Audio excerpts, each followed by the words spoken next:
but we did. Okay, so let's go live.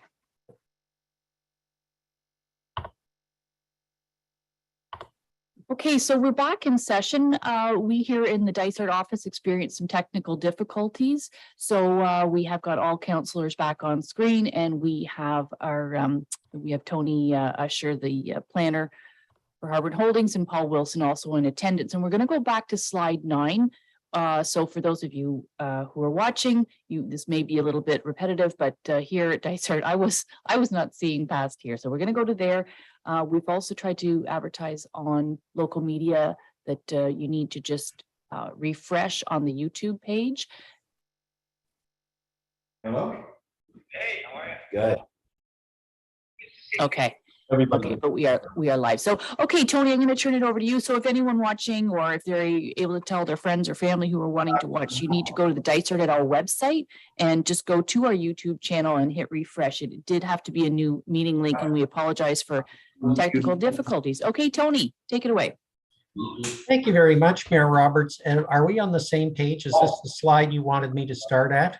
I believe that looks like a slide 9 to me. Yes. Yeah, because I don't have numbers, but I Okay. think this is right. If they have problems, get back to me because I'll text them. I do hear, I think Paul needs to mute. Thank you, Glenn. You need to mute, Steve. Paul. You need to mute. You're not muted. There we go. Okay, so Tony. Thank you. And I feel so badly for boring the public attendees, but I'll try to be brief. It's okay.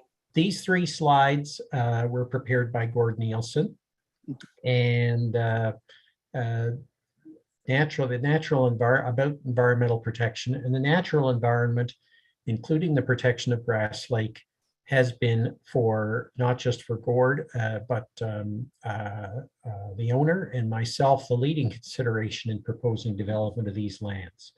The wetlands are the primary constraint. I would also say the primary asset. They occur all along the shore, as we know, and they provide excellent fish and wildlife habitat. And all of these wetlands will be protected with 30-meter development setbacks in which all the existing forest would remain and all the clear areas would be renaturalized.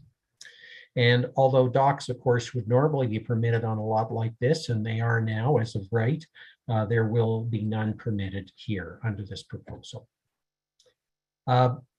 Continuing with environmental protection, the pond that was built over 10 years ago has become naturalized since then. It has environmental benefits that are complementary to the benefits of the wetlands, and it will be protected with a 30-meter renaturalized setback.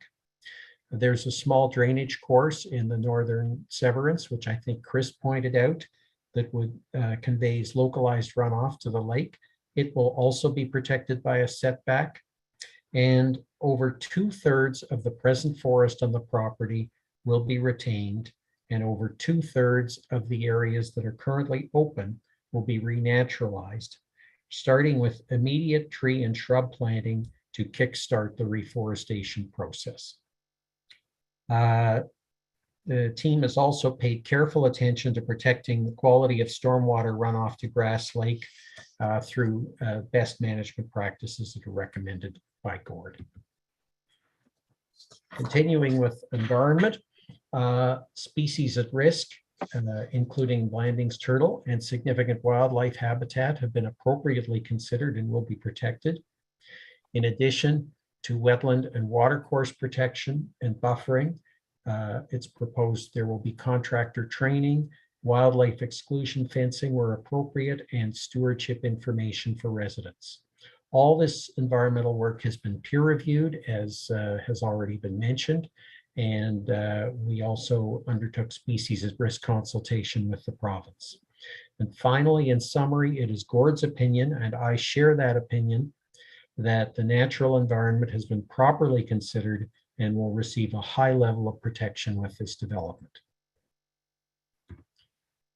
The next and related issue is forest protection. And of the total property, 8 hectares are proposed to be in the RS and CH zones where development would be permitted. And those are all dry lands. And currently, over 2/3 of that is forest. Of that 8 hectares, 45% will be within the protected buffers, mainly the 30-meter setbacks.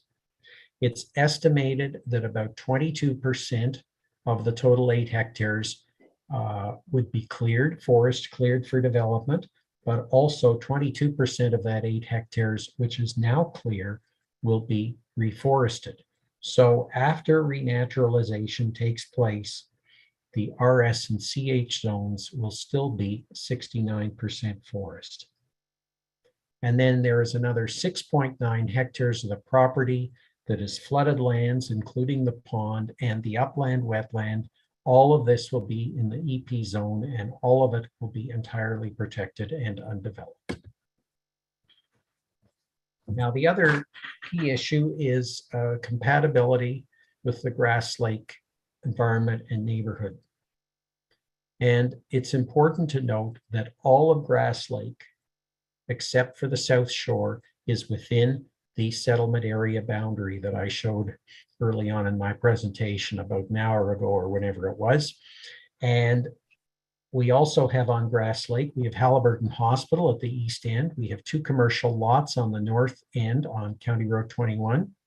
There is also more commercial development, of course, on 21, as everybody knows, and there is medium density residential development already existing on the north side of the road.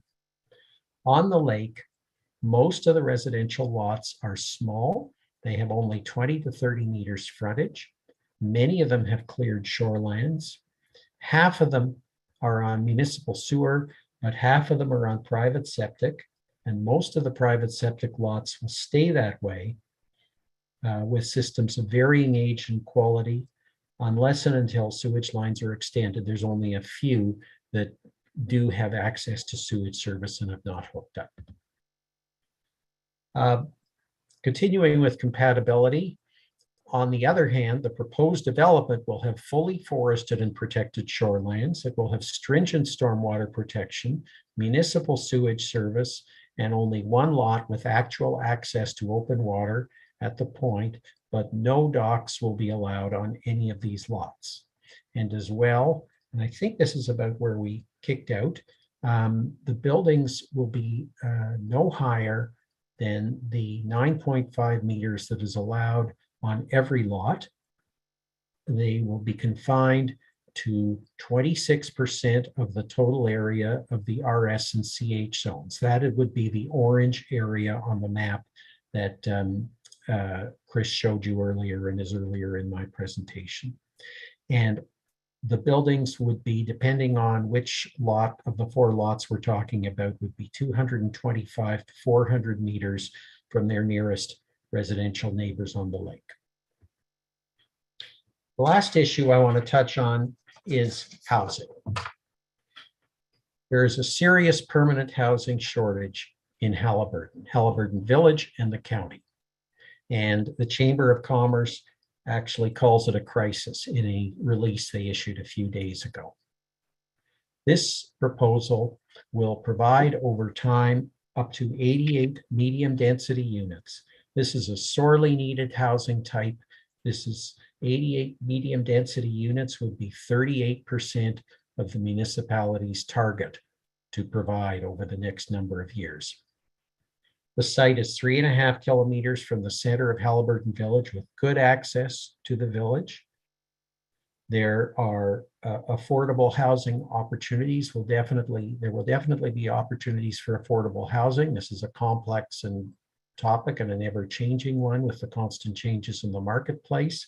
It's discussed at some length in my planning report.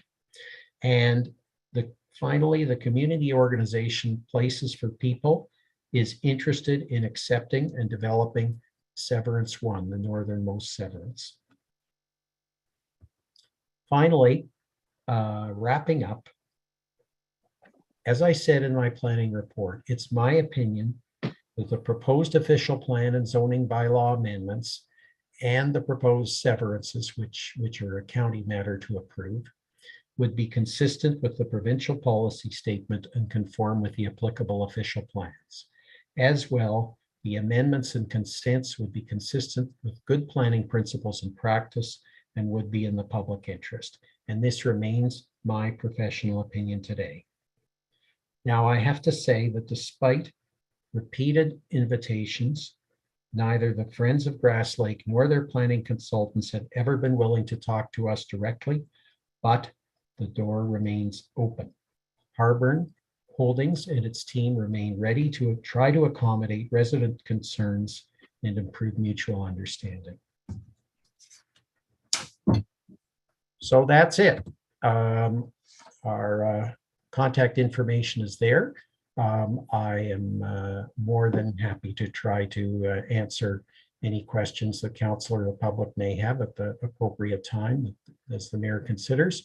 And Paul Wilson is also available to answer any questions that might be more appropriate for him to answer. So thank you very much.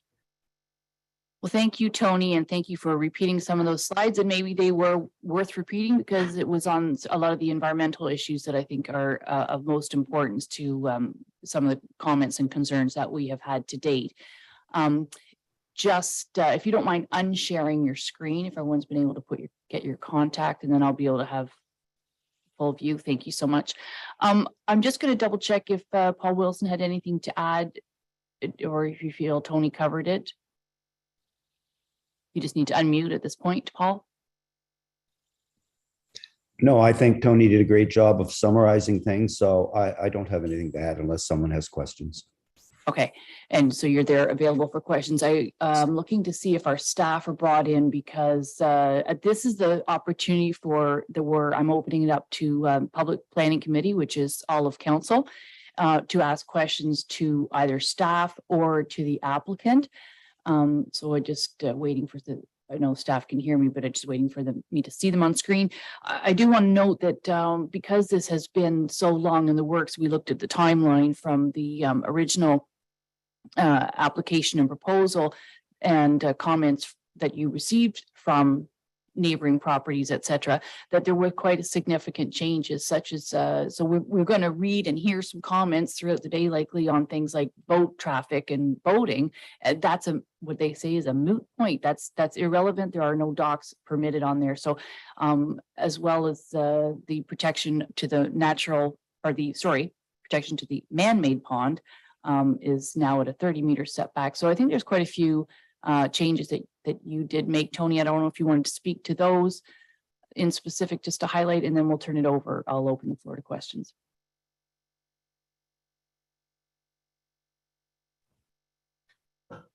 Well, I'll just list them very, very briefly. There's a letter that we sent out on April 20, which provides those in more detail, and that covered additional protection for the Blandings turtle, because this was something that, while we were totally cognizant of could be in the area, it wasn't actually seen on site until after we submitted our applications.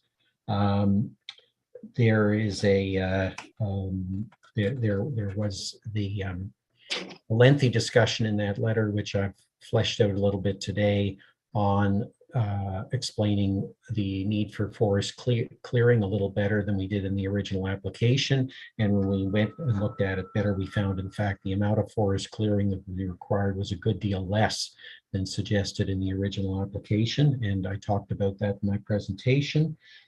There's the increased setbacks and buffers, which I think we've all mentioned. And there was also a potential in the original application that there could be some encroachment into buffers to accommodate building perimeters, and that was taken out. The dock on the shoreline and has been taken out. Viewing platform on the pond was taken out. Traffic study was provided, which was a subsequent request of the county. We did talk about, I think it's a level of detail we shouldn't get into here, about potential impacts of well of Halliburton Veterinary Services. We made clear that we are quite prepared to accept any conditions the municipality wants to put in at the site plan agreement stage to require conformity to the exterior lighting objectives that are in the official plan. And we also mentioned in that letter the places for people interested in severance one. So those were summarize the changes, Madam Mayor. Yeah, thank you. I think it's important to reference that letter of April so that because a lot of the comments still coming in, even as you know, into September of this year, we're referencing the original application. And like I said, as an example, things like voting.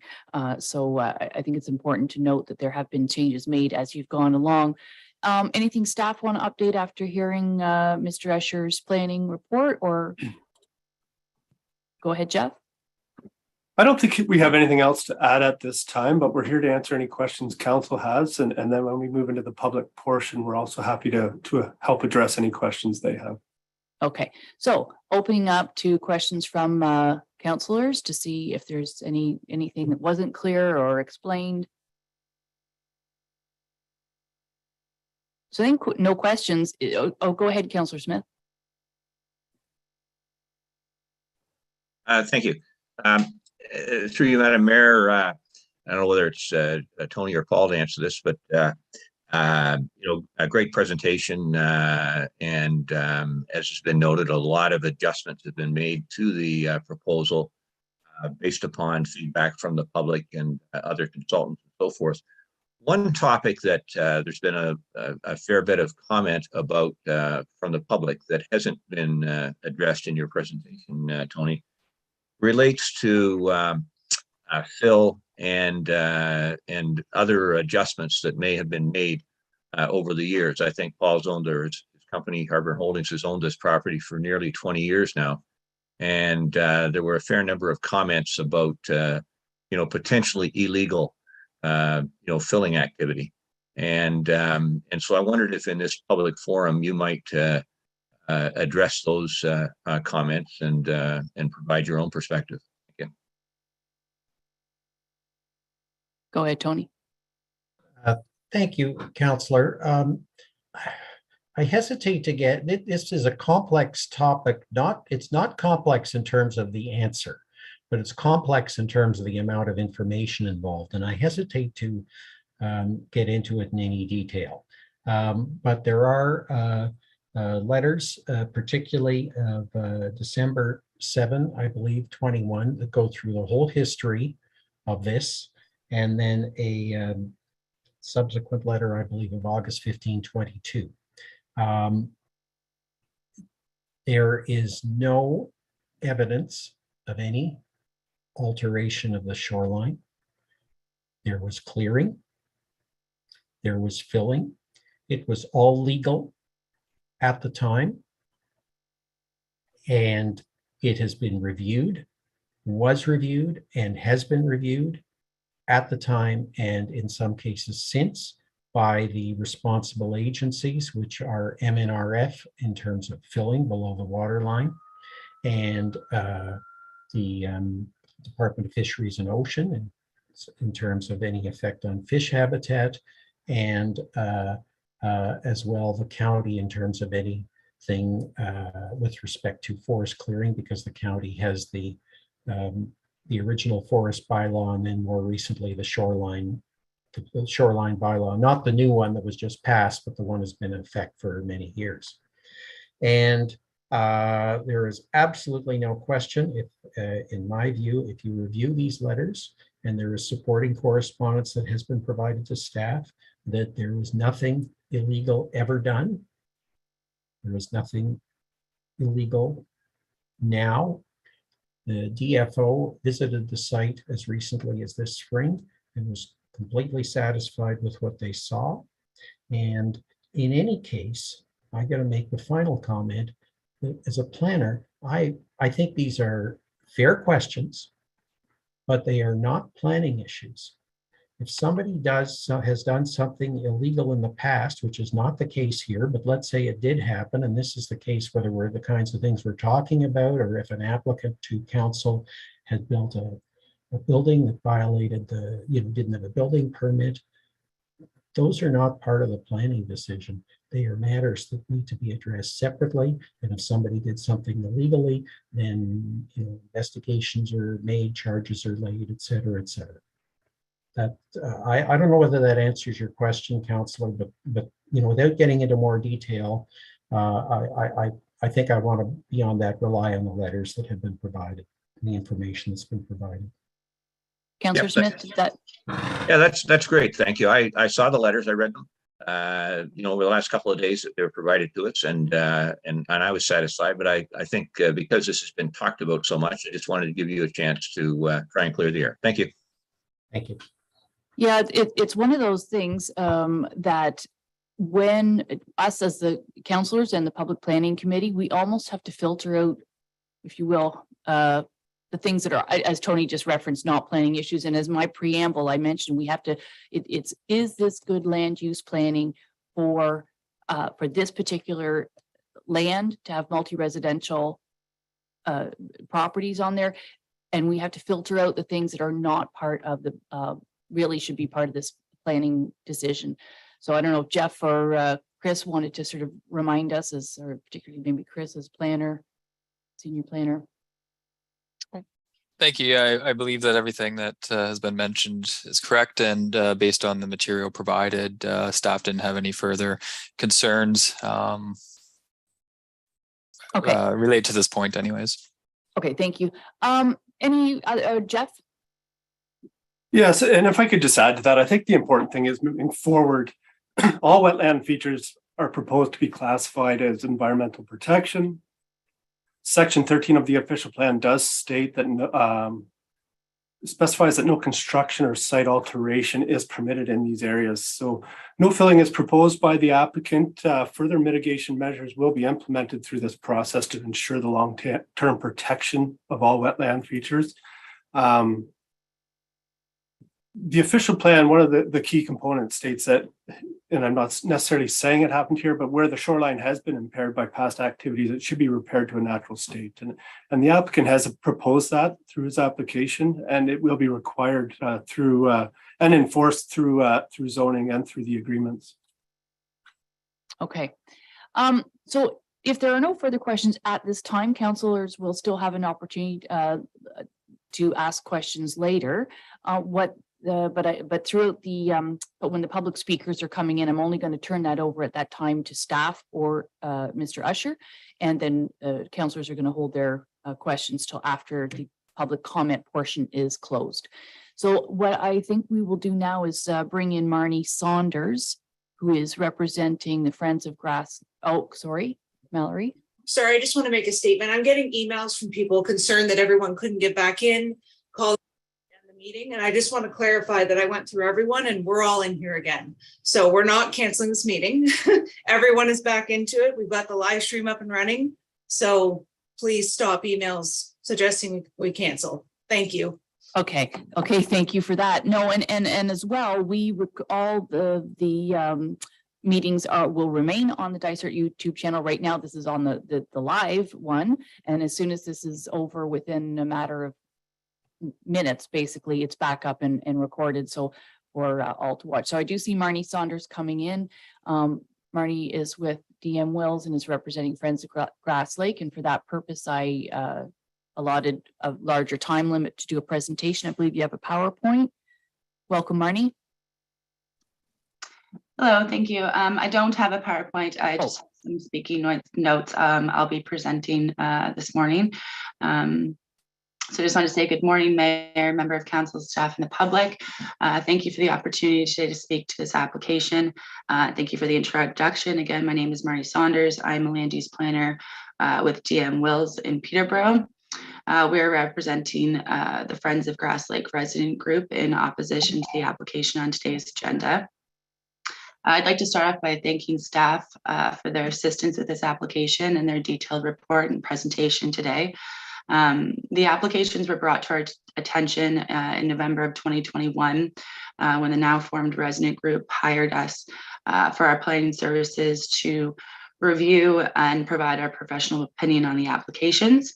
As noted, the applications before the council and the public today propose a rezoning and an official plan amendment to permit residential and mixed-use highway commercial use of the subject property. The rezoning application proposes to change the existing zoning from EP zone and the rural zone to suburban residential exception zones, as well as a highway commercial zone, and some lands will remain in an environmental protection zone. As described in staff report, the subject property is also subject to an official plan amendment to redesignate the subject property also from rural and environmental protection to suburban residential. Our firm has made 2 written submissions to staff regarding these applications on behalf of the resident group, providing our clients' comments as well as our professional opinion on the proposed development. Both of those submissions have been posted online for council's review, and the majority of those comments have also been summarized in staff's report. Further to our initial comments, which we feel have not necessarily been adequately addressed, we find the following issues with the recent activity on the file, which I'll go into a little bit more detail during this presentation. So the first being that the official plan amendment has not been approved yet by the county, and therefore making a decision on the proposed zoning bylaw amendment is premature and would create a non-conformity with the current official plan designations. Number 2 being that the staff report recommending approval, and which also included draft bylaws, was only issued on Monday, September 26th in the late afternoon, and it has not provided an adequate amount of time for council, the public, or myself to review the summary of information, nor the draft bylaws or recommendations made therein. The peer review also on the traffic impact brief was only completed on Tuesday. And again, that did not provide an adequate time for us to review that. Further, the delineation of the environmental protection zone, we don't feel is consistent with official plan policy. And finally, the scheduling of this public meeting and special council meeting to make a recommendation on the application on the same day we feel does not provide adequate time for council staff or the applicant to hear the public's comments and concerns and make concessions where appropriate. It's also not standard practice in planning approval process for that reason. So further to expand on the issues I've summarized above, the recommendation to approve the proposed zoning bylaw amendment today we feel is premature in nature. We understand that the proposed zoning will include a holding zone and that the implementation and effect of those zones will be subject to the approval of the official plan. However, we feel the recommendation to approve the zoning bylaw amendment is premature and should be deferred until after the official plan amendment is approved. The staff report, again, was only issued late on Monday afternoon. This provided a very detailed draft zoning bylaw amendment and draft official plan amendment documents. However, that did not provide adequate time for us to provide comments to staff or the applicant on those draft documents or provide comment at today's meeting.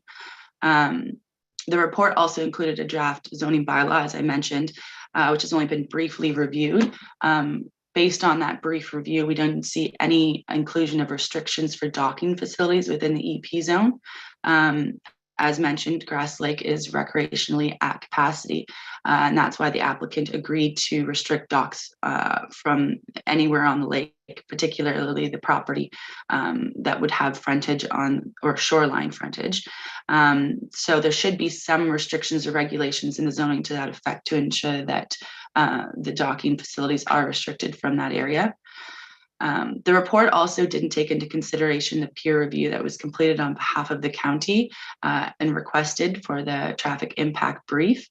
As I mentioned, this was only issued on Wednesday. There was no mention of this in staff's report that was issued on Monday. And there was some comments and concerns in that peer review that we feel should be addressed prior to approving the zoning bylaw or official plan amendment. The report also didn't take into consideration any new comments that may come forth during this public meeting. So in order for staff, council, and the applicant to adequately address any additional comments or issues that are being brought forth today, we feel that making a recommendation following the public meeting prior to addressing any of the additional comments or concerns is premature.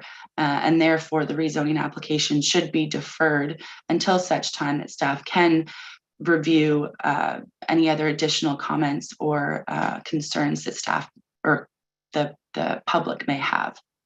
As I mentioned, there was some concerns based on the peer review of the traffic impact study and questions that were left or have not been addressed. Some of those concerns include tenure and whether or not the residential use would be rental or private ownership, or whether or not it would operate year-round or seasonally. And then how those issues or how those types of tenure may impact traffic and have implications on, again, whether or not there needs to be any signalized intersections or the amount of traffic generated from the use, and whether or not there needs to be specific upgrades to the county road or peninsula road. The traffic impact brief also stated that the existing turn lane on County Road 21 may need to be may suggest some issues with slowing traffic or turning traffic and available sight lines. They suggested that a sightline assessment in both directions as it relates to the TAC manual standards should be provided to ensure that the existing problem won't unknowingly be aggravated by the proposed development.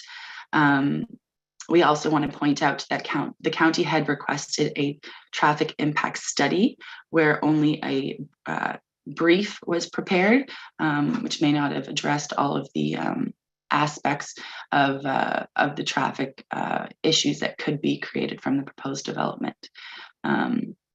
So further to the issues, we also found that the proposed environmental protection boundary or delineation is not consistent with section 13.1.2 of the official plan, which states that the boundaries of the environmental protection area where land subject to flooding hazard should be more accurately determined through a flood hazard assessment. That should be precisely delineated in implementing bylaws. There's been no flood hazard assessment completed. Further, the 30-meter required setback from the high water mark has not been included in nor the environmental protection designation or zone. So we feel that the zoning and the official plan do not necessarily address the official plan policies in terms of the delineation of the environmental protection area. Finally, we just wanted to point out that public meetings generally are held outside of business hours. The Grass Lake resident group will expand on this, but they feel that the accessibility to this meeting is not necessarily appropriate, and that a lot of residents do not have access or will not have access to this meeting, being the time during business hours. Also, the fact that it's only accessible through an online internet platform, which not all residents, particularly the aging population and many seniors in the area, don't necessarily have access to. Further to our written submissions, the applicant has stated that the subject property is located on Grass Lake, which, as mentioned, is recreationally at capacity. It is also connected to lake trout at capacity lake. This application, as proposed, suggests that it will not be creating any new waterfront lots or permitting any marine facilities on the subject property. However, the proposed development will be connected, to municipal sewers. As our original comments state, there's been no stormwater management designed to demonstrate that there'll be no impact to Grass Lake. Further to our original comments, we believe that the subject property, being adjacent to the high water mark, is a waterfront lot, and that the property lines of the proposed lots are all essentially along the high water mark, and therefore the future consents should not be permitted, as consents are not permitted on at capacity lakes. Those consents are required to facilitate the future development of these lands, and therefore we think that that should be taken into consideration prior to making an approval or a decision to approve the zoning bylaw amendment today. Further, it's unclear how 88 units can be accommodated in the proposed development based on area of developable lands. We realize that the applicant did provide an updated concept, which is much appreciated as it demonstrates a 30-meter buffer and the amount of developable lands outside of that 30-meter buffer. However, we feel that the areas that have been identified on that plan, being the proposed future lot areas, do not appropriately demonstrate the amount of developable land. So I believe in Mr. Usher's presentation, he mentioned that outside of the environmental protection designated lands, there's a total of 8 hectares of land that would be designated and zoned for residential purposes. However, only approximately 31% of those lands is developable lands, which is a total of 2.5 hectares of developable lands. The maximum permitted density based on the official plan policies for medium density development and recreational lifestyle development is a maximum of 17 units per hectare. That would mean that there would be permitted a maximum of 42 units based on the 2.5 hectares of developable area for the proposed development. So we feel that approving a zoning bylaw that permits upwards of 80 lots on the entire subject property is not consistent with the official plan policies, and that should be taken into consideration, or at least the calculation for density units per hectare, and whether or not that calculation is based on the entirety of the lot area or the area of developable lands, which is the general practice for that calculation, should be reconsidered before the rezoning is approved.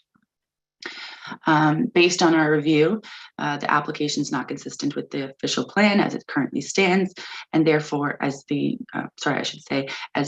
proposed official plan amendment has not been approved, we are therefore not supportive of staff's recommendation for approval of the zoning bylaw amendment today, and rather, we recommend that council defer this application until the outstanding comments resulting from the peer review and additional comments on the submission material have been addressed, as well as the public's comments from today's meeting are taken into consideration, and further until such time that the official plan amendment is approved, and therefore bringing the rezoning in consistency with the official plan. That concludes my presentation and the summary of our additional comments further to the original comments provided in our written submission. I would be pleased to answer any questions from council at this time. Thank you. Thank you, Marnie. You covered a lot of ground there. So before I actually open it up to councillors, I think both our own staff and Mr. Usher will want to respond. Mr. Usher, is it okay if I turn to you first to want to respond to some of Marnie's comments, and then I'll turn to staff? Well, thank you, Madam Mayor. I don't want to I don't want to debate with Ms. Saunders, and also I think a lot of her comments are more about the municipality's process. Just one point I wanted to pick up. She talked at the end about the 17 units per hectare, and I'm not going to go back into the numbers, but I get her point. It's, there's only a couple of hectares. The orange areas on the concept only amount to somewhere in the order of 2 hectares. And so she's saying, well, the official plan only allows 17 units per hectare. So you could only have, let's say, 34 hectares. The official plan says that medium density development is allowed at the rate of 17 units per hectare. Those are clearly gross hectares. That would apply to the 8 hectares. And what we did was we looked at the area, the developable area, the dry area of each site, because you can't take the wet area into the calculations. And the numbers that is in the proposal for each site are the maximum or less number based on the dry area of each of the 4 lots times 17. First of all, it may not end up at 88. Each is going to be developed individually. But the most important point is the 17 units per hectare is gross. It's not based on what's left on the property after you take out buffers, forests, whatever. In a sense, Ms. Saunders' argument would argue, ends up the more the owner protects, the more he's penalized. And that's not the intent of the policy at all. And I think that the number of units is entirely consistent with the official plan policy and didn't require any amendment to that 17 per unit, 17 units per hectare standard. Thank you. Okay, thank you, Mr. Usher. So I will turn it over to planning staff because there was quite a few things, and I think understanding, particularly in a municipal world of a two-tier system of how the local level receives the applications and how they're sent to the upper tier for the approval of our any official plan amendment. So Jeff or Chris will be taking the remainder of those questions and comments that Marnie brought up, if you will. Thank you. Yeah, I don't know, Jeffy, you wanted to start, and if Marnie may be able to, as we're going through, there were a lot of questions, so we may just want to kind of go through them as needed, but Jeffy, I can let you start. Yeah, and I apologize if, or thank you, and I apologize if I miss anything. So I did take some notes here, and I will try and touch on a couple of points. In terms of noting that the zoning bylaw cannot be approved today until the official plan is approved by the by the County of Haliburton, who are the approval authority. Staff agree with this assessment. Staff are recommending that it be supported based on the information provided to date, and that bylaw be brought back once that official plan has been approved for review and consideration by council. In terms of public comments received, if there is comments received today that staff can't answer or the applicant can't address, staff again agree that perhaps a deferral would be a good idea so that staff or the applicant could go back and address those comments. Traffic issues, the County of Haliburton has provided comment to the municipality that they will address all traffic concerns associated with the traffic impact study. They plan to do so through the county site plan agreement process. The County of Haliburton is also the approval authority for the official plan. So during their review of an official plan application, it's quite possible they could come back with further recommendations and conditions that would have to be added to the official plan amendment. Stormwater management. We feel would be more appropriately addressed at time of development. It is something that we have included in our holding provisions in the zoning bylaw that's being recommended today. And development will not proceed until those holding provisions, until stormwater management is addressed. If there's anything else I missed, I would be happy to answer any questions. I'm just looking at my notes now, but I'd be happy to address anything else. The holding of a public meeting electronically? Sorry, could you clarify that again? Holding? Well, I think Marnie used it, the holding of a meeting electronically and also during the day as opposed to after hours. In fact, we have, I could check with the clerk, but there was just an email out from the Minister of Municipal Affairs and Housing recently saying that that all meetings can be held electronically and constitute a public meeting. People have an opportunity to do have written comments as well. So I believe we're well within our purview of the notice of the meeting, of the date and time of the meeting, and of the form of meeting being held electronically. Yes, thank you. I think we all agree it'd be more ideal to be in person discussing this matter. And as you can see from the technical difficulties today, virtual meetings are, again, not ideal, but it is permitted by legislation. So we are allowed to have public meetings. With regards to Marnie's comments about public meetings usually occurring after business hours, that has not been practiced here at Dysart for quite some time. I suppose it does make some sense so that more people could attend. However, this application has been before with the municipality for quite some time. I think there's been ample opportunity for people to provide comments that staff can address or that the applicant could address. I hope that answers those questions.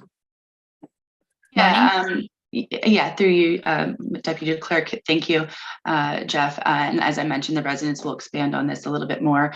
I know that they're a little disappointed, I guess, in some of their comments or letters, maybe not getting a response. Like I said, some of the more elderly population, I know that they had handwritten letters directly to the mayor and some of the councillors, providing their phone number because they, like I said, don't have access necessarily to the internet. I know even being rural, internet sometimes isn't the easiest to obtain. So I know that a number of those residents did take a lot of time in writing letters and providing comments, and they felt that they were a little bit discouraged and disappointed in the lack of response to that, which is why they were hopeful that if there was a public meeting, it would hopefully be in person, or that possibly there would even be more than one public meeting so that they could have their voices heard. But as I said, those residents will have also made delegations to speak today, and they will expand on their concerns with that later in the public meeting. Okay, thank you, Marnie.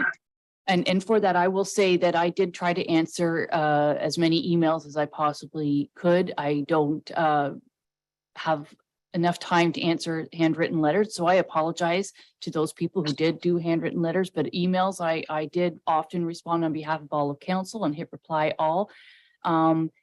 This was a fluid process. Some of those comments started coming in a year ago, and as we can see, the applicant through some of the comments has made some changes. So I was encouraging council to wait to today's meeting, the public meeting, where we had the final application and knew what we were talking about. Because for instance, back to the docking issue, we could spend a whole lot of time talking about boat capacity and lake capacity studies and all of that. But if there's no docks permitted, so my attitude was always wait and see for today's meeting. I also met in person with two of the members of Grass Lake, Friends of Grass Lake, and spoke to them on the phone as well.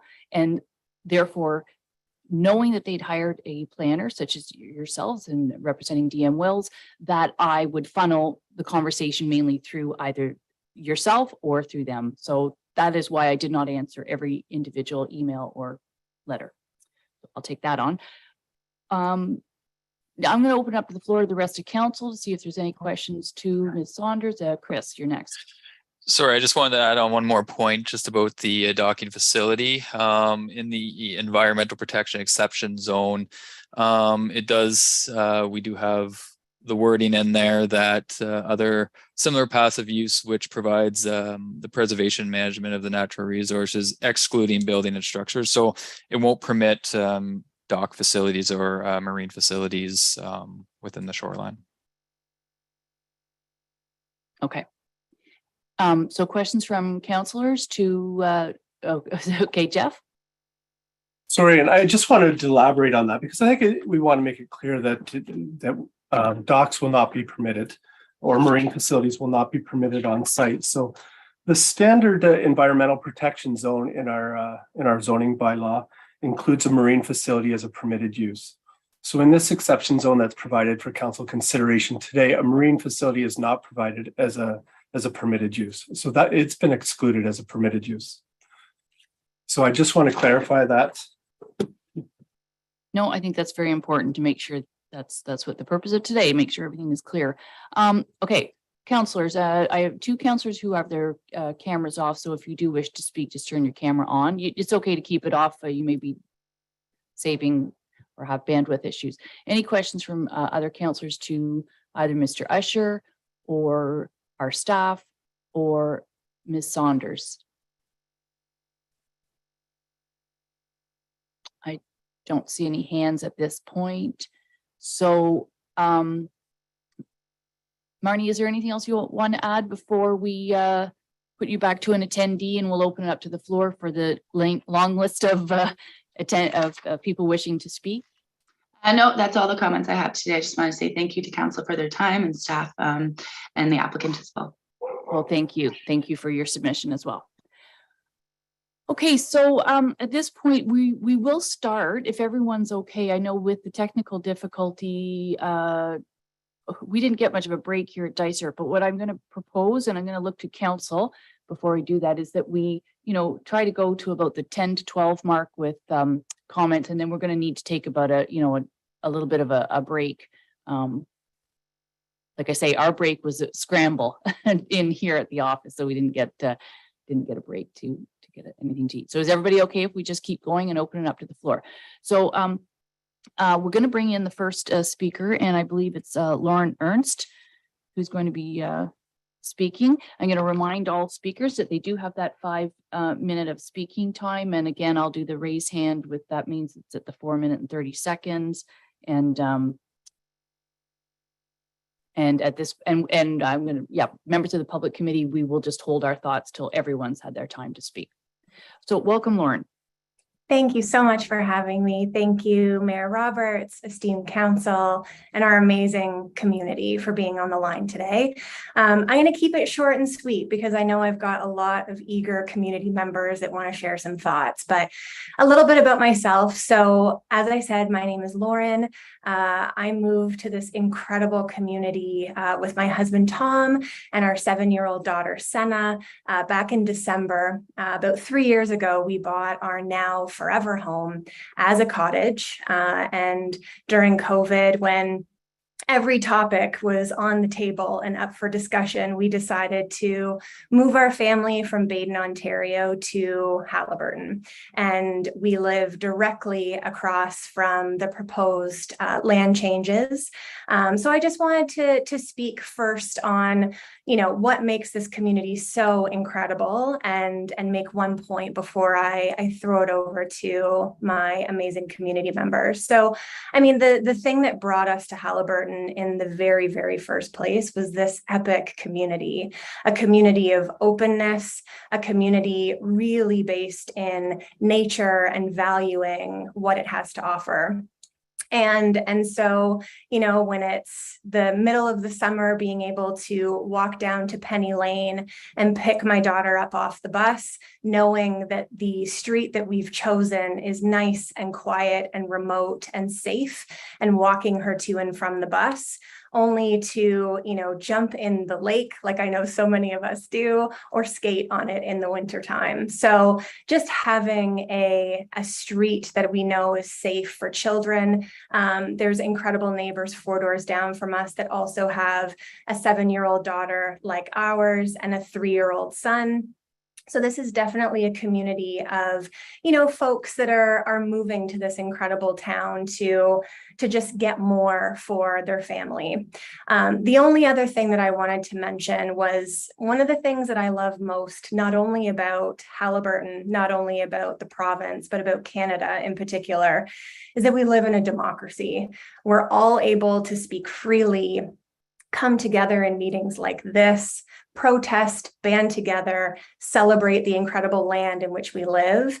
And when you have hundreds of concerned community members, over 900 signatures on petitions, written letters, folks coming forward like the incredible Miss Saunders to speak on our behalf, changing in the land and how this is sort of negatively going to impact this community, in particular, this road, I would expect that on the other side of the ledger, you would have more folks in favor.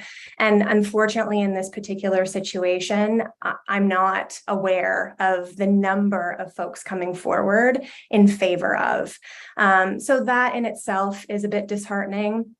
and not the way that we handle any other topic of concern in this incredible community of Haliburton or in Ontario or in Canada. So I just wanted to start there and thank you again for having me. It's amazing to be a part of this community in such a short period of time and being involved in this way. And yeah, I want to throw it over to all the amazing community members that are in line to speak this morning. Thank you so much for your comments and your enthusiasm on being a resident here in Haliburton County and Dysart. So welcome. Thank you. Much appreciated. Okay, we will turn to our next speaker, which I believe is Adele Atkinson. Be brought in.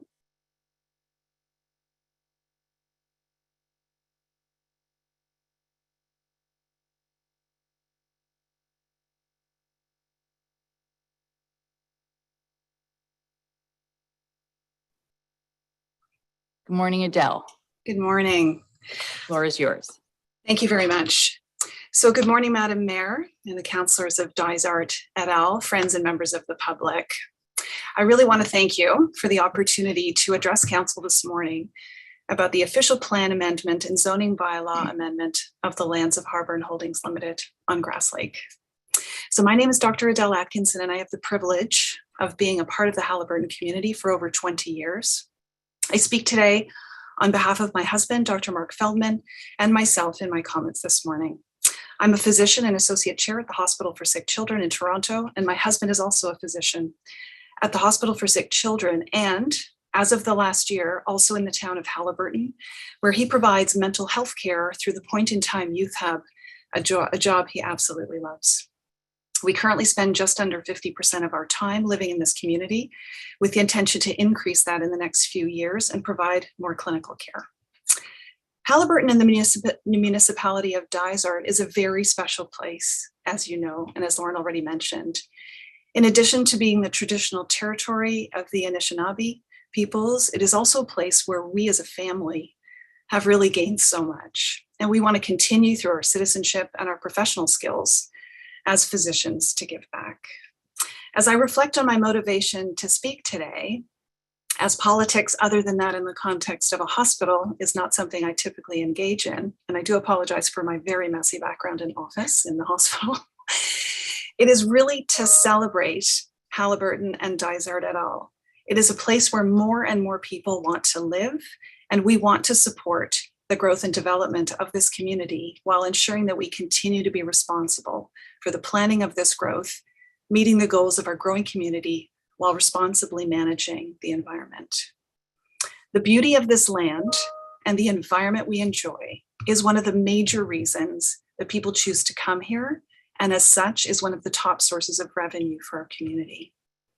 This particular area on Grass Lake has changed in the 20 years that we have lived here, unfortunately without input early on from experts, such as you can no longer kayak or canoe, as we did with our children, around a small island that juts out from the shore because it has been filled in. We believe that the current proposal for 88 condominiums will continue to affect the environment, the shoreline, and the habitat in a negative way, while also exceeding the recreational capacity of Grass Lake, which has been officially determined previously and which has already been mentioned today. While I understand that docks will not be allowed, for those of us who know the area well, this is a concern about creep, as all of these condominiums are technically really almost waterfront properties. What has attracted us to live almost 50% of the time in Haliburton currently, with a plan to live here more in the coming years, and for my husband to start a clinic at the Point in Time Youth Hub, offering critical mental health services to children and youth across the entire county, and for me to start planning to do some clinical work in Haliburton in the coming years, is the fact that the official plan by this council aligned with our own values. That being to enhance and preserve those environmental qualities which contribute to the attraction of this municipality. Indeed, the official plan also contributes to local efforts around climate change, which we all know affects the health of us all, and we worry that this project is not in line with those values. This past Tuesday morning, my husband, in his role as president of the Canadian Pediatric Society, presented to the House of Commons Federal Standing Committee on Health. He was advocating for a federal commitment to mental health transfer payments to the provinces, specifically to communities in need like ours. And he used the point in time youth hub in Haliburton as a model that works. Our community was front and center in this national discussion. The provincial ministers listened and asked questions. It got their attention. During the last few years, more and more good people, like many of our friends and colleagues, are looking to come to communities such as this, to call it a place that is home, a place to give back in many ways, including medicine. But people are savvy, and when they look for communities to contribute to, move their families to, they need it to align with their values. I worry we will lose those potential future residents and skilled workers, including physicians, who could make a difference in our community and provide much needed services. When Mark and I were approached by a recruiter to consider working here, we were delighted. We love this place and the values we have seen over the last 20 years. Section 5 of the official plan allows the municipality to put further restrictions on the use of sensitive lands, which we believe this land is. We would request that the municipality do so, thereby protecting lake capacity and water resources, and encourage council to take the time to thoroughly explore the plan and its ripple effects on the environment before making a decision that cannot be reversed. Thank you, Adele. Time? Yes, and so Thank if you. there's anything you didn't have time to say, it is still permitted. The planning department will receive it in writing. I really appreciate your being here today, and also your thank you to you and your husband for your commitment to the health community here and our health needs, which are we desperately need doctors, particularly the mental health issues. So thank you for that. And Thank you. Feel free Thanks to for your submit time. anything in writing. Thank you. Okay, next we're going to bring in Jody Curry.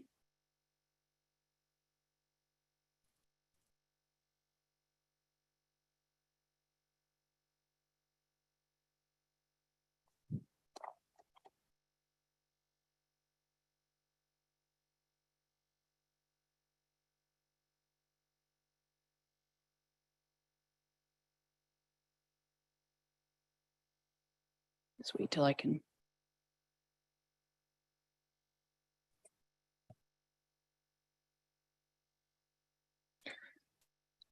I can see you. Can you see me? I don't have your video, but we do have your audio. Okay, that's so great. Are you okay with just being on audio, or did you Sure, want sure. put your Yep. video? Okay, so go ahead, begin. Thank you very much. I really appreciate the opportunity to speak with you today. We've talked about this issue for many years. I'm here as president of Places for People in Haliburton Highlands. We create and manage quality, affordable rental housing. And I know that I don't need to go into lots of detail regarding the current critical shortage of housing in the county. We all know someone or somebody's kids that can't find a place to rent, cannot afford to buy a place at the current market prices. There's lots of adults sharing accommodation because they have no choice. We're losing professionals because they have no places to move to. It's a huge problem for people, for individuals and families that want to live here or continue to live in our community. Paul Wilson of Harbern Holdings committed to giving Places for People one of the parcels that we've looked at today. That parcel, in our mind, will allow us to create up to 15 units of rental housing. We're not being bribed by this commitment as we've been accused. Our board has faith in the planning process. I don't need to explain the process to you. I know you're all familiar with it. It's been well explained today. We're happy that all aspects of the development, as covered in the OP, are considered, be they environmental, economic, social, or otherwise. Numerous input is received from individuals, agencies, and various levels of government. This has been explained very well by previous speakers, so I don't need to go any further on that. We here at Places for People are not qualified experts in any of these areas. We're grateful that the process requires qualified individuals to study and author reports that contain facts based on science. Those studies are required to be peer reviewed. Qualified individuals have the right to refute those studies with facts. Thank goodness that we all live in Canada, where the needs of competing interests are allowed to be expressed, and that most people choose to express themselves respectfully. If this proposal is approved, new housing opportunities will be made available to the community, and Places for People will be very happy to comply with any and all conditions imposed by you and other powers that be on this property. Our priority is seeing that people are provided with opportunities to live and thrive here in Haliburton County. So that's what we do. We focus on places for people. So if this proposal meets all the tests that are required and the dueling planners, come to some resolution, I hope you will go ahead and approve the application. Having said that, we don't want to build on anything that's going to cause any environmental damage, but we will be thrilled to to have a piece of property donated to us that's going to help ease the housing situation. My second comment is a little more personal. I'm a ratepayer and a full-time resident of Dysart for over 44 years now. Years ago, I sat in Jeff Isles's chair. I processed development applications while also administering the general welfare system. I would not have been able to perform my job or any other job without a place to rent. I was young. I was single. I am so grateful that there were numerous rental opportunities for me to consider, as that allowed me to make a life here in Haliburton and become part of a fantastic community, meet a great man, and raise a family. We need rental accommodation. We do. So there were disagreements about development applications back then too, but I don't recall people stooping to the levels that they do today.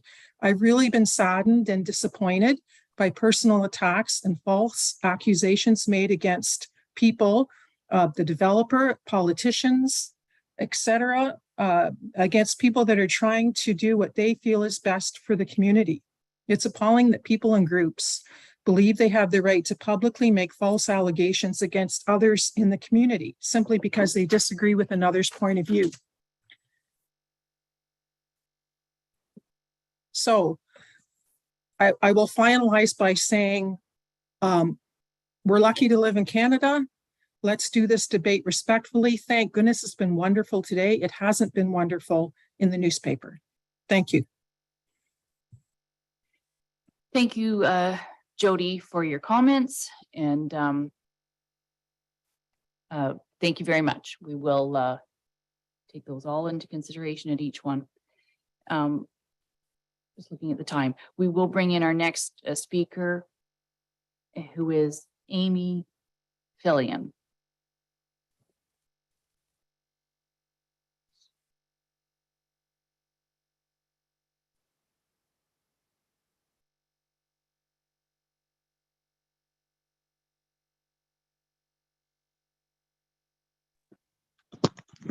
Hello, can everyone hear me?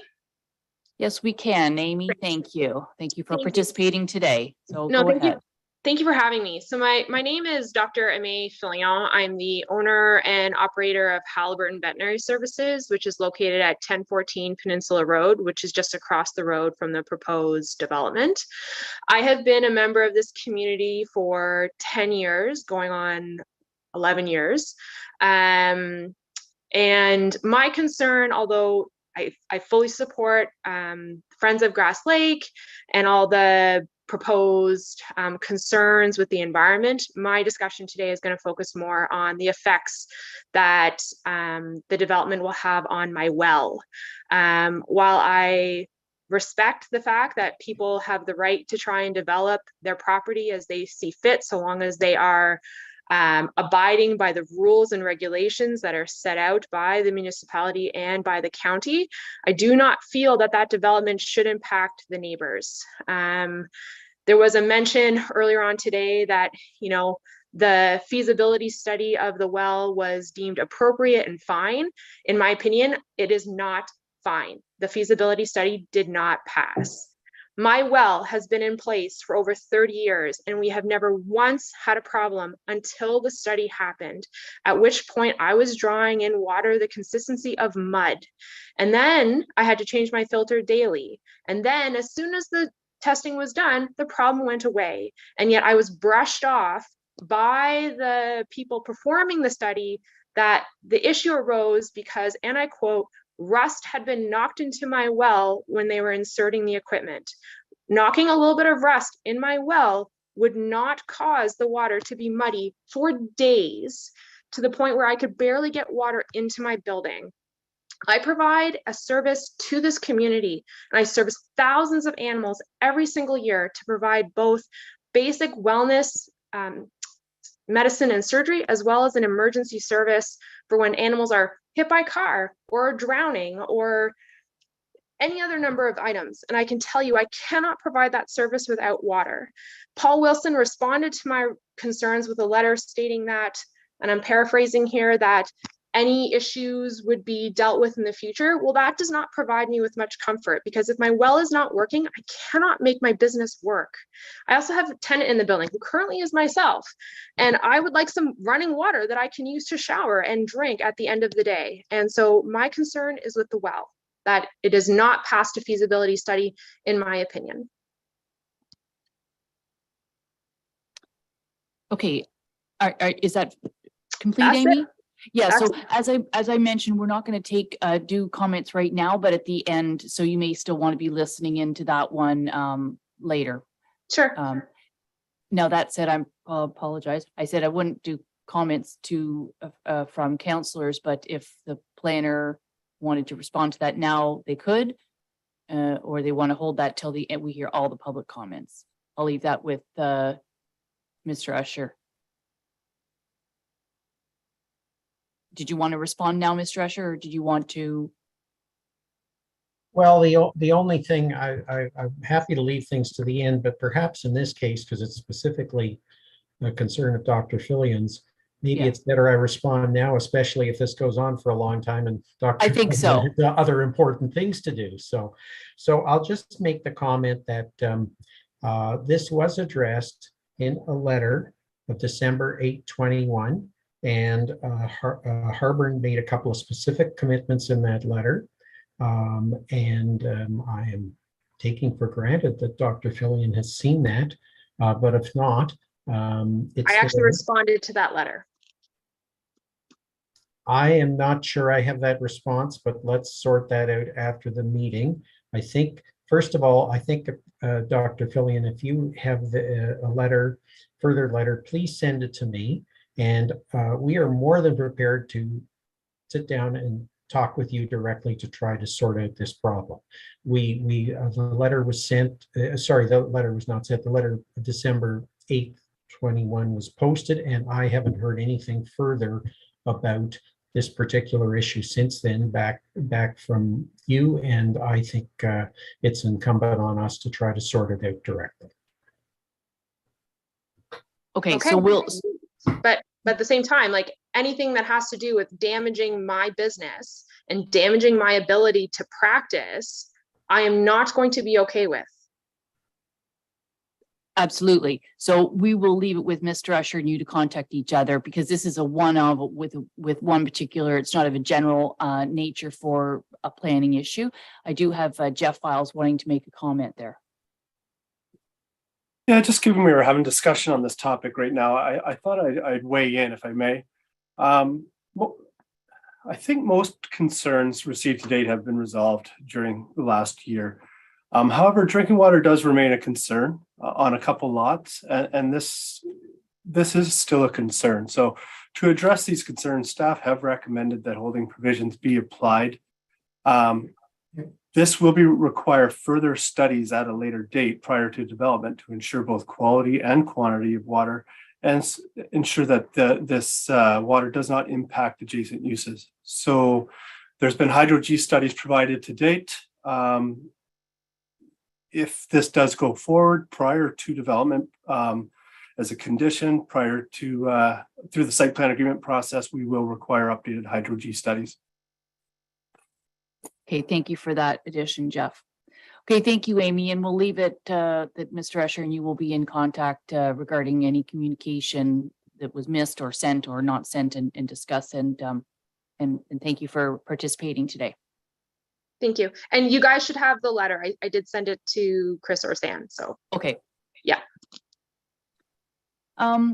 Okay, so thank you for that. We next have, I think John Cowan is next.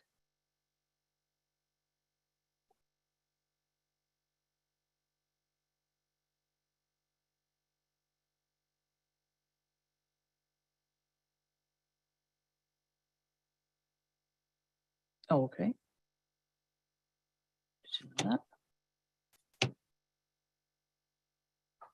Hello. Hey, good morning, Mr. Cowan. How are you? I'm fine. Thank you, Mayor and Council, for this opportunity, albeit rushed. I want to introduce myself. I'm a retired professional engineer, a part-time year-round resident on Grass Lake Road. And actually, I was full-time during the pandemic. I've been on Grass Lake Road for 18 years and in the backwoods for 28 years before that. And I value a clean environment. That was my career, actually, in energy conservation.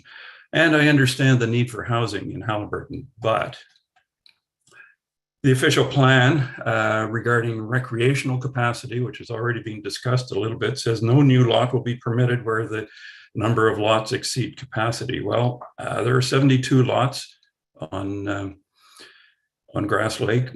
Pardon me, am I screen sharing now? You were not. At this point, I just still see you. Oh, okay. Let me figure out why that's not working.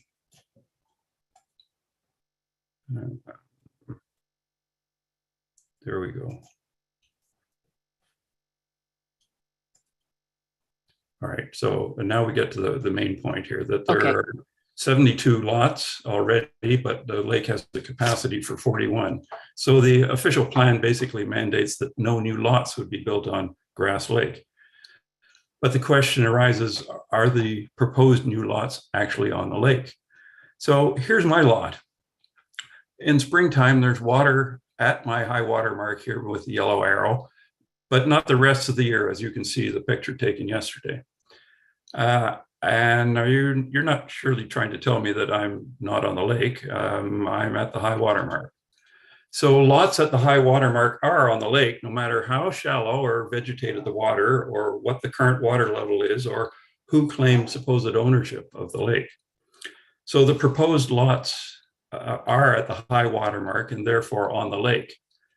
And the applicant claims that the lots have no water access because of the wetlands. Well, that's not true. Have you heard the old expression, where there's a will, there's a way?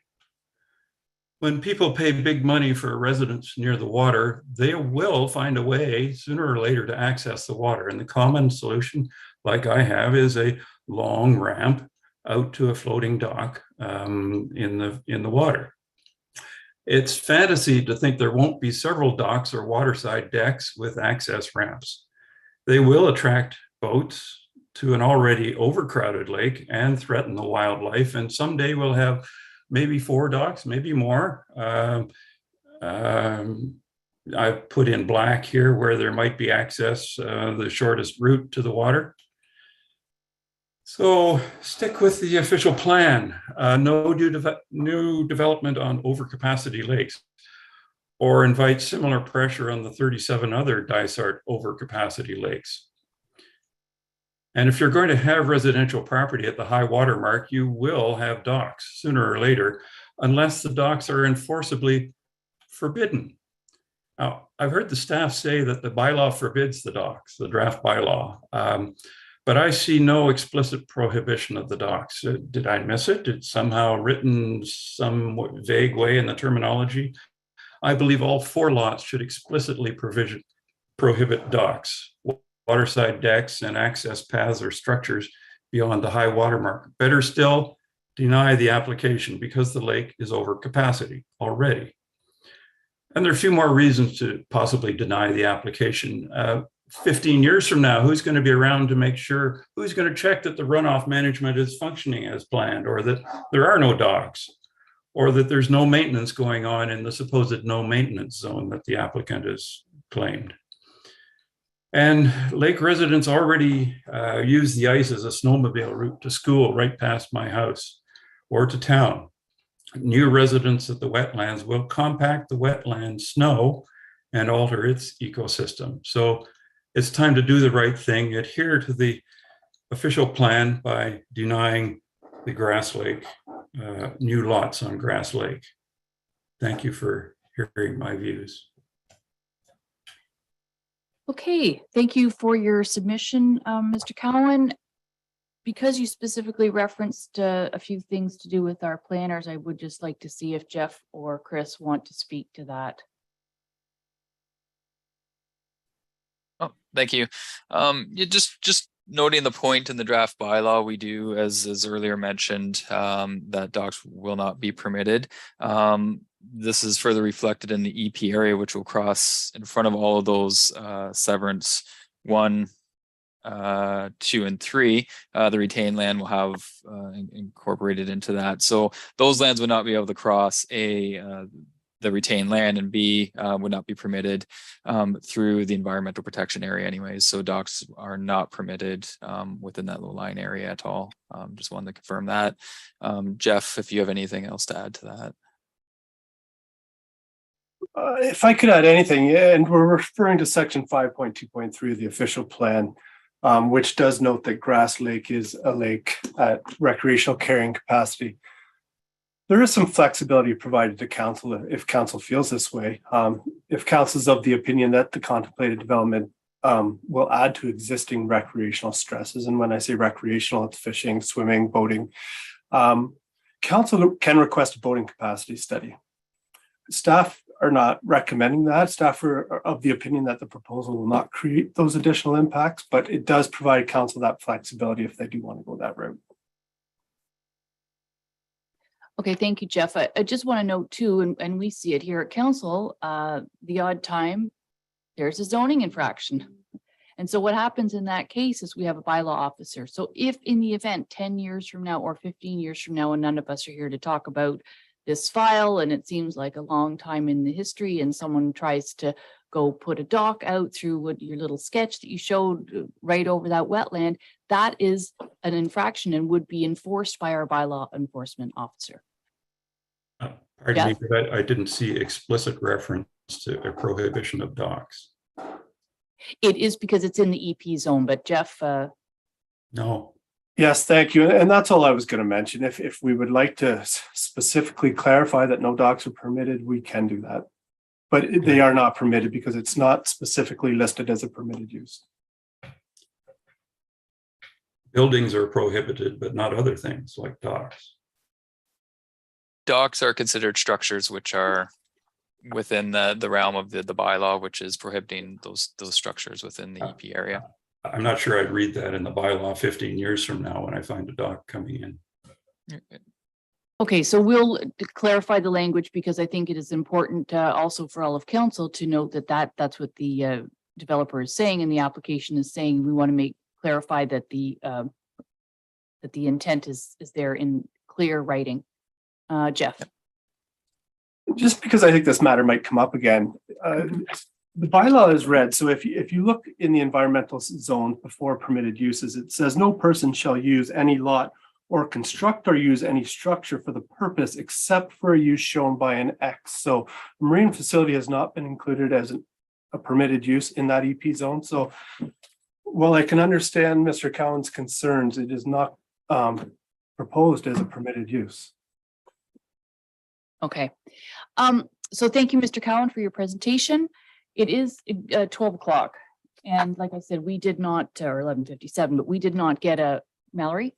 Sorry, Mayor Roberts, our next speaker has an appointment to get to. Is it okay to just do one more? Oh, absolutely. Yes, we absolutely can. I'm just trying to think of everybody and our time. So absolutely, let's bring in Linda Harrison. Thank you.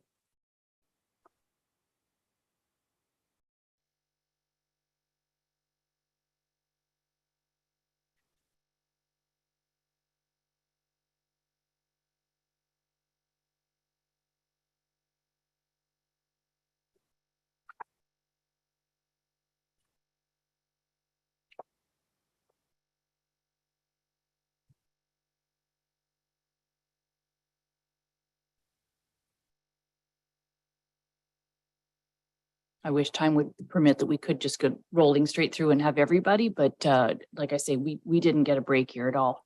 We were scrambling. Welcome, Linda. Hi there. Good morning to the mayor and all the councilors and to the public. I'm not used to joining these types of meetings, so I appreciate the time. Unfortunately, I do have an appointment. I did not think this would be 3 hours. I just want to say I've been a resident and a cottager of Haliburton my whole life. My parents had a cottage in Kashag-Wigmog. They retired to Halliburton. I bought a cottage on Grass Lake with my husband about 7 years ago. Halliburton's a great place, and we were attracted to Halliburton because of the beautiful nature, the people, the beautiful lakes, which is really important. We want to go to Halliburton to get away from condos. We do not want to look across the lake at condos. I really think that this changing the official plan is a really bad idea. Yes, we have a terrible housing crisis, not just in Halliburton, but everywhere. There's really hard to find affordable housing. But let's be clear. Do you want affordable housing on lakefront?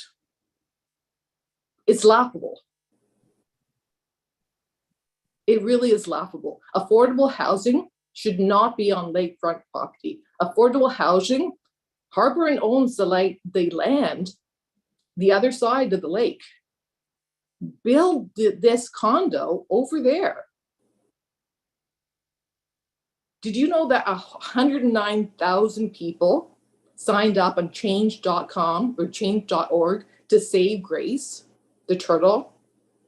This is not a small number of people. 900 odd people signed against opposing this construction. I have not heard anybody that wants this condo on Grass Lake, other than Places for People, which for obvious reasons want it. But she also said she doesn't want it to be there if it's going to cause environmental problems. What is the vision of Halliburton? I think as counselors, you really have to think, what is your vision? If it doesn't, your vision right now says it supports the protection and enhancement of our natural environment. How are these condos going to enhance our natural environment? It really is a question for you. I have written letters with no response. I've asked questions, no response. I have seen with my own eyes during the nighttime dump trucks. I thought it was boats at one point, but it was lights from dump trucks in the middle of the night dumping stuff across the lake from us. You say that dry areas, that really this filling in the shoreline is not part of the planning process. It absolutely is part of the planning process, because you're taking calculations from the shoreline, which had been altered. Has illegal activity been done? Who knows? Because no one, including myself, thought to phone the police. Maybe I should have. Yeah, it's an emotional thing, but we bought a cottage with intent to moving there. At this point, looking across the lake towards condos is not my idea what I bought our cottage for. And when Chris talked about earlier about the neighbors, Chris mentions the veterinarian clinic, he mentions the motel, he mentions Tim Hortons. They are not on the lake. They are not on a overcapacity lake. So I just think you have to think the official plan. When the official plan was put into place, it was designated as environmental protection. So we're going to go for an environmental protection to commercial. Wow. It just seems too much for me. So I am totally against this changing the official plan, changing the zoning, and really we haven't had no consultation. We have had no public input. Honestly, I'm very disheartened that this committee has just seemed to push things through. And actually my neighbors have said to me, there's no point writing letters. There's no point complaining. It's a done deal. Yeah. I really hope that's not true. Anyways, thank you for your time. And I really hope that you really think about the future and what values that you want Halliburton to to look about. And I'm all for construction, but just not on the lakefront. Thank you. Okay, thank you, Linda. Thank you for your submission and for your speaking at today's meeting. I do think the applicant may want to, first of all, we're only talking about this piece of property, not a piece of property anywhere else or anywhere else you may think the applicant may or may not own. So we're only speaking to, we don't talk about where you think something else should go. We're just referring to this piece of property today. So I'll just leave it at that unless the applicant wants to speak to that at all. Mr. Usher. Madam Mayor, I'm content to, I think you've made the point about we're only talking about this piece of. Okay. Yes. So with that, I am going to take, it's going to be short, but we'll do a 20-minute recess if that's okay with councillors. And so the members of the public, the person I have next is Patty Tallman. I apologize to all the people waiting in the wings. I did think this meeting would be a long one, and we want to give everybody due course. And there's no such thing as a done deal. This is open and transparent government. So everybody will get their turn. It's just gonna, like I said, at the beginning of the meeting, there is no end time other than, we're not ordering in dinner. So with that, we're going to take a 20-minute recess and we will reconvene at 10:25. And Paul and Tony, if you could turn off your video, and we'll all be back at our computers at 10:25. Thank you.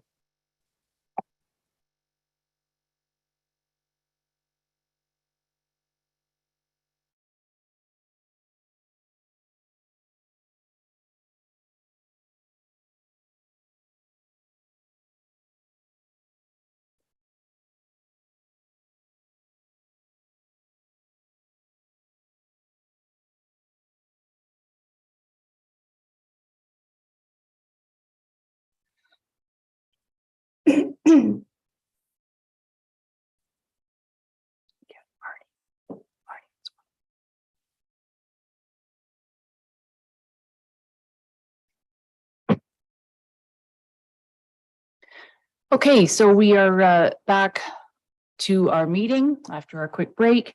And just of note, Councillor Wood Roberts is sitting beside me here. So she had some technical difficulties at home.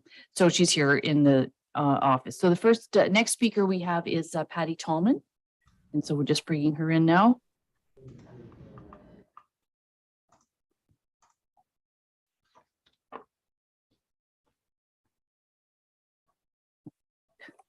Good morning, Patty. Good morning, Mayor Roberts, and good morning, council and staff as well, and Paul. I just wanted to provide this letter of support towards this initiative. I think it's a very important step forward in housing and creating the ability for people to come here and stay here, live here. So I just wanted to read the letter that I had submitted to everybody. The Haliburton County Development Corporation has reviewed the conceptual plan for the development of 88 residential units on Peninsula Road in Haliburton. HCDC has provided this letter of support to the proposed official plan amendment and zoning bylaw amendment for a future housing development. We understand Mr. Wilson has acquired consultant prepared archaeological, ecological, and hydrogeological studies completed for the purpose for the proposed development in an effort to responsibly develop the lands. These studies include specific requirements to addressing environmental factors, of a lot of which have been talked about today, such as in areas that are to be reforested. I trust the municipality of Dysart has reviewed and found these studies and requirements more than adequate to ensure the development of these lands, the lakes, and protected properties. With the major housing shortage in Haliburton County, the HCDC has assisted in the development of many housing studies over the years. HCDC actively works with and facilitates discussions relating to addressing the housing shortage. The context of this project encompasses some of our strategic priorities, including encouraging and supporting new initiatives in business and community economic development that have a strong potential to create sustainable jobs and attract professionals of all ages to our community, working with municipalities and business associations to assist in creating conditions that will attract new businesses, investigating opportunities and supporting initiatives that will attract investment and partners to create a mix of housing in designated settlement areas and other suitable locations, as well as support the development of opportunities for healthy active living that contribute to the quality of life. The COVID-19 pandemic has impacted Haliburton County, resulting in a significant increase in seasonal and permanent population, and has changed the dynamics and demographic makeup of our communities. Now, with Haliburton County growing faster than the rest of Ontario, manage the change is a challenge. We constantly hear from our community partners, such as the Chamber of Commerce, Haliburton County Homebuilders Association, Fleming College, Fleming Crew, many local businesses and organizations. The lack of housing is a major impediment to not only hiring new staff and attracting professionals, but also retaining staff. The lack of housing is a real problem for the future growth and sustainability of our community. The project on Peninsula Road is consistent with the current county of Haliburton and the municipality of Dysart strategic plans, which encourages to support housing initiatives. As our mission statement indicates, HCDC is a community-driven agency that supports economic development and encourages the development, implementation, and sustainability of initiatives that contribute to job creation, a resilient, vibrant community, and a healthy natural environment. The proposed amendments related to this project will facilitate positive community economic development and help to address the changing needs of our community. We are supportive of the proposed amendments, and it is our hope that the project can proceed and address our housing crisis. It is our belief that Mr. Wilson and his colleagues are setting the stage for the future development of residential area respectful of the environment, the lake, and the neighborhood. I thank you for the opportunity to participate in this public meeting and share our views as the Development Corporation is supportive. Thank you very much, Patty, for your written letter and your oral submission today. Thank you on behalf of HCDC. Okay, so we'll keep rolling along and bring in our next speaker, which is Kim Roberts.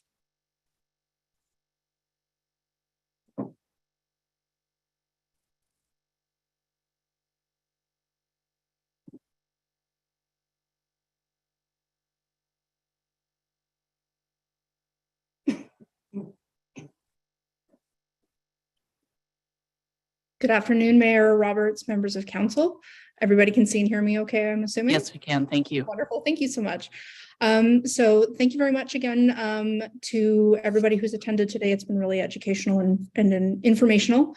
So my name is Kim Roberts. I am a year-round full-time resident. I live in Ward 2 and I live a few minutes down the road from the proposed development owned by Harbin Holdings. I just want to take a quick second to maybe address something I believe was Ms. Harrison brought up. She doesn't know anybody that supports affordable housing in the lakefront. Hello, my name's Kim. I support that. So I'm here to express my support to council for this zoning bylaw amendment and official plan amendment, as well as any other future applications that are contemplated by Dysart Council or the County of Haliburton to bring this project forward and to fruition.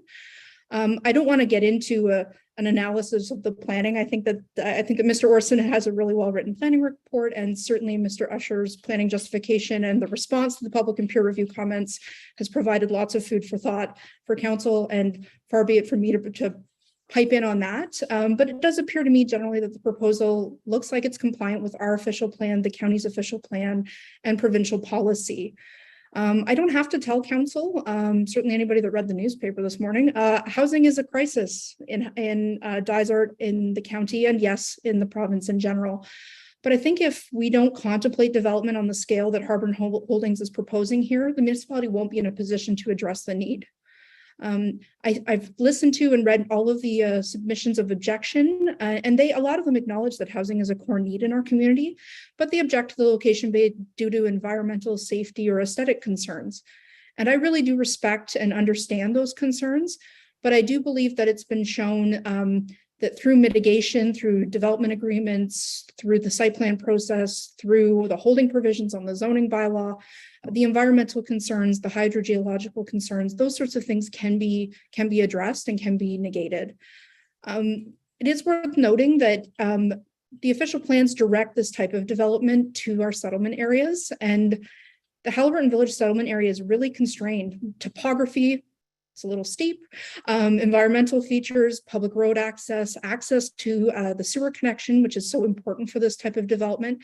There really are few perfect locations or ideal locations in the Halliburton Village that are free from any constraint or any concern. And if our community will only consider perfect locations, no progress is going to be made on creating more housing units for this community. And so I think it's important that we address that we need a mix of housing options with a range of housing styles and affordability to address our housing shortage in a sustainable fashion. Just as a note, single detached homes are one of the most carbon intensive forms of housing, and increasing density is less resource intensive and more environmentally friendly. And further, when we talk about sustainability, we also have to look at the social impacts of what we're developing. For example, the of Lot 1 to Places for People helps address the desperate need for affordable housing in our community. And even if it does have a view of the lake, I think that's a wonderful thing to see happen along the County Road 21 corridor. Finally, I don't want to belabor the point, but almost 36% of our population in Dysart as of 2021 is over the age of 65, which is more or less double the average for seniors province-wide. The existing condo developments that we have in Dysart have been a welcome option for many seniors who have chosen to move into those because they don't want to or aren't able to maintain a single detached home with the plowing and the shoveling and all of those sorts of things. And a lot of people want to stay in our community, but given the increasing number of seniors that we're seeing over time, if we're not able to provide adequate safe housing for those people, they're going to have to leave our community, or they're going to be forced to stay in houses that aren't safe for them to stay in any longer. Having a good mix of housing improves availability and affordability, and that's really what we need to help our community grow in a safe, sustainable way. Anyway, for above all of that, for all those reasons, I support this development. I know a number of people who aren't in attendance here today who also support this development, but you always get more naysayers than positive comments at a public meeting. I hope council will see the benefit of this and support an official plan amendment and zoning bylaw amendment for this project. And I thank you for your time. Thank you for your oral submission. Much appreciated. Okay, so they're all appreciated. Everybody's taking the time out today to comment. So thank you, Kim, for that. We will move to our next speaker, who is Stephen Belanger, and bring him in.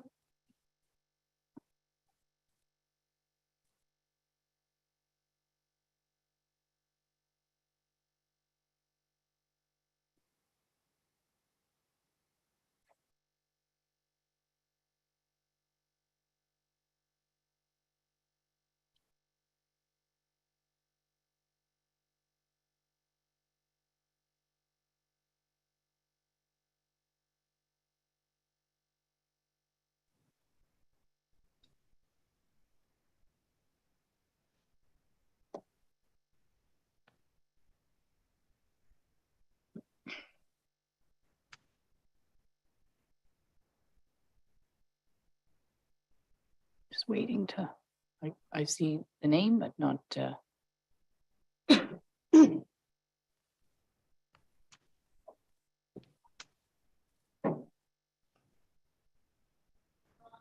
Oh, there we go. I was going to say good morning, but I think we're into the afternoon. Good afternoon, Stephen. The floor is yours.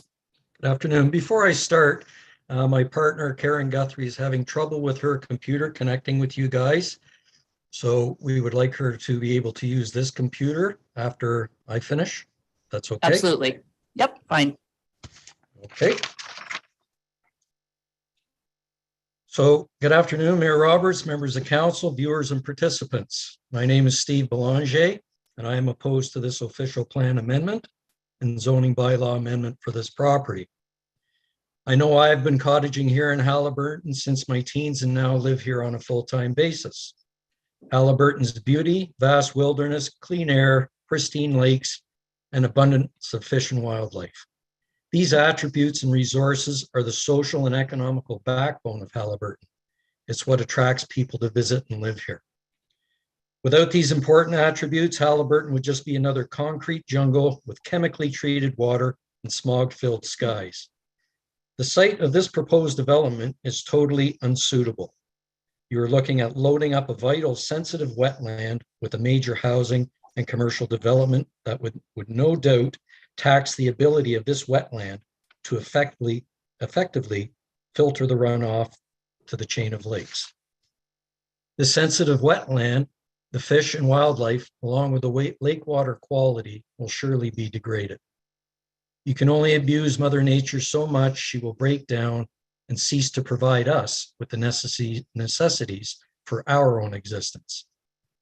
There are numerous alternative building sites if you want to look for them. There's a 10-acre parcel on Wonderland Road on sewers owned by the municipality. There's a 100-acre site directly across Highway 21, which is already prepared for building. There's several vacant properties not in business any longer in the Industrial Park Road area. There's numerous places to put housing. It doesn't have to be adjacent to a sensitive wetland.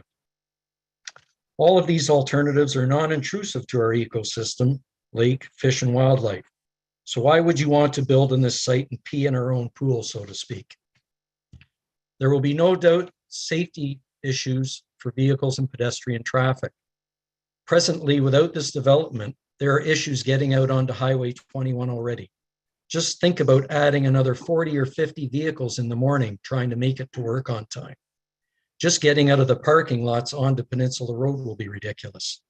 The added tension, anxiety will certainly cause drivers to take greater risk getting out onto 21 so they can make it to work on time. There will be human casualties because of this. At the very least, proper turning lanes, widening of road, and traffic lights would need to be installed. I know your traffic study says otherwise, but put an extra 40 or 50 vehicles on Peninsula Road trying to get to work on time, and we'll see the real reality. You say we have a housing crisis. This proposed development will definitely provide housing, but it won't be affordable housing, and the majority will be gobbled up by investors looking to make them Airbnbs. This in turn means more pressure to put in docks for boating. This will further damage the sensitive piece of wetland along with the wildlife, fish, spawning beds, and the water quality of the lake. In the end, this development will just bring more outsiders and won't solve your housing crisis. Then we have places for people. Funny how they have showed up on the scene at the 11th hour, being gifted a free lot if these amendments get pushed through. In my opinion, this is merely a ploy to make the deal look sweeter in the eyes of the public, so to fast track these amendments. Just the other day, I called Places for People to get the lowdown on how their affordable housing works. Places for People encompasses the entire Kawartha Lakes region. People register to get on a list, which is 5 to 10 years long, usually longer. When your number comes up, you take what is offered to you. If not, you are dropped off the list.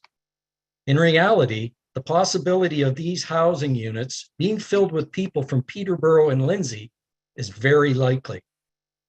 How is this going to help Halliburton's housing crisis? It looks good on paper, but in reality, it only brings more outsiders instead of housing our own residents.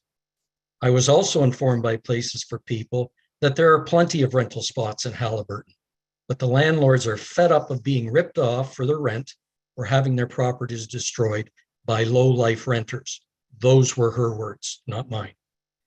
It sounds like we have enough rental opportunities here, just not enough responsible renters. I do agree we could use some housing for professionals.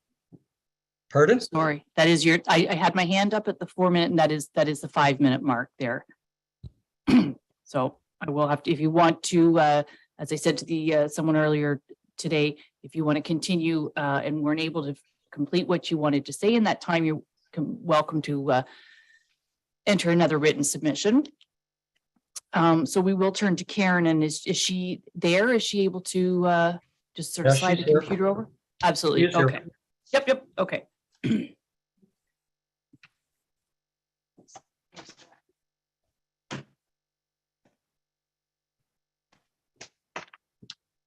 Hi, sorry, I was having some issues on my computer. Good afternoon, Madam Mayor and members of council. My name is Karen Guthrie. I'm a homeowner on Peninsula Road. I've taken the day off work to attend this meeting. First, I'd like to say, how did we get to this point? Over 15 years ago, residents were extremely concerned about the clearing of bush, burning of tires, filling in of the wetlands, and the total disregard to the environment on this site. Their questions and concerns fell on deaf ears, and now here we are trying to correct a wrong. The proponent has over many years, seemingly without restriction, dumped truckloads of fill in the inner wetland portions of this property, cleared out all undergrowth through the entire property, and removed many of the trees. How is this respecting our treasured environment? How do these actions demonstrate responsible stewardship of the Grass Lake ecosystem by the developer? Our wetlands are an important part of Grass Lake, which is an integral part of the 5-lake chain of Kashega-Wigamog. They have crucial benefits to this chain of lakes. Why would we compromise them? In Dysart's official plan, it states, proceed only where any affected lakes have capacity for additional development and not exceed the capacity of the lake to accommodate development.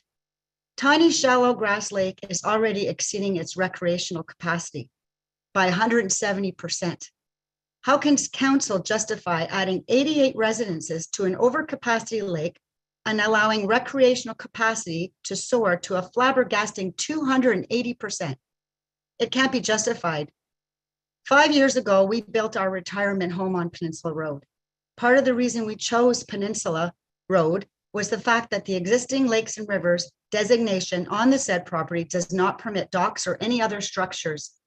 3 generations of homeowners have also chosen this road for that very reason.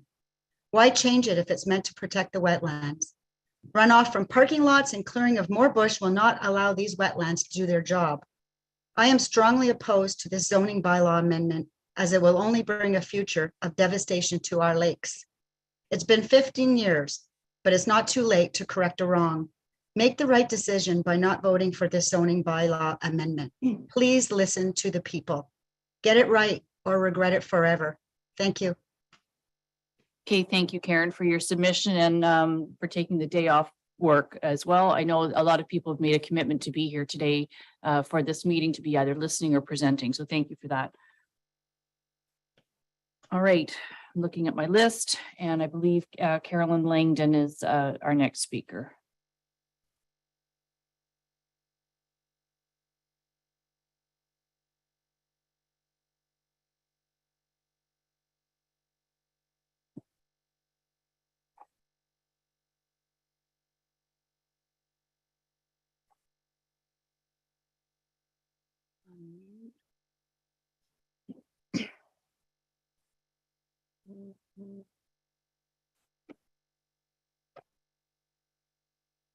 Good afternoon, everyone. My name is Carolyn Langdon.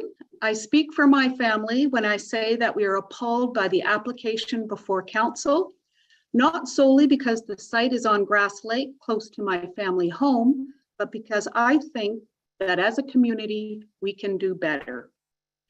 Councillors, can you stand before us today and guarantee that a large condo development shoehorned onto a narrow strip of land won't imperil one of the last remaining wetlands in the town of Haliburton? Yes, Harborne Holdings has completed the required environmental impact statement, but the criteria for these types of studies are based on old science and outdated thinking.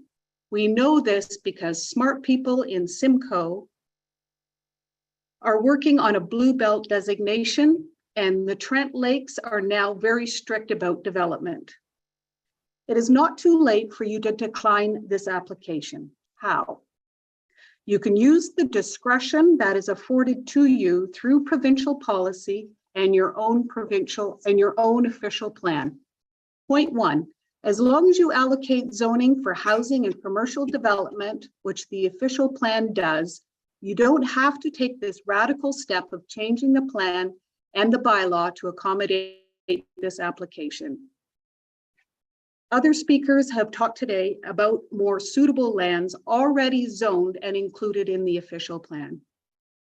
Point 2, in 2017, the architects of the official plan zoned this site environmental protection and rural to protect the natural feature of the wetland, a directive that provincial policy grants to local authorities. Why would you want to give this up? Point 3, the proposed severance is disingenuous and no one is buying the tale that the proposed new lots are not on waterfront. The lots front the high water mark, for heaven's sake, and contaminants recognize no arbitrary lot boundaries as they flow to the lowest point. Going forward with this severance plan will just encourage other developers to propose the same workaround on other lakes over capacity in the county. Is this what you want to trigger? Point 4, Grass Lake is over capacity and is part of a lake trout chain of lakes. You do not need to entertain new lot creation on one of the most developed lakes in the township. Yes, the site has municipal sewer, but that only partially satisfies one of the 4 criteria. I'm going to skip ahead to the 4th criteria, which is the lake tropic state. And then this is a study which has not been undertaken by the applicant, and you can request this study. And these are arguments that you can morally justify to yourself to say no to these new lots. Point 5, let's talk about weight, since it's been in the media again, boat weight, since it's been in the media again lately. We agree that it's not in Dysart's control to prevent boat weight damage, but you can prevent more boats by saying no to any new lots.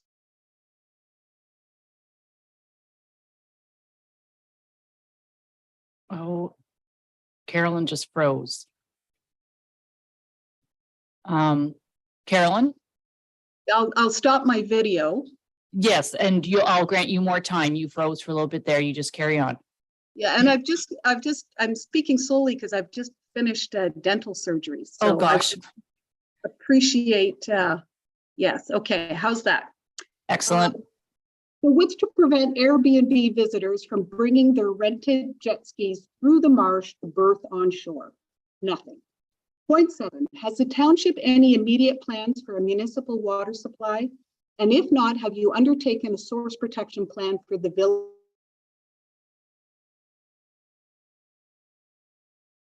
The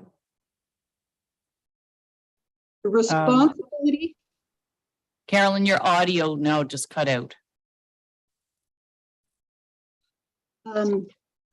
So can you hear me now?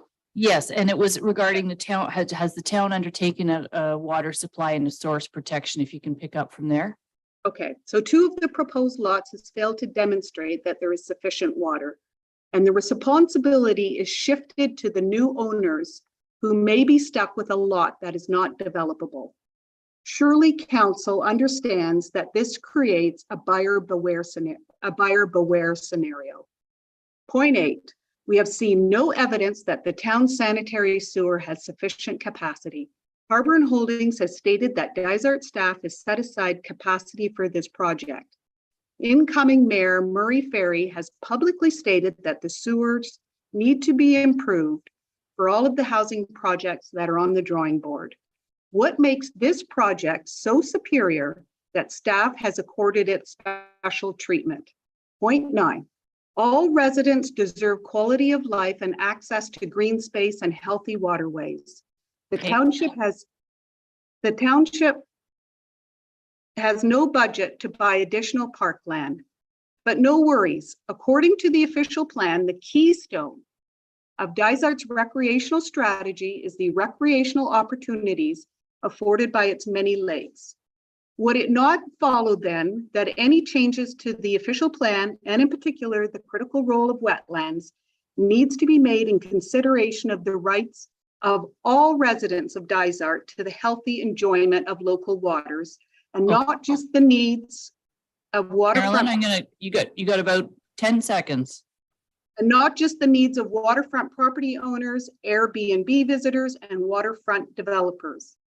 The needs of all people, even those not living on waterfront, their rights and needs should be championed. In declining this application, you will take a big step in making real a vision of a green and livable community that includes all residents, including those who reside within the settlement area. Okay, thank you, Karen. Establishing a dangerous Carolyn, time. Sorry, I've given you about a minute and a half extra, so due to the technicality. So I am going to call you on time there. And again, if you want it, I believe you were wrapping up, but if you feel you were not heard and you want to submit more, you may.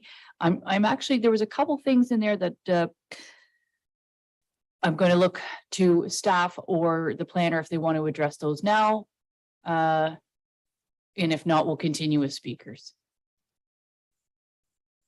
Regarding our sewer capacity, regarding EIS is based on old science, or do we want to hold that till the end? So to either plan our Dysart staff or the planner, Tony Escher. Be comfortable carrying on? Jeff, do you want to speak to that? Yes, thank you. I'm happy to address the sewage treatment capacity. The Public Works Department and Clearford, who is the company that maintains our sewer lines and the sewage treatment plant, have provided and confirmed that there is sufficient capacity at the sewage treatment plant. As per the official plan, holding provisions are being recommended today to ensure that at the time of development, there still is sewage capacity at the treatment plant. So if you have any questions, I'm happy to answer those. No, I just wanted that brought forward to confirm. Anything from the planner you want to carry on? Anything that was said there? No. Okay, so we will continue with the next speaker. I believe is Catherine Swift.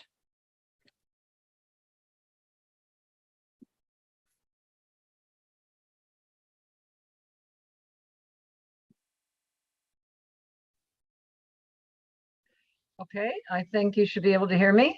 Yes, we can. Yep. Okay, good afternoon. My name's Catherine Swift. I've been a property owner on Grass Lake for almost 20 years now. Been active in the community as a volunteer, notably on wildlife-related things because they were dear to my heart, such as the Turtle Mitigation Project for a few years and loon monitoring and so on.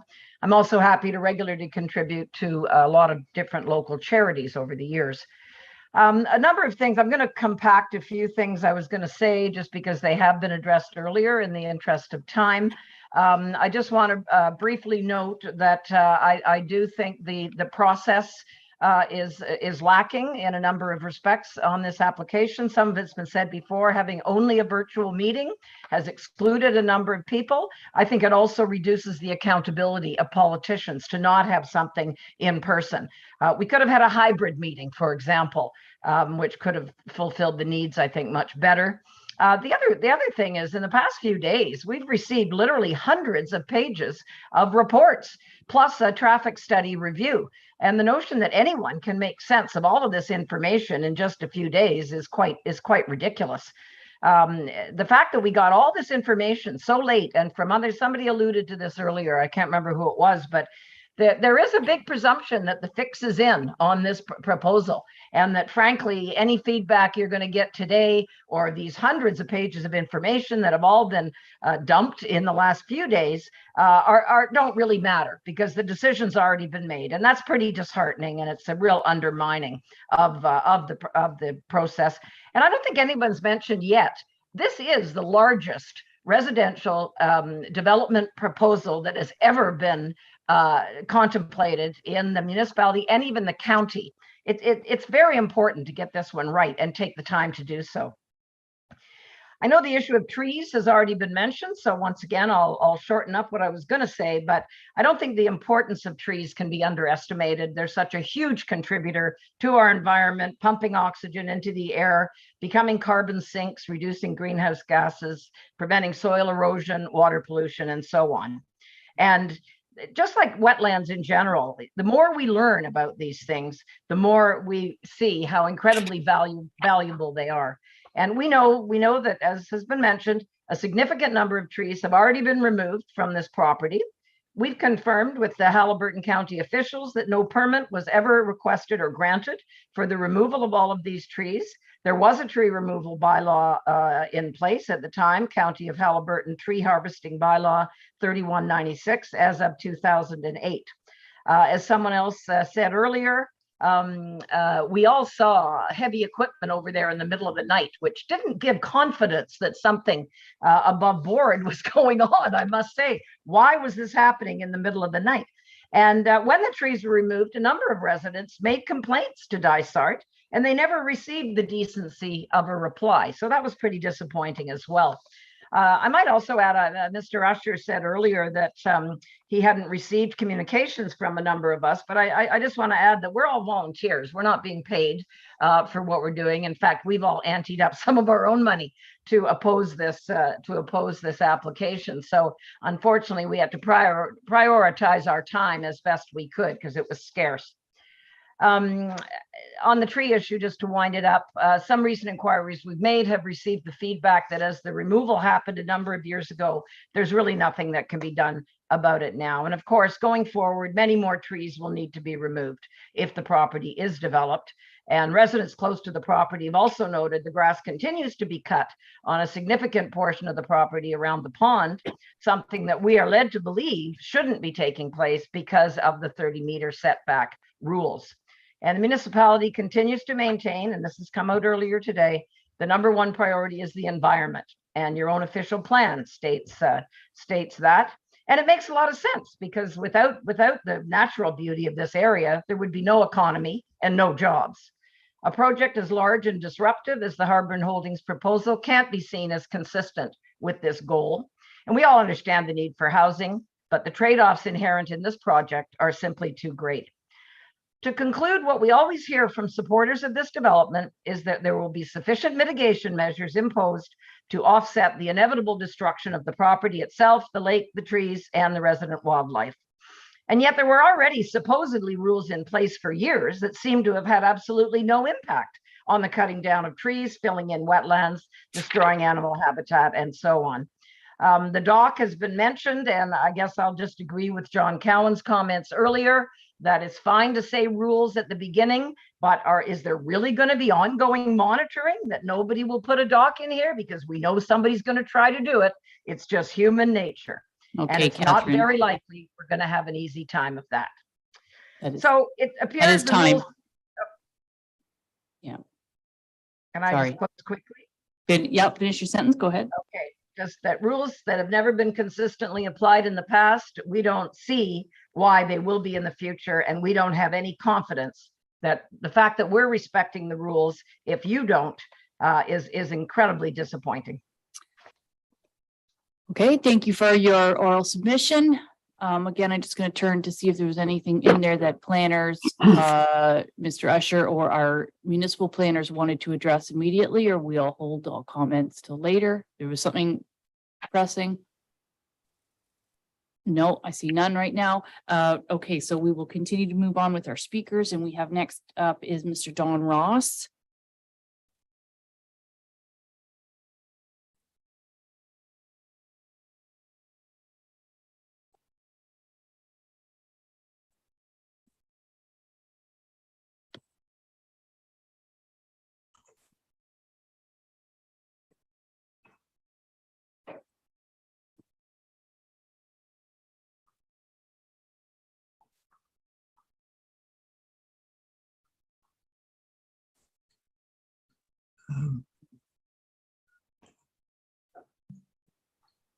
Good afternoon, Mr. Ross. Hi. There you go. Go. Thank you. You've got the floor. Okay. Madam Mayor, Deputy Mayor, and councilors, my name is Don Ross. Our family first started coming to Birch Point Lodge in the 1940s and fell in love with the beauty of nature on Lake Kashagawigamog. My parents built a cottage on Peninsula Road on Grass Lake, and our family has cottaged there for 60 years. My 4 grandchildren represent the 4th generation at our cottage. Our family opposes this application in the strongest possible terms. Many area residents have heard from several people, including Mr. Wilson himself, that Mr. Wilson originally only wanted to sell 4 lots with 4 single detached homes, and that it was the municipality that asked him to apply instead for official plan and zoning bylaw amendments that would allow multi-density housing. What many folks have heard is that when Mr. Wilson told the municipality that such an application would be a much more expensive process for him to undertake, the municipality gave him assurances that such an application would be approved. Let me repeat that.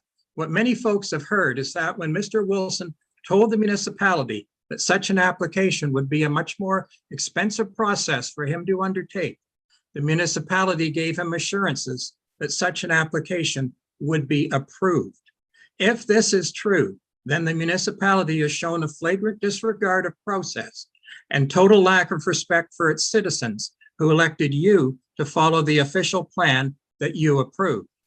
If this is true, every person in this town is outraged at being not just misled, but duped and played. 80 letters opposing this application have been submitted to council. 900 people signed the Friends of Grass Lake's 2 petitions opposing Harbor and Holdings application and urging the municipality and the county to adopt green infrastructure planning. Does that not give you a sense of the breadth and magnitude of the electorate's opposition to this application? 46 people shelled out over $18,000 to support efforts to create awareness and fight this application. Does that not tell you that support for Friends of Grass Lake puts its money where its mouth is? And if this is true, what do you tell those 46 who ponied up their hard-earned money in an honest belief that they can have faith in the system and their politicians? For a year, concerned residents have been put off by councillors who said that they couldn't comment or discuss this application with us because it hadn't yet come to council, and that they first also needed to receive their planning department's recommendations. Nor would Dysart planners dialogue with us until their recommendations were completed. What has happened to the idea of consultation and working together with the public? More than a year has elapsed since this application was submitted. The planning department's recommendations were finally made available to council and the public just 3 days ago. 3 days ago. This is hardly enough time for council, let alone the public and interested parties, to properly digest and respond to the 800 pages of information. This application requires a thoughtful and thorough vetting and deserves not to be rushed. Your constituency deserves much better. Yet the mayor has insisted on calling a public meeting, seemingly to rush the process through council before the end of its term. And isn't it coincidental that most councillors, including the mayor and deputy mayor, are not running for re-election next month? Mr. Ross, you're getting very close to being out of order. And you are saying some things that have nothing to do with planning. You are getting personal to myself, and I am taking deep offense to that. I hold this position as mayor in my highest regard. I will give you 30 more seconds to speak on the planning issues at hand. Okay, I just have one question. I am asking the council if assurances were given to Mr. Wilson that an application for a multi-density development would be approved. Was a backroom deal struck long before today? Is that the end of your submission? That certainly, I'm not finished, but that's the end of my 5 minutes. We're not that's all right. Well, you have actually, I'm sorry, 30 more seconds to finish your submission, and then we'll go to the planners. And go ahead for 30 more seconds. No, I am complete enough. Okay. I'm a bit speechless that you would insinuate that our staff or our council would behave in such a matter, that nothing in planning is a done deal. And I don't know, that's been said before, and there is no such thing as a backroom deal, not here at Dysart ever, not under my watch. So I don't know where, and this is part of what I said in my opening with some misinformation. I'm not sure where that type of communication would happen. So, Mallory? I wonder if the planning staff could just briefly comment on, I've heard the term a few times that this has been rushed, but the planning act's very specific on when you need to review applications and when they're complete and so on. So there's no rushing here. You're very legislated in when you need to hold a public meeting. The fact that this council's outgoing is irrelevant. They just happen to be outgoing, and this application's complete. There's still council until November 15th, whether you like it or not. So I just want to make that very clear. I don't know if one of the planning staff want to comment on that as well. Yeah, thank you, Mel. Yeah, I'd just like to add too, like we appreciate all the comments, everything else. We take them serious, and we did compile them appropriately. The application was reviewed in the context of the Planning Act for process, as well as notification and everything else. Yes, the report is a long report. I do understand that. However, I would like to just go back to the opening presentation that did outline that all the material provided to date has been continually added to the website. So the public did have the opportunity to review all of this material over the past year and a little bit, as things were added, to familiarize themselves with the application being presented, as well as all the detailed 100, 200, 300 page reports. So they were all added in there, and the report that was provided by staff was just pretty much just identifying those components of those reports to sort of decipher it down a little bit better for council's review, as well as the public. So I just wanted to make that point, that this information has been, a lot of it has been on the website for many months, if not a year, and all new information was provided for transparency and for the public view throughout this process. Jeff, anything to add? Well, if I could add anything, I think Chris outlined his timeframes in his presentation this morning. The applicant pre-consulted with the county and the municipality of Dysart probably 2.5 years ago. So we've been carefully reviewing the submissions for quite some time, and under the legislation of the Planning Act, we are open to an appeal right now because we have taken too long to review this. So I don't think it's fair to say that this has been rushed. If anything, we have taken careful time to make sure we review everything because we know the public interest in this file. So I just want to point that out. Thank you, Jeff. And I'll just say that the reason of a calling of a meeting today, being not a regular council meeting, was that we all felt, planners, myself, that this file would take some time. We knew we had a lot of public comments. And so therefore, it didn't fit into the time frame of the body of our meeting held 2 days ago, of which we had a public meeting for an application. That's normally the date and time it would have been, but we would have been ordering dinner by now. So we felt that it's fair to have a special date and time, which is only 2 days after our regular council meeting. And that is why we're having the meeting today. I wonder if I do see you, Councillor Smith, but I wonder if the applicant or Mr. Usher want to comment on that, or we'll move along to the next speaker. No. Councillor Smith, did you want to, normally I'm not going to open it up, but is there something you want to say? Yeah, I wanted to ask Mr. Ross a question, and then I wanted to make a comment. Yeah, we're not doing debate to Mr. Ross. We're not doing debate to any of the. I'm not intending to debate. But Mr. Ross, I believe, is a leader of the Friends of Grass Lake, and this morning in his comments, Tony Usher said that the Friends of Grass Lake and their hired consultant had declined an invitation to meet with Mr. Usher and Paul Wilson to discuss this proposal. And I was shocked at that because it's always been my experience, whether it's a difference of opinion at home or something in the boardroom, that the only way these things get resolved is when the two parties get together and talk about it. And so I was wondering, Mr. Ross, why is it true that you declined to meet? And if so, why would you not want to sit down with the proponents and see if you could better understand or potentially change their mindset? Thank you. Okay, thanks. And Mr. Ross has been down. He's now an attendee and is able to watch the meeting. So we'll find the answer to that out later. And we're going to move on to our next speaker. It is an interesting question, and we don't know the answer to that. Mr. Glenn Evans is next in our speakers.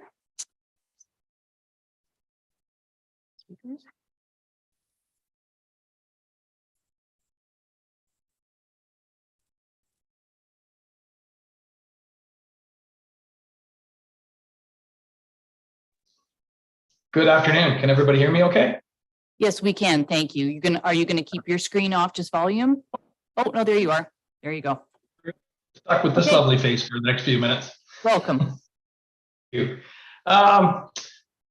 First of all, I want to say that I appreciate council's time and the staff time and the consultants. Everybody has put an enormous amount of effort into this. It certainly seems that the approach has been very responsible up until a few minutes ago. No room for that in public forum, and I apologize on behalf of everybody else that that you guys were subjected to that. Cedar Winds Design Build, president of the Home Builders. Glenn, you're Glenn. Yes. You're gonna have to you're gonna have to stay quite close to your microphone. The second you move just one back, I'll allow for more time. So go ahead and just stay that close to the microphone. I appreciate that. Sorry. So as I was saying, I own and operate Cedar Winds Design Build here in town. I'm the president of the local Home Builders Association, and I also sit on the board for the Ontario Home Builders Association. So I have an opportunity to deal with these housing issues on a few different levels, and exposed to different thinking. Oh dear, sorry about that. At different levels. I think the housing crisis is very clear. The federal government obviously is pumping billions of dollars into possible solutions. Ontario and the other provinces are looking at legislation to enable municipalities to push housing projects through, like this one. And I, of course, understand that at this level, this is sort of where the pinch point starts. This is where it happens right here, and this is where some of the difficulty comes in. Opening official plans, dealing with public concerns, and trying to sort through some of those issues. Having said that, I won't take up any more of your time. I think everybody has done a really good job of dealing with the issues. I think the science speaks for itself. From a provincial standpoint, the Ontario Home Builders support any municipal activity that supports development of housing at whatever level that may be. And locally, we need people living here. We need workers. We need support staff at all different levels. And for that reason, we support the application. I appreciate the time. I wish all of you that are continuing your political career all the best. Those of you who are leaving, thank you very much. And good luck with everything that lies ahead. Okay, thank you, Glenn, for your submission, your oral submission. Okay, thank you very much. Moving along, we will bring in Sandra Daoust.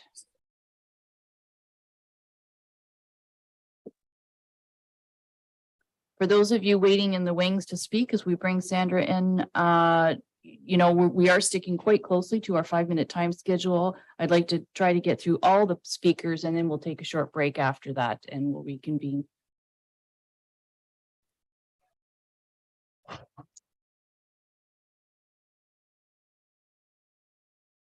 Good afternoon. Good afternoon. Is my volume okay? Perfect. Perfect. Thank you. My name is Sandra Daoust, and I've been a visitor and cottager since the 80s, and a permanent resident and property owner here for almost 20 years. I love and care about the future of the Haliburton Highlands, and I feel very privileged to live here. I've consistently been an active volunteer in the community. Last year, I trained and became licensed to deal with invasive species with the OFA, and personally removed over 100,000 banded and Chinese mystery snails from Grass Lake, of over 350,000 reported last year, another 50,000 to count this year. Grass Lake is a link in a vital 5-lake chain, and a chain is only as strong and healthy as its weakest link. In my time here, I have seen, smelled, and heard the negative impacts of developing Grass Lake to being over capacity. Water testing has consistently indicated that the highest levels of coliform and E. coli found in the chain are at Drag River and Head Lake, and Grass Lake readings very near the big pipe, which feeds into the lake from the wastewater treatment plant. Lake Ashagawigamog is the big brother in this chain, and the LKO, which represents 162 properties, has voiced its opposition to this proposed development through letters to council, e-blast to members, and a donation to Friends of Grass Lake. Unfortunately, no LKO executive members are available to join us today. So I, as an LKO member, have permission to read their most recent letter to council. Mayor Roberts and Council, the Lake Ashagawigamog Organization, or LKO, is not in support of this official plan amendment and zoning bylaw amendment. The current zoning in the official plan of rural type 1 zone and environmental protection zone is the correct zoning in our opinion. A portion of this property has gradually been created over the years by a combination of infill and creating a pond where none existed before. The LKO has informed the municipality at the time, due to our concerns that a wetland, a vital filter for Lake Cache water quality, was being inextricably altered. The municipality chose not to stop this activity. There would have been insufficient land to consider a development if this partial infill had not occurred. The conditional land donation to Places for People is not relevant to the environmental issues that this official plan rezoning presents. We fully appreciate that there is a desperate need for affordable housing in Haliburton, but this is an unsuitable location for development regardless of the occupants. The remaining wetland is vital for maintaining the water quality of Grass Lake, Lake Cache, and the other downstream lakes. The water quality of the lake is under great pressure from the existing development on the lake, and it is very important for the economy of Haliburton. Lake Cache is an at-capacity lake trout lake, which is a tourist destination. By not leaving the remaining wetland in its natural state, the contaminants from building, parking, and increased human presence likely will lead to further degradation of our water quality. Of particular concern is the paving of parking lots, which leads to increased runoff and toxicity of the lakes. With climate change, the increased frequency and intensity of storms is of great concern. If this development proceeds, at the very least, the parking should remain as a permeable surface so that the runoff can be absorbed by the ground. If there's no fishing, no wildlife, and the water is toxic, there will be no economic driver for this chain of lakes and its supporting town. LKO fully supports the work done by the Friends of Grass Lake and their planner, DM Wills. The over 900 signatures that they obtained on 2 petitions about this application and the wider use of the municipality taking a green approach to development cannot be written off simply as NIMBYism. It should be viewed as a genuine concern that the municipality is putting the developers' interests above environmental protection of our lakes. The LKO has now reviewed all of the documents posted on the Dysart website. We believe it is unwise to vote in haste on such an important development proposal immediately after one public meeting. The LKO believes that this proposal is a massive over-intensification of an ecologically sensitive area. Municipal planners are hired to show council what is possible under the Planning Act. It is up to council to decide what is right for their community now and in the future. These are my words now. Council recently developed, yes. That is at the 5-minute mark. How much more do you have? I would say a minute. Okay, go ahead. Thank you. Council recently developed a strategic plan, and I remind you that your consultant stated this is a framework and is only useful if you build and act on it. In the short term, use the operating plan to assess and review progress. You now have an opportunity to walk that talk. The strategic pillars and goals in 1, protect and respect natural environment, mitigate climate change impacts, and pillar 5, strengthen community engagement and communications. Please listen to the many people who have been telling you they oppose this development. Thank you. Okay, thank you. And I just to note, I have cut other people off at the 5 minutes, but I believe you said you were speaking as well for LKO and then for yourself. So that is my rationale for granting a little extra time if anyone's not playing favorites on anybody. Okay. Neutral as we hear the comments. So thank you for your submission today. We'll move into the next speaker, Leora Berman.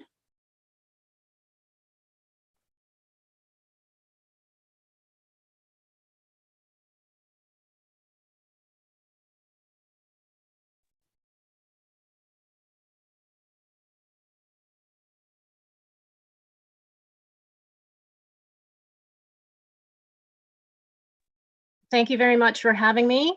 My intent today is to provide information that does not seem to be sufficiently integrated into any application or report. I would like to present you with my information today stemming from my work with limnology, or the study of lakes, in my capacity both as the COO of the lead ecologist for the Land Between charity, but also as the hydrological consultant that was retained by the Lake Kashagawigmog organization to conduct their lake plan. A plan that included Grass Lake as a significant part of the basin, fisheries, and overall ecology of the larger lake and the 5-lake chain. The plan was completed in 2012, taking 2 years to complete, and gathered and analyzed 20 years of data to understand trends and stressors and the state of the lake. The plan was presented to many members of this council at the time, and the plan is available publicly for review. It appears that the application and responses have only looked at the wetland and other concerns expressed in isolation and not the cumulative effects on the fishery and the lake. It's also important to note that there is no standard for what constitutes a peer review under the Planning Act, and so the quality and completeness of any planning peer review is a moving target. When conducting this lake plan, it's also important to note that I sat for many hours with David Flowers, the fisheries biologist at the time, to review what was happening in these basins. From this experience and foundation, I have this information to provide to you. Furthermore, we have also analyzed across cottage country the most sensitive of the lakes, 273 of them, using 20-year data. And what I'm providing now also flags Kashagawigmog and Grass Lake. So they both have issues that may be exacerbated by the proposal as it stands. To start with the lake plan, the Grass Lake and Lake Kashagawigmog together represent the largest walleye fishery in Haliburton and likely in all of the Highlands. The Grass Lake wetland in particular was noted in the lake report to be a significant spawning area for this impressive fishery. Walleye require shallow, weedy bays for spawning. Additionally, in the plan, it was noted that these lake basins together only had 10% wetland cover, and that it was imperative that these sites remain intact to support the water quality and fisheries of the lake basins. It's fair to say that a development of this size, especially in this bay, would impact this fishery, and the riparian area existing currently because of infilling or otherwise are critical to the function of that lacustrine wetland and this fishery. What else do I need to tell you about this is that in the lake plan, it was clear that the hypolimnium, or the level of warm water was increasing at the top. So we had less fish habitat. There was the fish habitat is shrinking. And it's fair to say that, again, this is due to, this is happening from increased runoff, resurfacing of land, which will direct more pollutants in the bay. It will exacerbate this issue. The fragility and significance of this entire riparian zone and its holistic function is not sufficiently abated in this plan. I should also mention that there were other important baitfish areas noted in the same wetland area of Grass Lake that will likely be negatively affected by the development that you need to look at. Secondly, both Grass and Kashagawigmog lakes have this decrease in thermocline that was experienced already 10 years ago. So the cold water areas are skinnier, and the warm water areas, which are attracting invasive species, are larger. Also, what we're finding is an increase in phosphorus. And so the increase in phosphorus is partly because the lake has erodible soils, excess boating, which you cannot really logically say will not increase because of this development, is part of the issue. And all the runoff from any development of this size and this style will increase that demand on the oxygen within the lake. So what is happening in Lake Kashagawigmog and Grass Lake is that there's increasing dead zones at the bottom of the lakes. And these dead zones or areas with little oxygen cannot support really anything living. The issue is quite significant because we have witnessed fish kills in Grass Lake in particular. So I think that's important for you guys to understand. There is, in terms of phosphorus, the lake is heading towards eutrophication. The only reason Lake Kashagawigmog and Grass Lake are not 30 seconds cesspools is because they flush readily. The lake was also picked out in amongst the 273 lakes as having concerns. I wanted to leave you with that information. At the time, the lake, basically we need housing for the working poor, but the only choice presented is one that may result in unintended deterioration of significant resources. And this is not a true choice and certainly not the result of thoughtful planning. Thank you. Okay, thank you, Lior, for your submission. Again, I always just check with the planners or with Mr. Escher if there's any comment there, and if not, we'll move along. Okay, just keep me posted. Linda Williams is next, and I believe she had it's a PowerPoint. Oh, yes, Mallory? We're just gonna say that Mr. Escher had his hand up, that's all. Okay, excellent. Yeah, because I'm, yes, Mr. Escher. Unmute.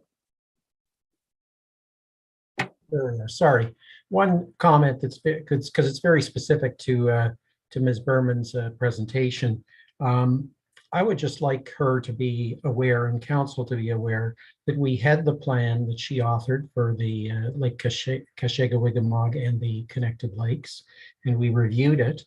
And I certainly did. I'm pretty sure that Mr. Nielsen did as well. And because of the analysis that Mr. Nielsen conducted and the mitigation measures he proposed, which would, in our view, and she may not agree, but in our view, have the effect that there would be no significant, there would be no discernible adverse effects on water quality or fisheries on Grass Lake or the rest of the system. We didn't see anything in the plan that justified particular concern or mention. Now, if she does not agree, and I greatly value the work that she's done for the LKO, we're happy to have a discussion, Mr. Nielsen and myself, with Ms. Berman. So that's what I wanted to say. Okay, thank you for that. Jeff? Yes, thank you. And I have been keeping a list, so I'm happy to comment whenever council would like, but I've been saving them towards the end. But given that we're discussing fish habitat, we have received comments from the Department of Fisheries and Ocean in this regard as well. Mr. Hand from DFO provided an email that notes that based on his site visit and the review of all the information provided to him, he has not seen any completed works at the subdivision lands and wetlands that he would confidently conclude represents a harmful alteration, disruption, or destruction of fish habitat. So that's coming from the DFO in April. Okay, thank you. All right, then we will move to Linda Williams, who's next, and she has a PowerPoint presentation, which I believe Chris Orson will be sharing his computer screen. So first we'll bring Linda in.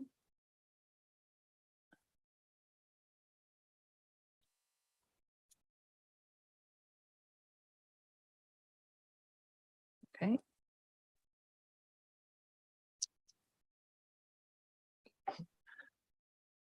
Would you like me to share my screen now or just wait a second? I'll just wait till I see Linda.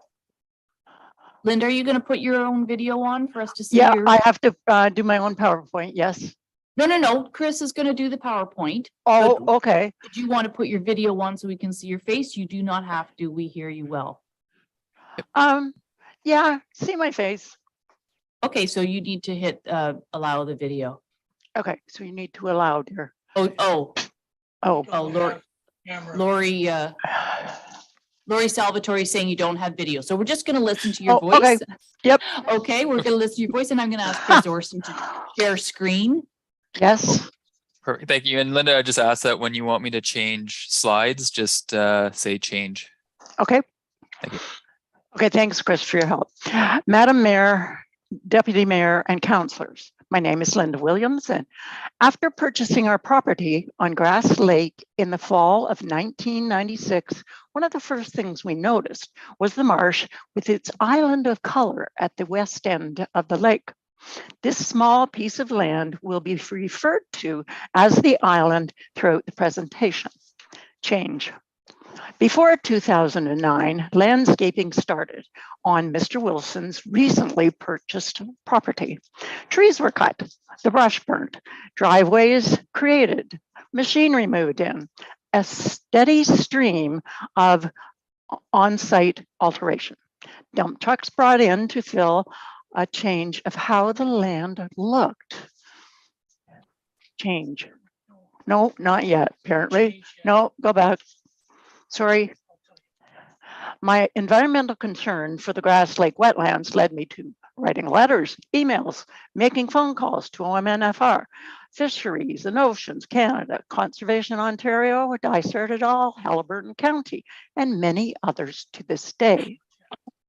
In 2009, finally, a return email from Tracy Allison, DFO, and a site visit with me confirmed that the landowner, quote, has been advised that filling toward the lake beyond the current fill is prohibited, quote. Next page. Change rather, sorry. The island with the added filter cloth is pictured in these two photos. Number one, there's the island. You'll see the snow change. And there's the end of the island with more fill. The red line denotes the where the filter is. Change. Next slide. There we go. Multiple piles of fill can be seen in the back of the island, encroaching on the marsh. Change. Pond construction and landscaping still continue. In 2012, change.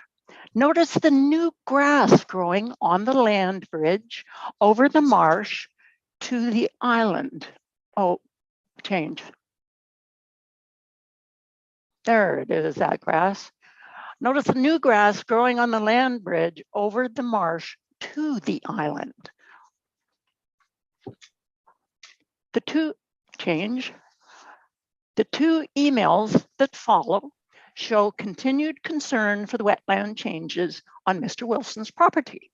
Emails were sent May 16, 2009 to Reeve, Murray Theory, Dave Flowers, MNR, Don Pearson, Conservation Ontario, August 11, 2011 to Rob Davis, Ecoethic, and Len Lazzaro, LKO board member at the time.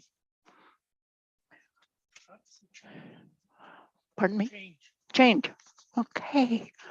Dice and change again, sorry. Change. Okay. Now I have to go back though. Linda, and I know you've worked so hard in this PowerPoint, and but I have to be fair with everybody. I'll give you 30 seconds more. Yeah, I just need to go back to the first, just go to the first slide.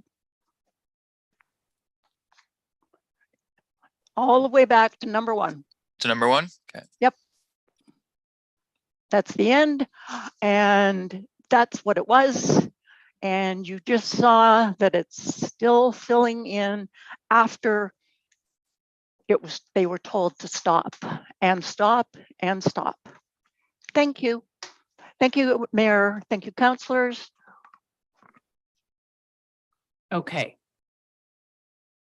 So thank you for Linda for your submission and Chris for doing the slide. I don't know if the planner wants to speak or Mr. Usher, or you've already addressed the issue of previous, that really isn't based on this planning application, it's based on previous work that we're not here to talk about today. So I don't know if you want to comment again on that.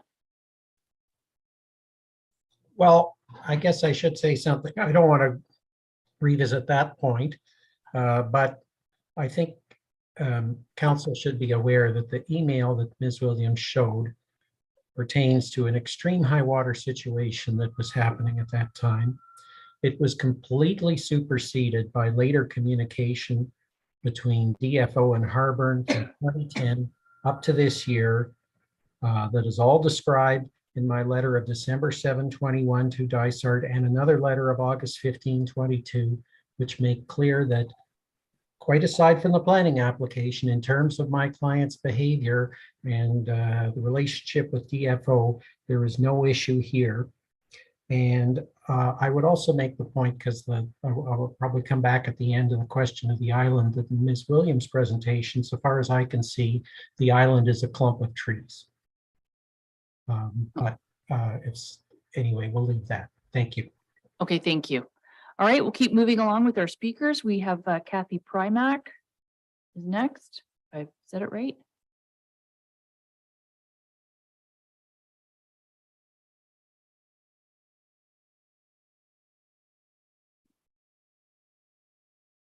Okay.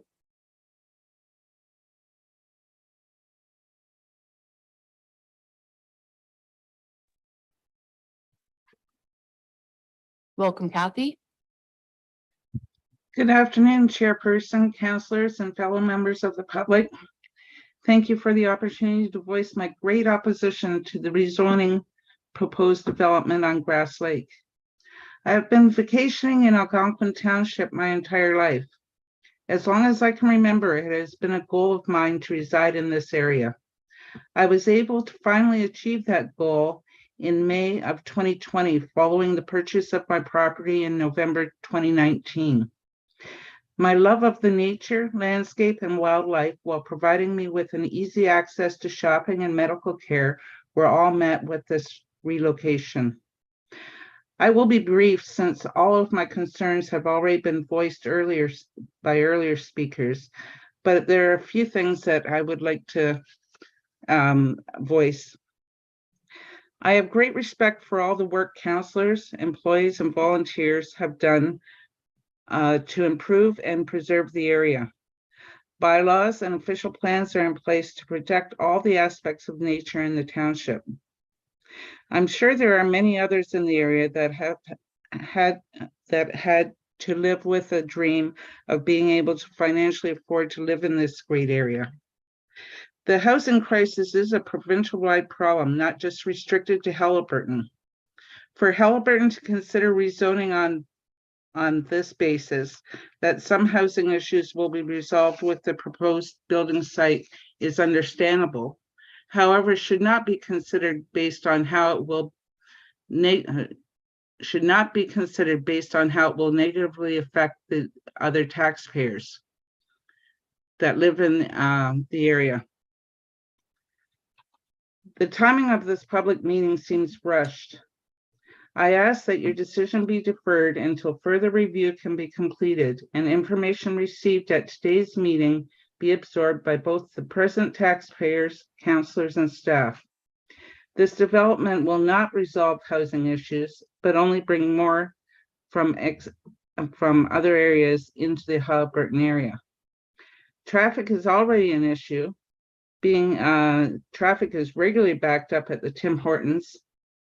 And I ask that you please provide the public with the exact website address for this application process, as it is very difficult to find if we don't have the exact address. Thank you for your time, and please reconsider deferring your decision. Okay, thank you for your oral submission, Kathy. Just where are you in relation to the property? You said Algonquin. I am right across the street from Tim Hortons. Okay, so you are on Grass Lake.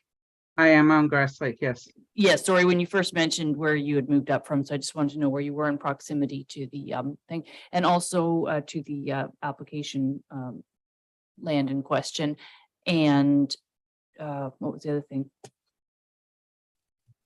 Something I was going to ask staff. Can't remember. Okay, well, thank you for your submission.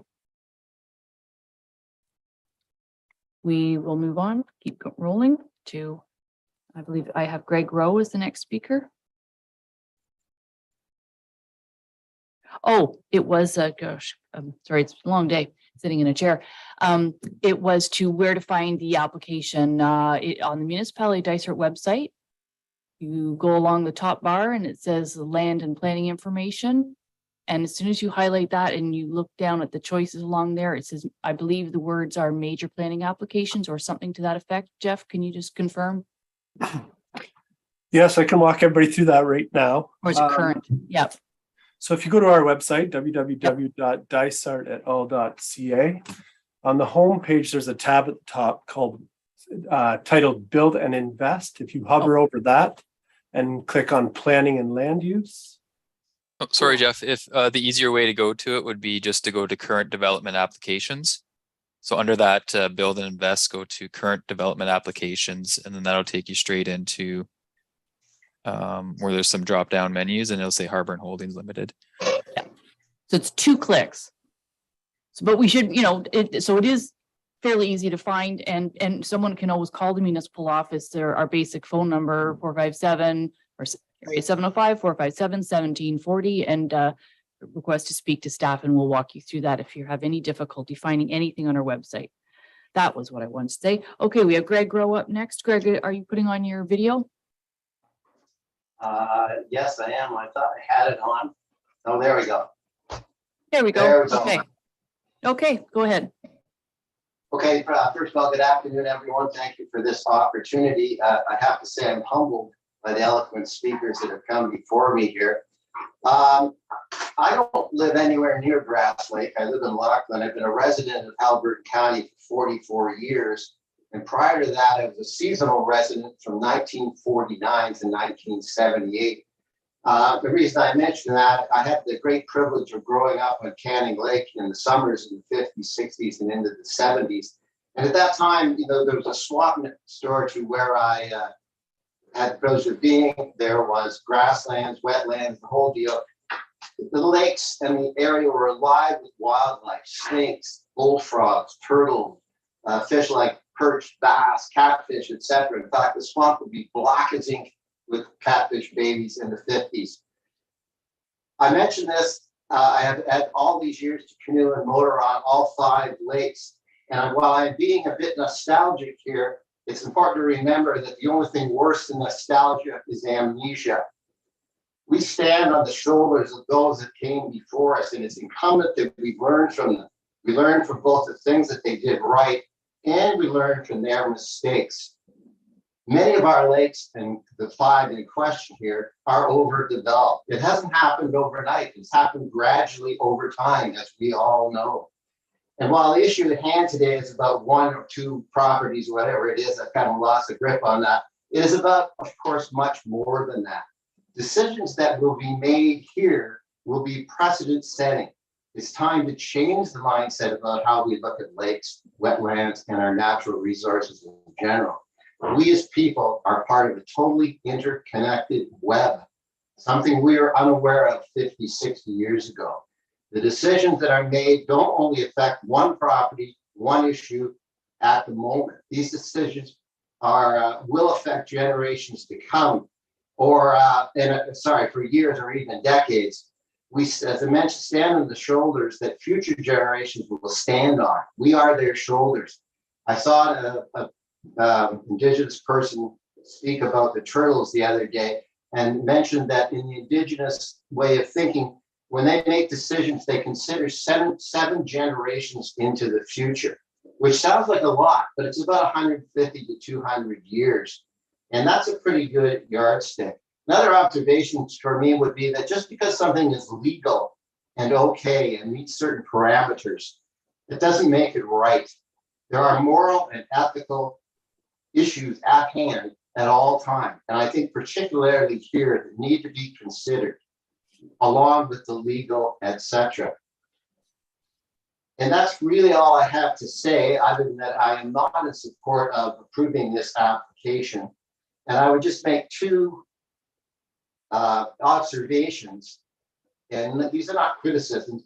I'm just wondering if before the meeting is over, we could get, because I don't think I heard it, in a response to, I believe it was Miss Anderson's request to defer this meeting. I don't believe there was any reply to that. And the other is, when I signed up, I was told I would get 5 minutes. Again, this is not a criticism, and then I would disappear from the screen. But that has not happened. Some individuals are gone in 5 minutes. Others are allowed to have input and dialogue, something to consider for future generations. I want to thank you again for giving myself and others the time to speak. And thank you all for the time, expertise, and service that you as councillors give to this community. I know it's a very difficult job. Thank you very much. Okay, thank you, Greg. And as I'm chair of the meeting, I have been pretty darn strict with my little timer right here, I have to say. And the only person got 45 more seconds was Sandra Daou, because she was speaking as well on behalf of the LKO. So everybody's been pretty cut off at 5 minutes. And DM Wells, which is determined that they would be allowed 20, and I believe they took about 12 minutes. I wasn't keeping track at that time. I know it was well under the 20. So, okay, well, we've had Greg's submission and we will move along, and we have the next speaker, which is Mr. Rob McCaig.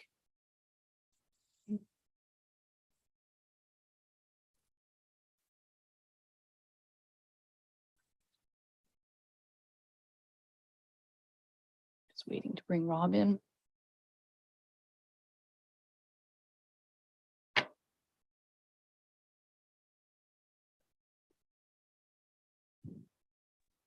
Hello, can you hear me? Yes, we can. Okay, can you see me? Not yet. Not yet, okay. Just so you know, you're not on the clock. That's how strict I am. Until I can see and hear the person and know that they're ready to go, I hit start. So Rob, the floor is Are we all yours. set now? Yep, go. Great, thank you. Good afternoon, members of council, staff, applicants, concerned residents. My name is Rob McCaig. I'm a retired resident of Ward 1 in Dysart. And I'm speaking today not as a Ward 1 candidate in the upcoming election, but as a resident who is extremely concerned over the disregard for our democratic rights, plus the rights of Grass Lake residents, the rights of over 900 residents who have also petitioned the town opposition, and the rights of the Lake Kashag-Wigamog Association members who also oppose this Grass Lake development. Like most families, my family has been boating the 5 lake chains since 1981, the Edgewater Beach days, or earlier. Since then, the boating population has increased dramatically to the point that residents do their boating during non-Yahoo times and after the weekends. And I must say, boating is not a moot point. Those who possibly may own a condo on Grass Lake will rent slips, like I do, at various marinas. As a fisherman, I know the fish habitat on Kashag-Wigamog chain has decreased dramatically. Shorelines are being eroded by wakeboard boats that inhale close to 180 gallons of water and push those 180 gallons of water back into the lakes, creating large wakes, thus damaging our shorelines, the loon population, and the spawning fish habitat. Without a filter such as grasslands, zebra mussels, mystery snails, water milfoil, green algae blooms, septic tank issues, stormwater runoff, oil runoff, and a multitude of other serious issues can occur in our lakes. The residents of Haliburton and Dysart have the right to be concerned. And why are the public's concerns being ignored? Why is Dysart, the county, the applicant, and its lawyers trying to railroad this development during the lame duck period of governments with no time for in-person and public input? Why are we being steamrolled over this development? This decision should be balanced forward to the upcoming council to contend with, because there are a multitude of issues surrounding this development, such as, was there an archaeological dig done on this site prior to the clearing and infilling? Vehicular and pedestrian traffic will increase. Sewage treatment at the stink plant is an issue. Construction congestion will be an issue. Fire, EMS, hospital capacity, and all issues. The need for more doctors and nurses are all issues, and they cannot keep up right now. The OPP will also have traffic management issues, and we're not keeping up with the 15% population explosion right now when it comes to infrastructure. Like the property across the road, there are other very, can I say very one more time? Very marketable development sites that are now available that don't have more issues than a library. So please do the right thing. Start listening to the community. Start listening to the environment. And for those politicians out there, start listening to the residents who put you in office in the first place, because they can take you out just as quickly as they put you in. Please Do not pass this rezoning amendment for this property and start listening to your community. Like I said, there are other excellent sites out there with a lot more potential and a lot less hassle. Please do the right thing for your community. Listen to the passionate residents who love our cottage country. Steamrolling residents wouldn't happen in any other municipality. So I urge you to keep this particular property zoned RU1 EP. Thanks to the residents, thanks to the environmental groups that have spoken today, and thank you very much for everyone's time, energy, and passion. Okay, thank you for your submission. Any questions or again, we're not talking about other properties, so we can't really bring that up in a public planning meeting. We're talking about this property. Is this suitable property for the development proposed? And let's stay focused on that. So next speaker is Terry Moore. And as I say, at the conclusion of all the speakers, after Terry, we have 2 more speakers. We will be taking a recess. I just don't want to change the flow of the. Hi, I'm not quite sure how to activate my, oh, here it is, start video. Okay. Yep. Okay, am I live? You're live and you're on. Okay, all right. Thank you for this. I want to thank council and everybody involved for the opportunity to say a few words on behalf of Environment Haliburton. I'm the Vice President of Environment Haliburton, a volunteer environmental non-governmental organization that does what it can to advocate for ecological considerations to be placed at the center of all public discussion and debate. There's much more that we would like to say, but it has to be shoehorned in, as has been mentioned time and time again, into a 5-minute interval. So I'm trying to try not to repeat other things that have been said in the interest of time. In our view, the protection and enhancement of healthy ecosystems should be at the center of all planning decisions. Other decisions as well, but it's not some nice to have bell and whistle in planning decision making, but rather should be at the center of the entire exercise. And I think there's a lot of common ground that's been expressed today, that the economic and social and well-being of Haliburton County is dependent on the continued health of our aquatic and land-based ecosystems. And in a number of key respects, the official plans and zoning bylaws of the county and each of the townships, including Dysart, express this consensus well in aspirational terms. The problem always is translating aspirational communications and commitments into concrete action via effective bylaws and enforcement of those bylaws, but bylaws that afford real protection to important ecological services like wetlands, whether or not they're declared provincially significant, the protection that they nominally have and deserve is precious. They provide invaluable carbon sinks, water filtration, and flood control systems, as well as reservoirs for biodiversity. Now, specific comments with respect to the Harbourne Holdings rezoning proposal have been well articulated by the Friends of Grass Lake and their planning consultant, and we share those concerns. The issues that they and others have raised, maybe I'm the last speaker, I don't know, maybe others will raise some other concerns, have been thoughtful, and they deserve thoughtful and detailed answer before council makes any decision with respect to this rezoning application. Public consultation and participation processes that encourage open dialogue, not just between the proponent and opponent or between planning professionals, is incredibly important to being able to make sure that we make decisions about planning issues and contentious planning issues without increasing polarization in the community. And as you've seen, there is a considerable amount of polarization. A number of people have mentioned that. Two-way dialogue between and among people and groups with different interests and different connections to this issue has to be viewed as essential to finding any sort of common ground and healing the community and coming out of these discussions better than we went in.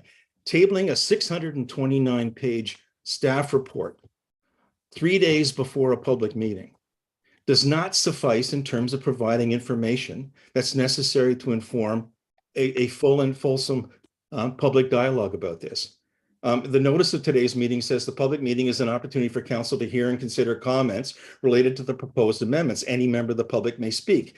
Yet we have the staff making a proposal to accept the plan amendment and proposes a bylaw before any of those comments actually got heard.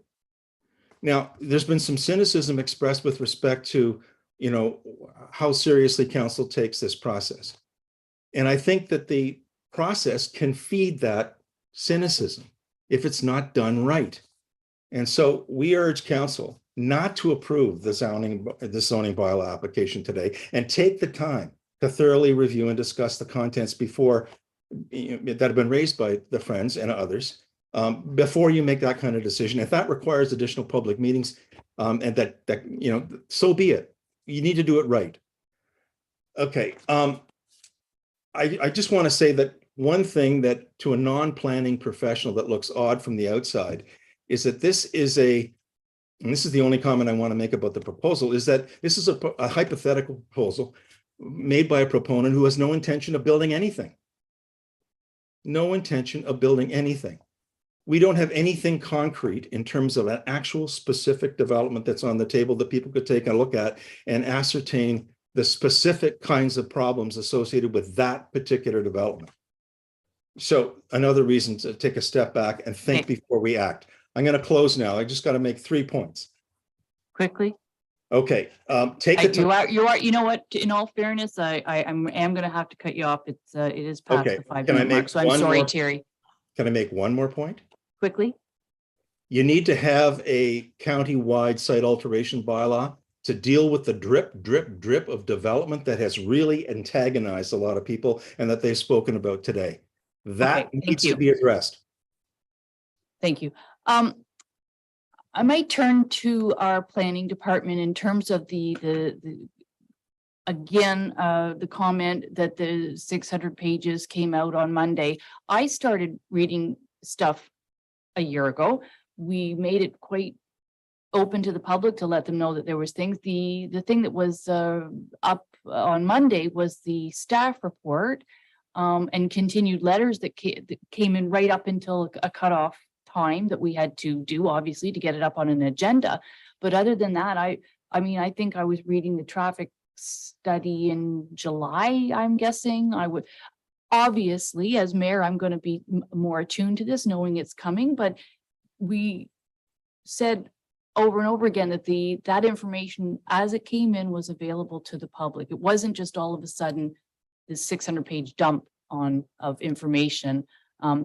And keep in mind, a lot of those pages are very technical things like the hydro-G studies and the traffic studies and that type of thing that you know, you're not reading the entire full page, you're reading summaries and what the conclusions are and that type of thing. So I don't know if our planning staff want to address that one more time, or if Mr. Usher wants to address that. Go ahead, Jeff. Yeah, I can touch on that. And I think you basically mentioned it. A lot of these documents have been available for quite some time. I should note that I can sympathize with everybody. It is a very large document. Getting it in such short time prior to the meeting is certainly not ideal. And as staff, I can attest that Chris was even working on documents right up until yesterday. So typically, this is consistent for all of our public meetings and council meetings. We provide notice and then we scramble to start putting together the reports based on all the information we have. So I understand it's certainly not ideal. I do encourage council to take into consideration all information received from the public today and then all information provided in that report. But yeah, I know it's not ideal, but unfortunately, that's just the reality. Okay, so let's move on then to our next speaker, which is Marilyn Meisner. Marilyn Meisner. If I'm saying that right, Meisner.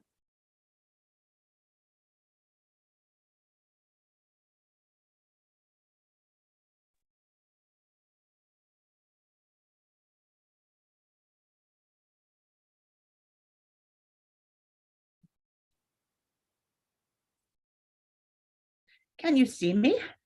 Oh, there I am. Yes, we can. Yep, see and hear you. Okay, Yeah. go ahead. Hi there. Thank you very much, Mayor Roberts and Council, for letting me speak. I am Mary Lynn Meisner Plummer. My family and I have been on Peninsula Road for close to over 37 years, us moving in various different times. We own and enjoy 4 properties on Peninsula Road. My personal property is 1241 Peninsula Road. I overlook the site. And I guess the point I'd like to make around previous points made about the fill and all of that that's gone in, because I watched it happen too, first row seat, is it may not be relevant for this planning session, but it does create the skepticism and the mistrust of what's being put in front of us. And so I think some of my personal concerns stem from that. I share all of the concerns that people have raised with respect to the environment and traffic. Traffic is already terrible on this road with people, traveling too quick. I'll leave that all alone. And while I appreciate some of the changes that have been made by the applicant with respect to removing the dock, I've already, last year and this year, there's still boats that go in there. They tie up to the point and they go fish in his pond. Okay. So to Carolyn's point, you can't control that. It can happen. I guess the piece that I really want to echo is what Mr. Moore said. And that's what I've been sitting here thinking about, is that we really actually don't know what's going to be built and, or what specifically will happen on each of the properties. I understand from my son who's a tech, it's quite common to do this two-phased approach with respect to, a conceptual drawing, that kind of thing. I don't know, because I'm not familiar with the planning process, if this is our last opportunity as a public to have any say around that. I appreciate what I've heard today and learned today with respect to mitigation measures and, holding provisions that have been put in by the planning department and various folks that have looked at this, but we actually don't know what it's going to look like. And I don't actually think the aesthetic concerns have really been addressed at all here. And, you might think, okay, well, they're not as important as the environment and some of the other ones. And I probably would agree with that, but it's still something that is important with respect to our overall community and what we're trying to build here. Thank you very much. Okay, thank you very much. And so I am actually going to turn it over to Dysart planning staff for this one, because I think that's an important point. And I'm sure a lot of people who spoke today are already are still listening in. Is this the last opportunity for the public to speak in the event that the Public Planning Committee feels they have enough information today to move this forward? You did, I think, Chris, it was you that referenced that and I can't recall what the actual resolution draft says, but that it technically still has to come back. So Chris or Jeff or both, can you speak to the process, and is this the last opportunity for the public to speak? So Chris first. Thank you. So yes, if this is approved, it would be the official plan being approved. Zoning wouldn't be approved until after the official plan has been approved, and then the zoning would come back to council should anything else need to be considered. In addition to that, as a 2-tier process, this is a very common practice and throughout all municipalities, and aesthetics and all those other types of requirements, studies and plans would be required at that time, and to ensure that the aesthetics of the proposed fits into the realm of the area, as well as all other mitigation measures and stuff like that. I'm sure, Jeff, you may have something to add to that.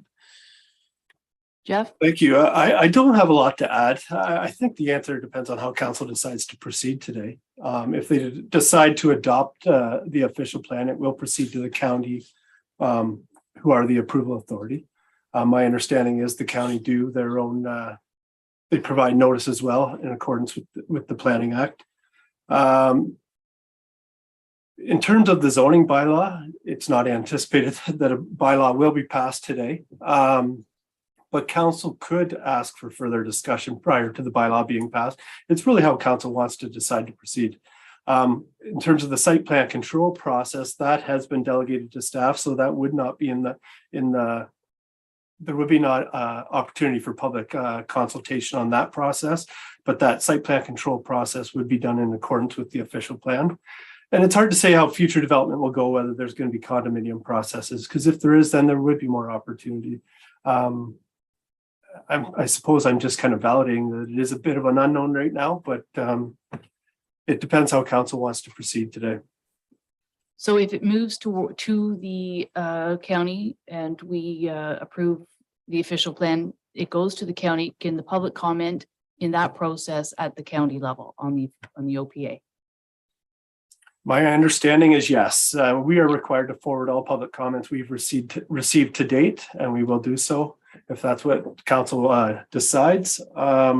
But my understanding is they do provide their own notice, and we'll take this to the council and can address public comments at that time. Okay, thank you. And I thought the answer was 99% yes, but I just wanted to be doubly sure. And with all the people listening, and really for a lot of people, this is the first time they've ever gotten involved in the planning process. And, you know, you planners live it, and we as councillors have dealt with it for several years, but we're not professionals in this. So just wanting to clarify that as this goes forward, and it is not uncommon to zone property without a plan. Dysart actually did that on Wonderland Road. We have a property that we still own on Wonderland Road, and there is no site plan, there's no stormwater management, there's no, it's just zoned, saying that this is good use of this land. And so anything going forward on that has lots of steps still going forward. We have one last speaker, which is Mr. Roger. Mayor Roberts, they're no longer in attendance, so we can probably now. Okay. So what I think I need to stretch, and we'll take a little break. And then when we come back, I will say though, that this then concludes the public comment portion of the meeting. What we'll do when we come back after our recess is it's now going to be open the floor to councillors, to the applicant and his planner, and to our municipal staff to see if we have all the information that we need. If we heard anything during the public comments that was different from the written comments that we've all been reviewing. So I will call for a 15-minute recess, which puts us to 2:30. And oh,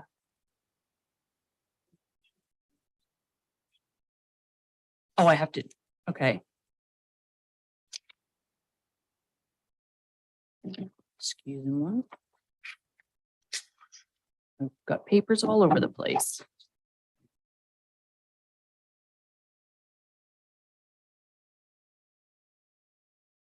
But we're still in the public meeting. So there's not a resolution yet. No, I didn't think so. Yeah, that's okay. See, we're a little punchy. I need that 15-minute recess. Yeah, so we still have a resolution that we read in the public planning meeting after we have the discussion. Then we adjourn the public meeting and go into the planning and land information. So let's all take 15 minutes and I'll see you soon.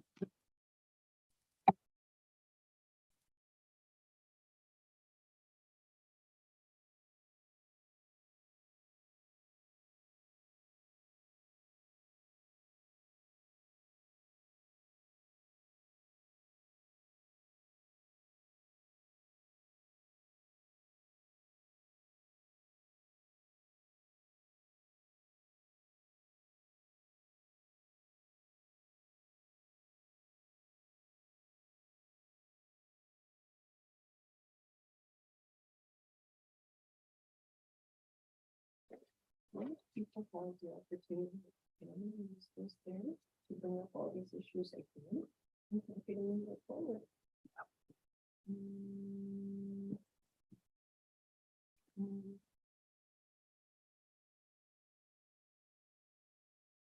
Okay, we are back from our recess, and as I mentioned, the comments from the public to that portion of the meeting is closed, and so now we're going to turn it over. And I'm not really sure if I should just throw it out to councillors, or Tony, do you want to speak first, perhaps, to some of the comments you've been hearing throughout the last 2 hours of public comment? Yes, Great. Thank you, Mayor Roberts. I'd like that opportunity. And first of all, for the public who are still listening, and God bless them for their patience. I think such a high level of interest, I think, is great. It speaks well for the planning process and commitment of people. And I really appreciate the genuine concerns that were expressed. I don't want to get into debates with people. I just want to correct and clarify a few points. First thing, very quickly, right at the end of the public session, the quick question came up again about the two-stage process and opportunities for further participation. And as Jeff mentioned, there may be condo approval processes.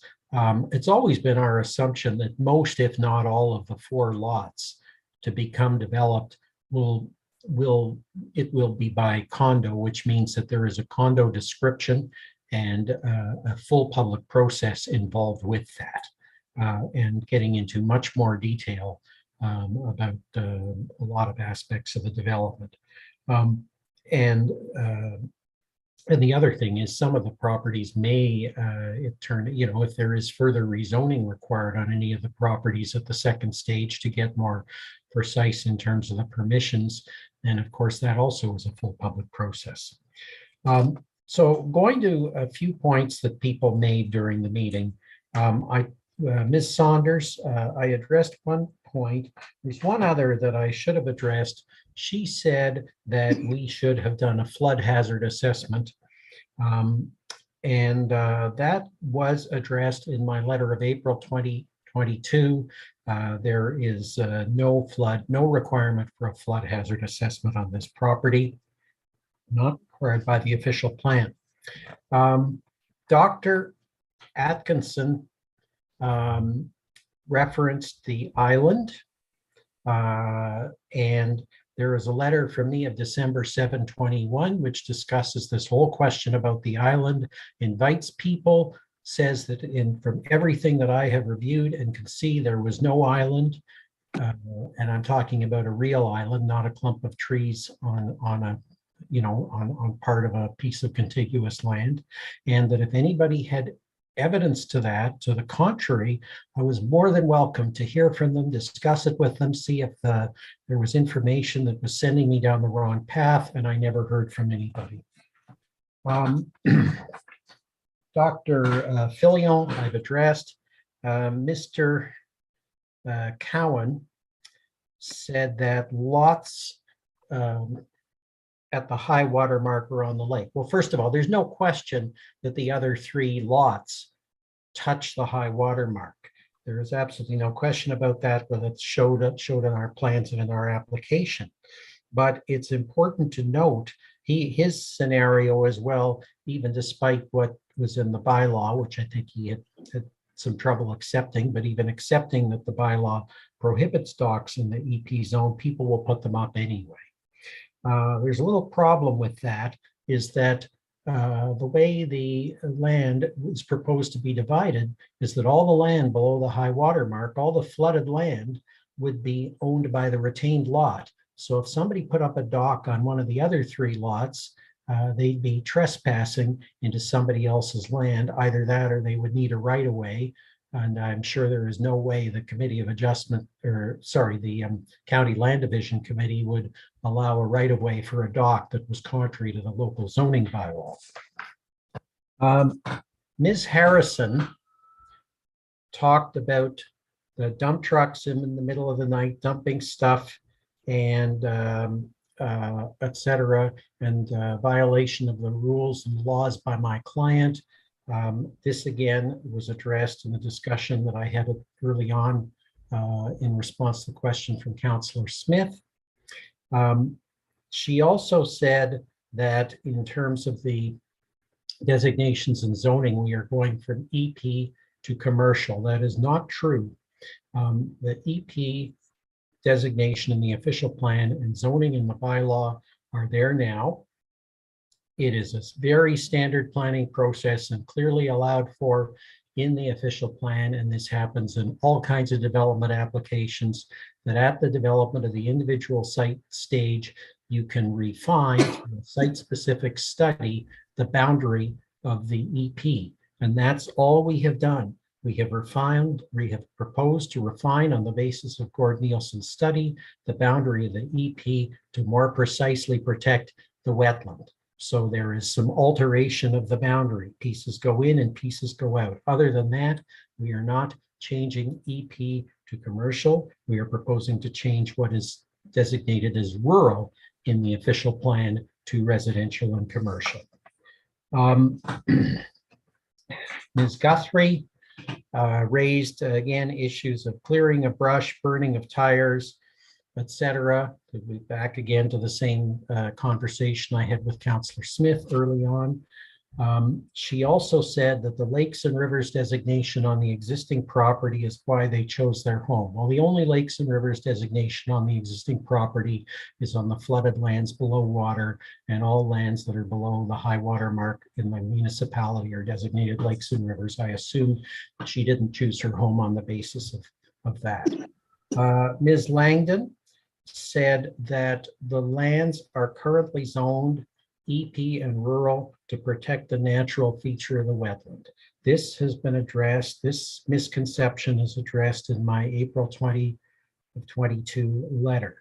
The EP zoning is obviously to protect the existing natural feature, and the boundary, as I already just said, is being refined according to a standard process.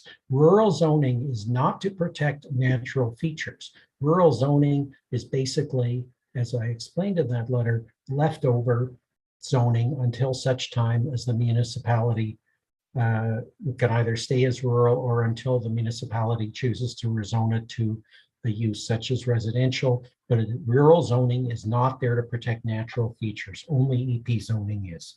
She also talked about outdated science. And I think that's worth a mention on a couple of points. First of all, I think if my colleague, Mr. Nielsen, were here, he might be a little offended at the suggestion that he used outdated science. I think the ESA and the other reports, the EIS and the other reports are based on the current science that is required by provincial policy, by county policy, and by municipality of Dysart policy to be applied. I think they go beyond that to best practices, and that doesn't mean that they're perfect, and it is the job of peer reviewers and anybody who brings forward contrary information by other qualified professionals. If they find imperfections or areas that need to be improved, that's part of the scientific process too, but they're not based on outdated science. If people think that the provincial standards that are expected to be required and are used in the planning process for environmental policy are outdated, well, that is a matter to take up with the appropriate authorities. And I think tied to that is a point that nobody actually mentioned, but I think is very important. It was obviously mentioned by the public because in Chris's presentation about public comments, he mentioned that some people said there should be, because the wetland is not identified as a provincially significant wetland, there should be a evaluation to identify it as a provincially significant wetland. Well, we met the requirements on that, which were to essentially for all practical purposes, to treat it as if it were one. And I can assure council and the public who are listening that if tomorrow this wetland was decreed by the MNRF to be a provincially significant wetland, that wouldn't change anything in Gord Nielsen's report except to reflect the fact that it is now a PSW, because his recommendations and the way that the wetland has been treated are basically exactly the same as what would happen if it actually was a PSW. And I won't go into more detail on that unless anybody has any questions.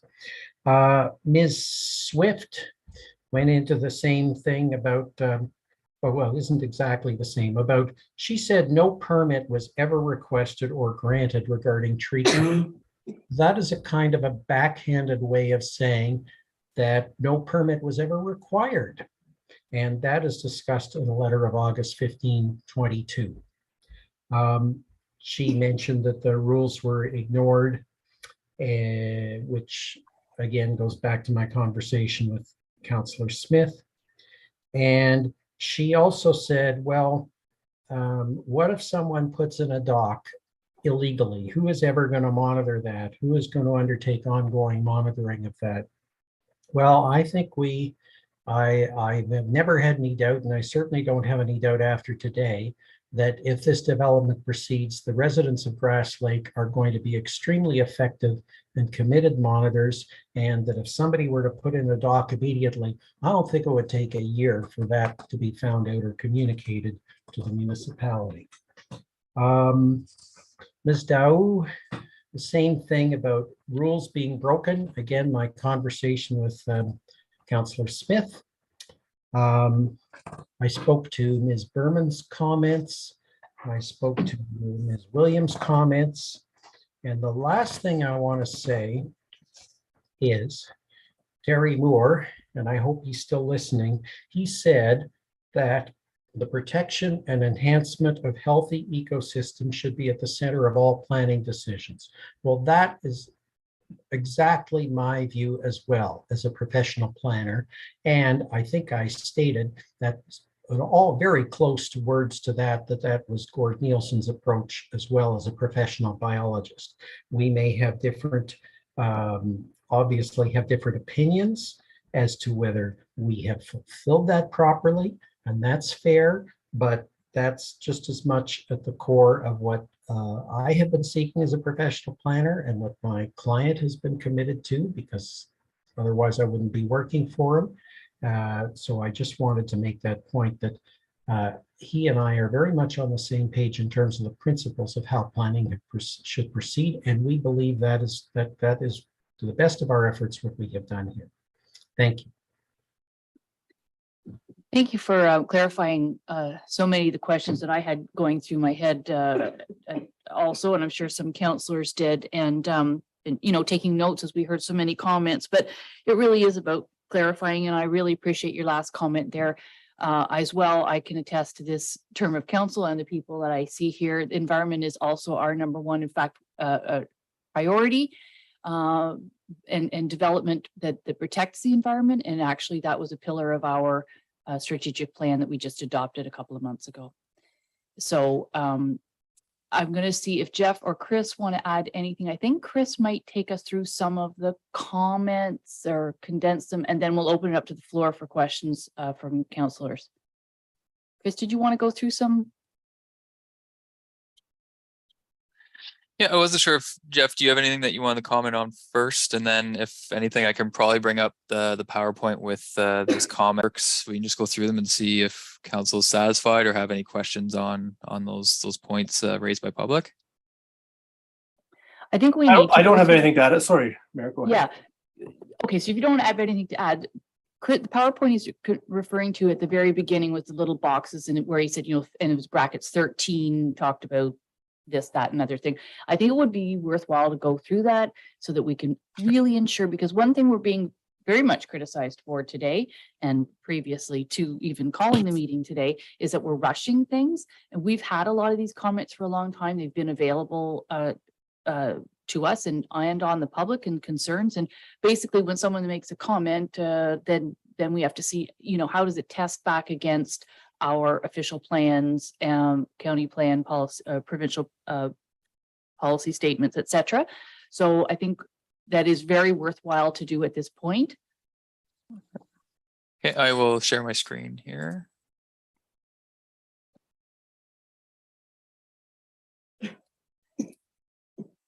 Okay, can everybody see the screen?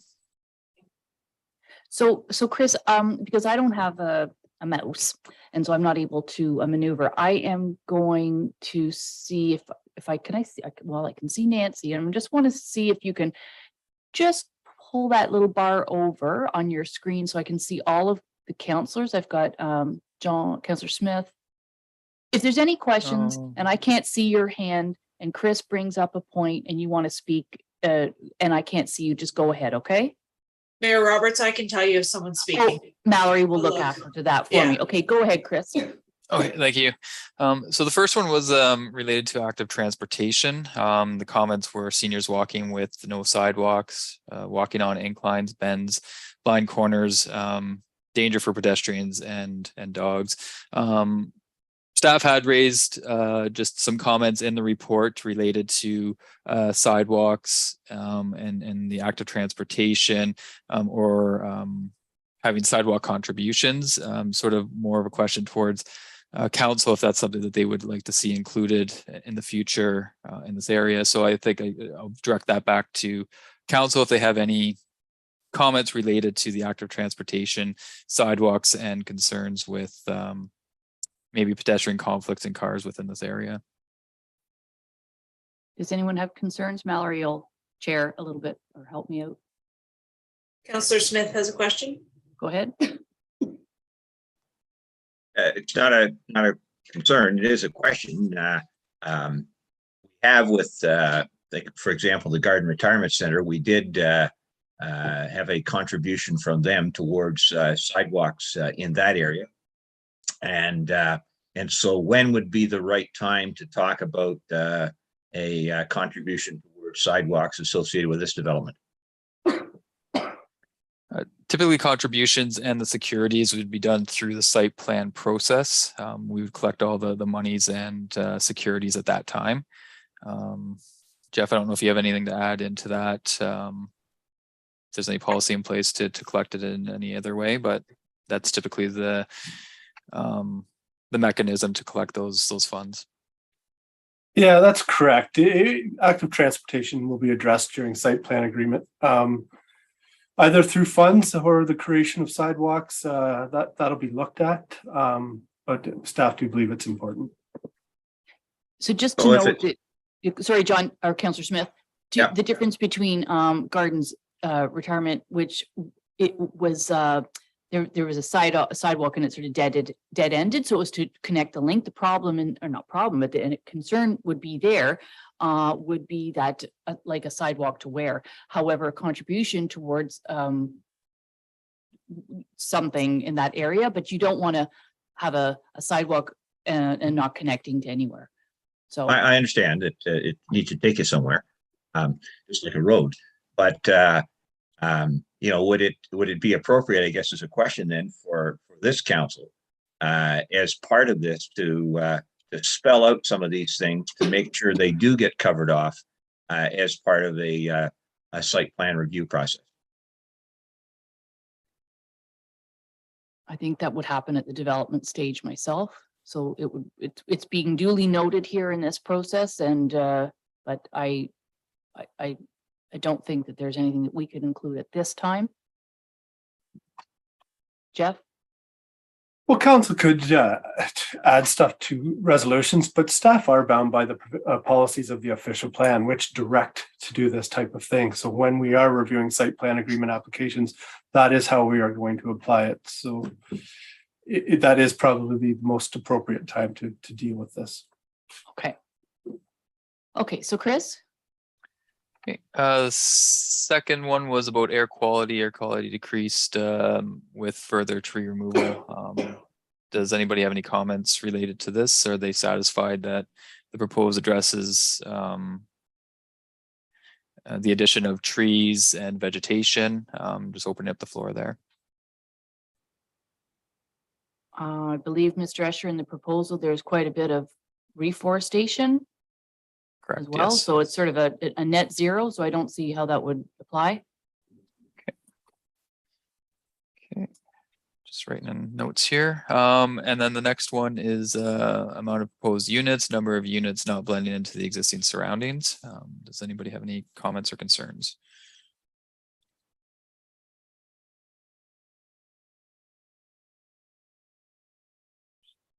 Oh, Councillor Smith, I can see. Sorry. I can see some of the councillors, but I can see, yeah.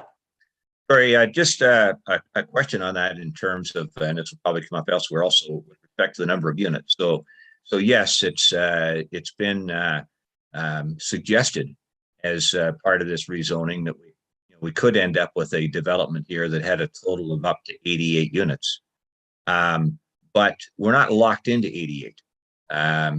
presumably, as I understand the plan here, Harbor Holdings is going to sell this property, and so an actual developer or builder will be bringing forward a proposal.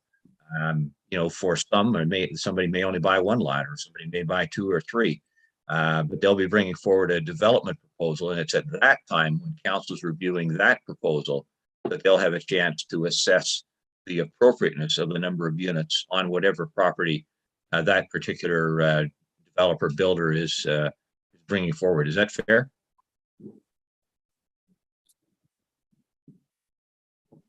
Jeff? Yeah, I can answer that. That's correct. So what is being proposed is the maximum number of units that would be permitted. As we've stated earlier, and Chris stated in his report, further studies are recommended through holding provisions that will determine how many units those lots can hold or support. So that is a maximum number. It will be up to future owners to come forward with a proposal, but yeah, they are not locked into a total of 88.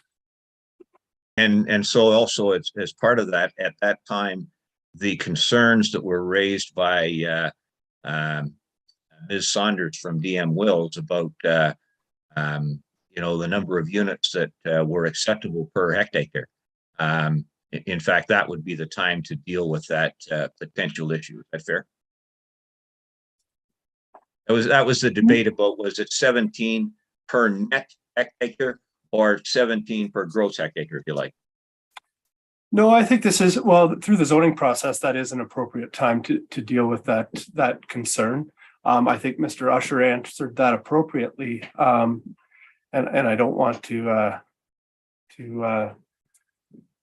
misconstrue what you said, Tony, but he said, in essence, by protecting more land, the applicant shouldn't be penalized by the number of units that you can put on your lot. So when I look at the density provisions in our official plan, it doesn't say density per developable area. It says density per hectare, or density per lot. So this is the appropriate time. And sorry, Chris, and I know I'm rambling on. Chris had some numbers. These density numbers they're proposing are actually lower than the maximum that could be supported on these lots, according to that, just looking at that calculation alone. So,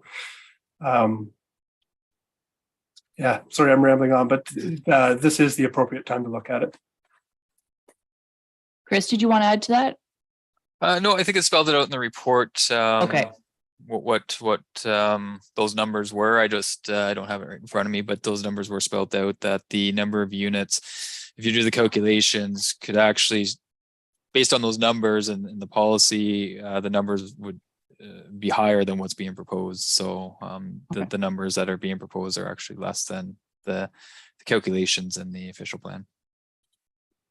Okay, so let's move on to boat traffic. Okay, boat traffic was, they were concerned about power boats destroying the wetland shoreline, increased traffic cause increased overall pollution, increased boat traffic. Lake cannot handle increased boat traffic. Are there any concerns or additional comments related to the boat traffic?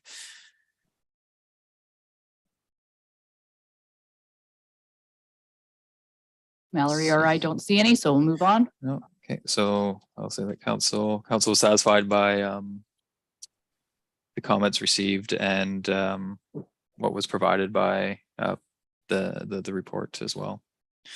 Okay. Environmental impacts, concerns about environmental impacts on the EP zone. So I believe that this would just be the development on the environmental impact. Does any members have any comments or concerns related to this?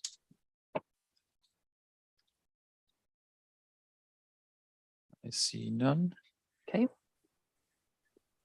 And then we have the docking in the wetlands, docking affecting ecosystem, difficulty enforcing non-motorized docks, motorized power boats as a result of this development.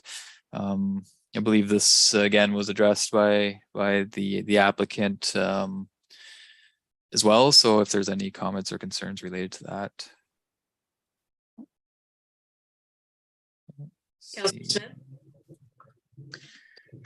just raise it here. You know, we talked about the agreement to having no docks. I wonder about taking it a little further to say not only no docks, but there'll be no decks. There'll be no rafts, you know, in the area offshore.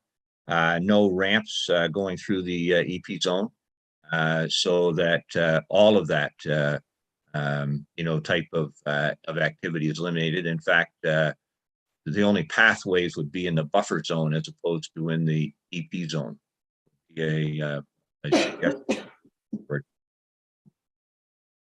I thought Chris explained that because even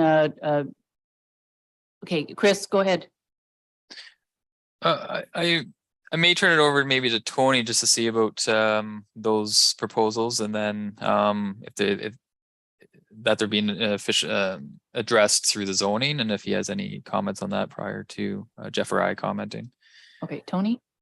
Well, the only comment I have is I agree completely with Councillor Smith. We don't want it. We talked about docks in the stuff we put out because that was the big flashpoint. We only proposed a dock, but there shouldn't be any of that other stuff below the high water mark, no structure of any kind. And it's my understanding from staff and my reading of the bylaw that, as they've said, that would prohibit it. But if there's any ambiguity, let's get rid of the ambiguity. Okay, that was my understanding when Chris, you spoke about EP zone, like no structure, not a ramp, nothing. So. Yeah. Well, there's you know, there's a walkway allowed through there that becomes a you know, walkways can be a permeable surface, but also certainly I've seen in EP zones the you know, the wooden deck. It's an elevated deck, if you like. That's a walkway. Would our zoning bylaw permit that? Sorry, just looking here.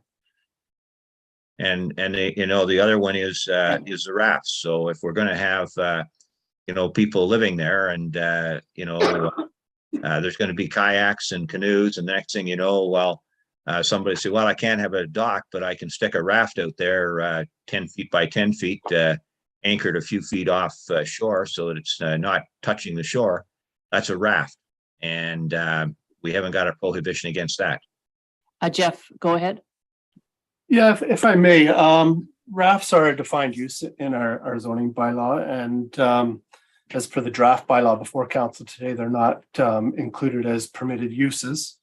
And if I could just go back to the other structures and the concerns outlined, and Chris, maybe you can just confirm, but so marine facilities have been removed as a permitted use in the environmental protection zone in the proposed exception zone today.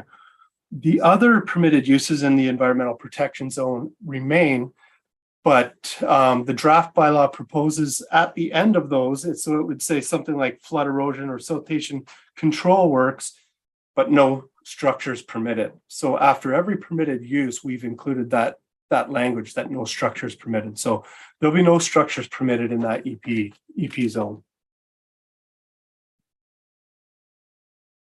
Okay. So now to the section filling of the wetlands, although we had a lot of comments on that, I don't know that that's relevant to at this time for us. I don't know what staff, Jeff, go ahead. Sorry, I'm just looking at the bylaw right now. So the permitted uses, where it does say conservation reforestation, it does say excluding any buildings or structures. But I apologize, where it says flood erosion or siltation control works, it doesn't say excluding any building or structures. So if there's flood erosion or siltation control works needed, they are allowed to say put a retaining wall or a dam or something like that. But and then public park does say excluding any buildings or structures. Mm-hmm. Is everyone clear with that? Councillor Smith, you brought up the question.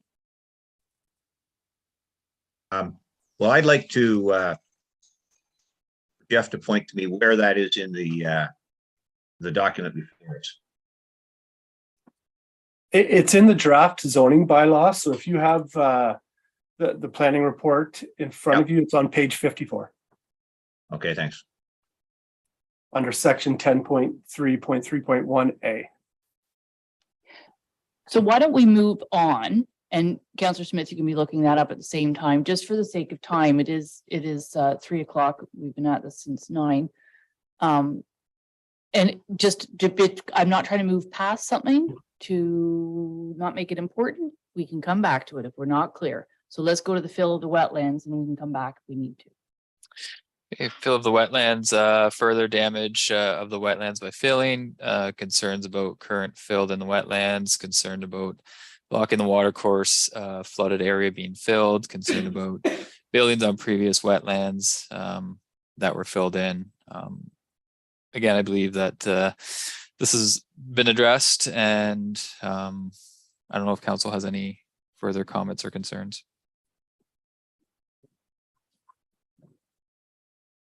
Can't see everybody, but Mallory, anybody? No hands? Okay.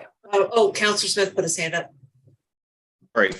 Just, Tony, you referenced that my asking that this morning and said, well, that's not a matter for planning.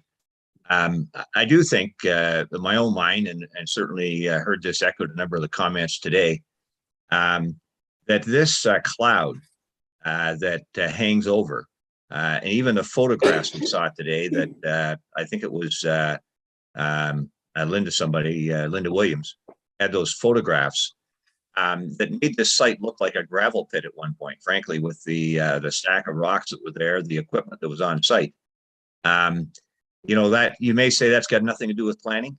The cloud rests with you in terms of people looking and saying, well, that's what happened in the past. How can we trust anything that's going to happen on this site in the future because of that history? And as I said, I was shocked at that photograph. I hadn't seen that photograph until that presentation today, and said, wow, that was, I don't know how we can explain that happening in an area that so much of it was designated EP.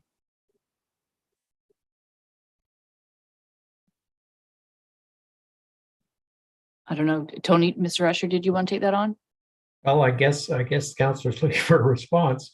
I understand what you're saying, and I also appreciate that people say if they believe that something bad has happened. Well, there's two things. There's something somebody may think is bad, and I'm sympathetic for anybody who feels that if anything that cuts down a tree or squashes a bug bad in some way. And then there's stuff that's illegal. Okay. I can't do anything. There's nothing we can do about people feeling bad, because every development approval involves having some at least short-term adverse effect on the environment. No shovel goes in the ground without there being some harm of some kind. Question of illegal, if illegal things have happened, and I'm talking generally here, if illegal things have happened, then I understand, even though it should not be part of a planning decision, people say, somebody talked about, well, makes us feel skeptical and mistrustful. I get that. But the problem we have here is, well, yes, there were things that were done. Trees were cut, land was cleared, there was filling, everything that was done, and I have looked into this very deeply. So far as I can, I'm not only taking it on the attestation of my client, who I have great faith in, but I'm also taking it on my own review of all the information available, that everything is legal. There may be some things that would not be legal today, but they were legal then. And since nothing illegal happened, I don't know what you do about that. Yes, there is a cloud. There is a large community of people out there who think that illegal things have happened and who do not believe our efforts to show that to the contrary in the letters provided. If the council feels there is something more that we could or should do on this score, we are happy to try and do it to the best of our ability. And beyond that, I'm not sure I have a good answer for you, Councillor. I think that's an excellent answer, actually. And I think that really we shouldn't be talking. We've talked and it had to be addressed, was, if you want to call it, the elephant in the room. However, I think, Mr. Escher, you just said it very clearly. Everything was done at the time in accordance with the rules in place. I have worked with this developer. He is not a friend of mine. I know him from living in the community, and I have worked with him when he came to council and developed 106 lots on Halliburton Lake and Percy Lake, and did them in the most environmental, protective manner that any developer could have ever done. So maybe some people see what they see. As you just said, I mean, to build a single family dwelling, you have to cut down a tree or two. You know, when some condominiums went up on Head Lake, there was a little bit of disruption to the community and to the soil and to the earth and whatnot. They were all done in accordance with the rules that we have in place. And I think that, you know, I think a lot of unfair things have been said on this issue. And I think it doesn't, in my mind, pertain to any decision-making that I have. And I don't know if any other councillor wants to speak on that. If not, I think we should move on in this topic. And that said, we'll look at the concerns with hydro. Concerns that the proposal will overload hydro system. Does anybody have any concerns to this? Okay, seeing none. Next one is for development location. Concern about the location suggests that development shouldn't have direct access, water access. Concern that development location will impact land values. Concerned about overdevelopment of the lake with proposed location. Disruption of peace and tranquility. Suggests that the north side of County Road 21 is a better location. Negative effect on resale values of property. Increased trespassers on undeveloped land. Does council have any comments or concerns? Mallory, you see anybody? Nope, we're good. Okay. Okay, so then on to invasive species. Okay, invasive species increase to the terrestrial and aquatic invasive species. Concerned about the increase of invasive snails. And through discussions and public comments, are there any concerns or comments from council on this?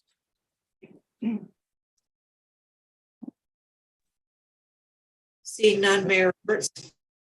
Okay. Light pollution. Condo and commercial building will increase light pollution. Further light pollution on Grass Lake on top of Tim Hortons, Independent Marina, the Home Hardware, Curry Motors, etc. Unfunneled light.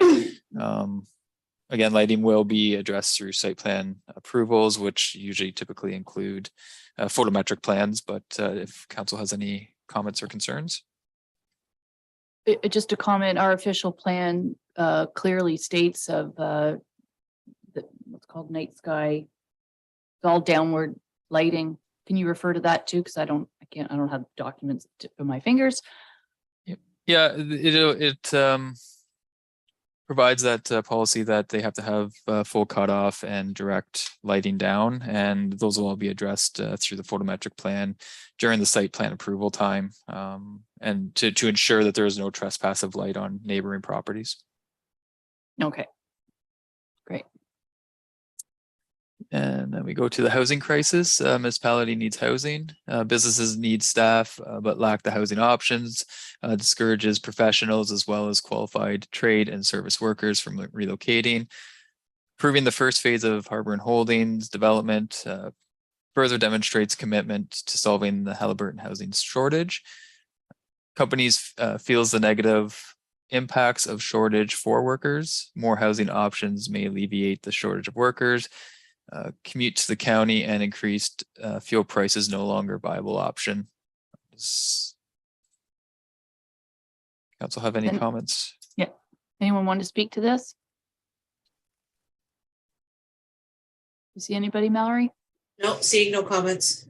I think I will make a comment myself on this one. And while we heard a lot of concerns and people in opposition and mostly like a lot of concerns, we also heard quite a few letters and people speaking today with support.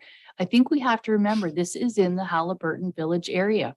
And while people get a bit confused because we have a very odd shaped village area compared to other towns, we're not in Southern Ontario on a grid system and we just go out in a square shape. We have the constraints and it is on the sewer system. And so therefore, that's what makes this area even remotely available to be developed in this manner. It meets those criteria. So I think it's duly noted that we did have a lot of support for that as well. Thank you. The next one is related to noise pollution. 88 units will increase noise as opposed to 10 or 12 cottages. Increased noise from construction would be unbearable. Increased noise from potential short-term rentals and Airbnb. Does council have any comments or concerns related to this? Seeing none. Oh, Councillor Smith has his hand up. Sorry. Go ahead. Just on that Airbnb comment. There's been some discussion at the county about short-term rentals. If this is turned into condo units, I'm presuming that, of course, we don't know what the final bylaw would look like, but is it fair to think that whatever ends up on this lot would be covered by whatever rules council may adopt with respect to short-term rentals, such that we won't have units in here that are rented out on a full-time basis through platforms like Airbnb. Chris, are you able to speak to that? Yeah, sorry, I was just typing as I know. Talking. Yeah, so if there is a policy put into place or a bylaw that would cover the municipality, so that would go to any Airbnb or rentals, which would include condominiums and those type of things as well. So, Councillor Smith, I'm not going to be a county councillor much longer, but one of the things I'm going to, if we still, I believe it's going to come back to county council, is that I always was wanting a limited number of days for short-term rentals, not that they would be available 365 days a year, as some of the sample bylaws that we were looking at. And so that would prohibit because technically a person can purchase a condominium, and if the condominium core is set up in such a manner, they could be all short-term rentals. We have a proposal like that that's still in the works at this office. So I think that that's really important. In the other condominiums and other situations that we have in town, they have condominium boards that regulate the rental and what you can do. And most of them are full-time year leases only. And that's a whole different situation. If someone wants to rent, then it becomes a housing.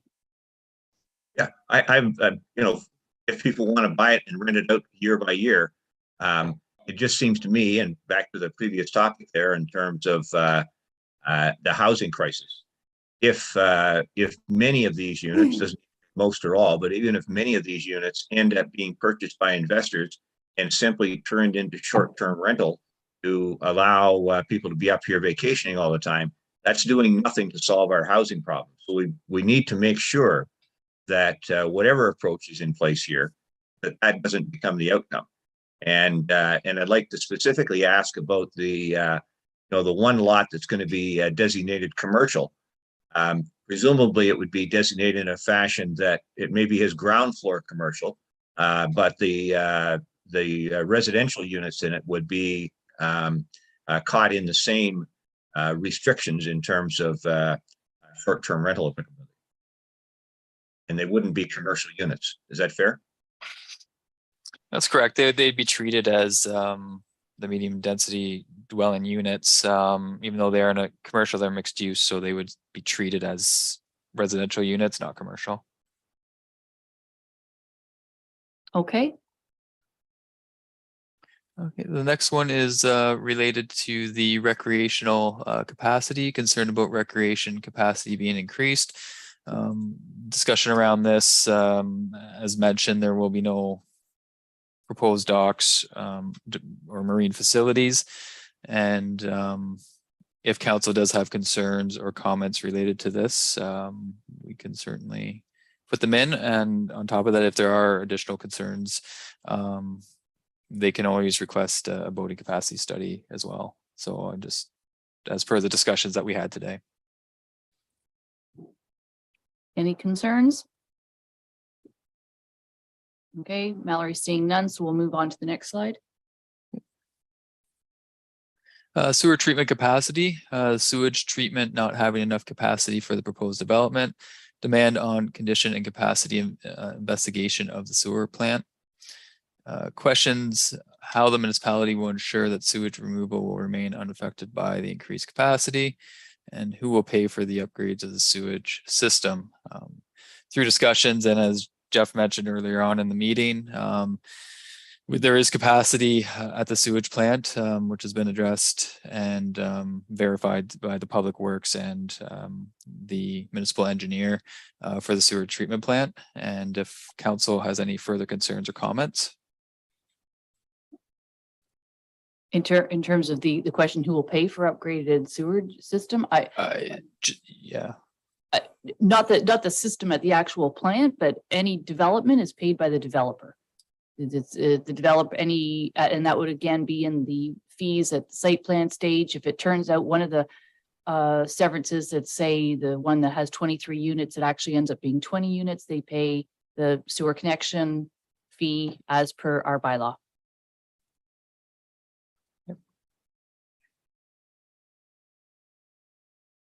Okay, the next one is related to traffic. Concerned about the increased traffic at the corner of County Road 21 and Peninsula Road. Increased traffic entering downtown from the west side of town. Current drivers not abiding by the 50-kilometer rule. Concerned about the turning lanes and road surface not being wide enough. Does council have any comments or concerns? Looks like none, so we'll move on. None, yeah. Is that the county? Yeah. Okay. So let me get to my next one here. So a commercial operation, increased traffic and increased impacts with the commercial operation. Too much commercial development within Halliburton. Any comments or concerns related to this section?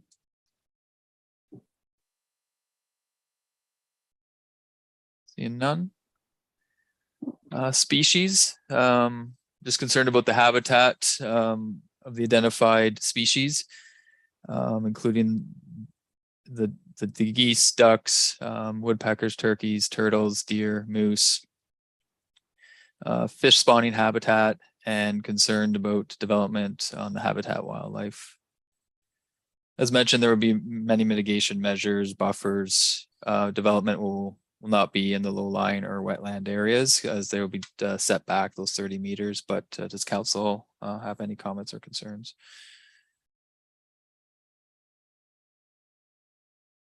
None. None. Okay, thanks, Mallory. Okay. Species at risk and endangered, concerned about landing turtle habitat, and on the same slide, shoreline erosion, further shoreline erosion. Any comments or concerns? Seeing none. Okay. Okay, water quality and lake health, impacts of development on the water quality, possible increased seaweed, decreasing water quality impacted by water runoff and drainage, degrading water quality downstream and on the 5 chain of lakes. Any comments, concerns related to this section? Seeing none. Before, and I'll just chime in there. That again was somebody's comment. I can't remember who, in terms of paved driveways, etc. That would be in the stormwater management which would be at development stage again, so that there's mitigation for that. Is that correct? That's correct. So through the site plan approval processes, those enhanced mitigation measures, even such as the stormwater management, erosion control, will be put in place. And I know that there were comments about who will maintain that through condo ownership, that they will be abided to have to continue to maintain the stormwater management and those type of things on the property. Okay, I think Councillor Smith, go ahead. Thank you. I just wonder if, just as we put restrictions in as part of the rezoning related to docks and ramps and so forth, could we put something here related to permeable surfaces on any parking lots or walking paths on any of these lots, so that that's established now, not something to be potentially picked up later?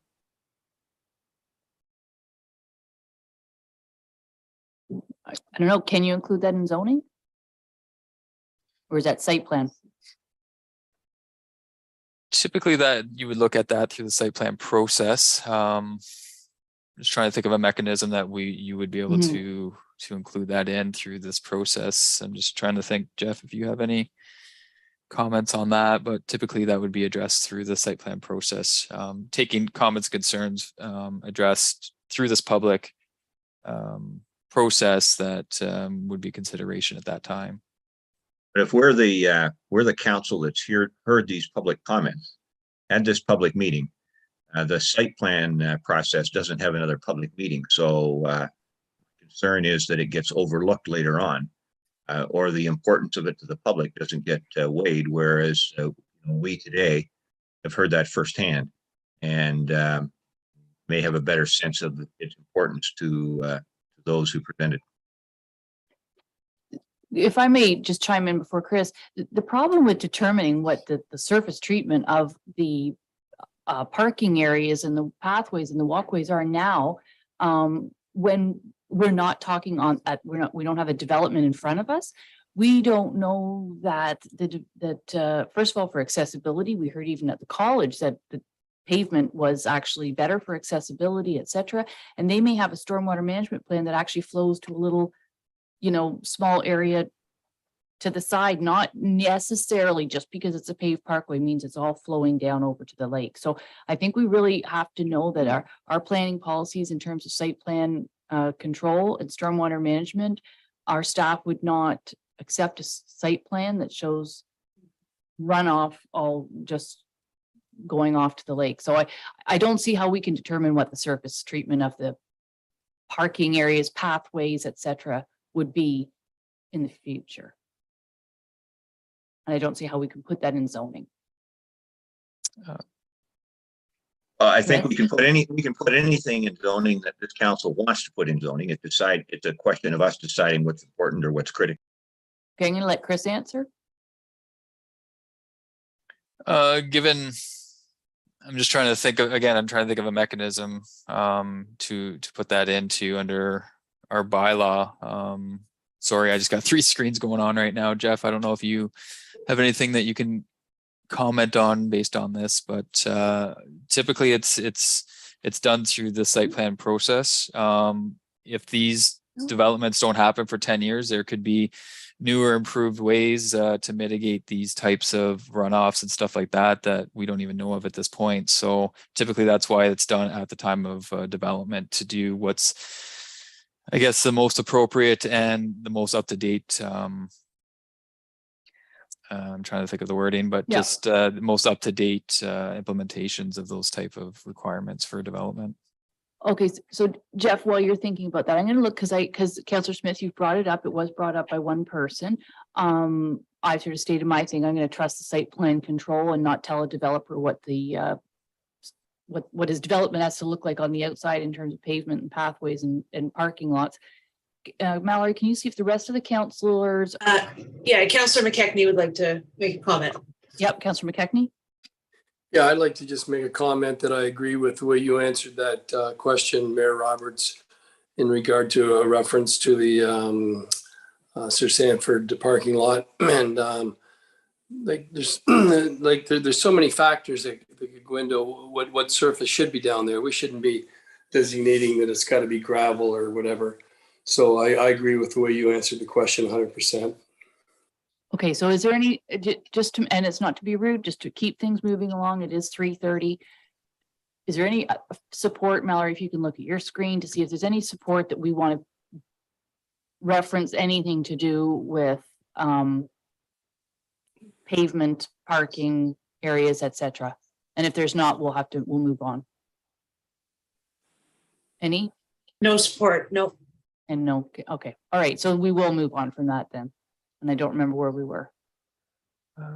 Water quality impact. Yeah, we runoff. just Yep. finished the water quality. Okay, so water supply and drinking water.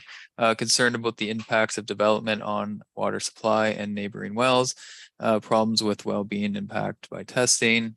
Water quality changed from clear to brown and muddy when Palmer began testing.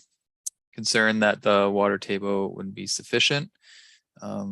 Again, staff did have concerns regarding this on the lots as identified, and went to the next step of implementing those mechanisms into the holding provision, that the hydrology tested studies will be required at the site plan process to ensure that there is sufficient water supply for the proposed development.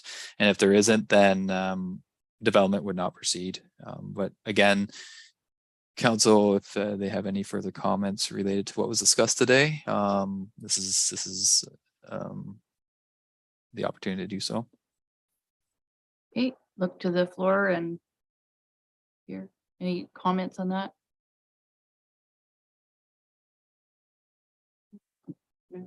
Yes. Seeing none. Oh, actually, Councillor Wood Roberts beside me. Just a quick, I don't think yours is on. Here. just to make sure that there is something in this about the well function at the vet clinic.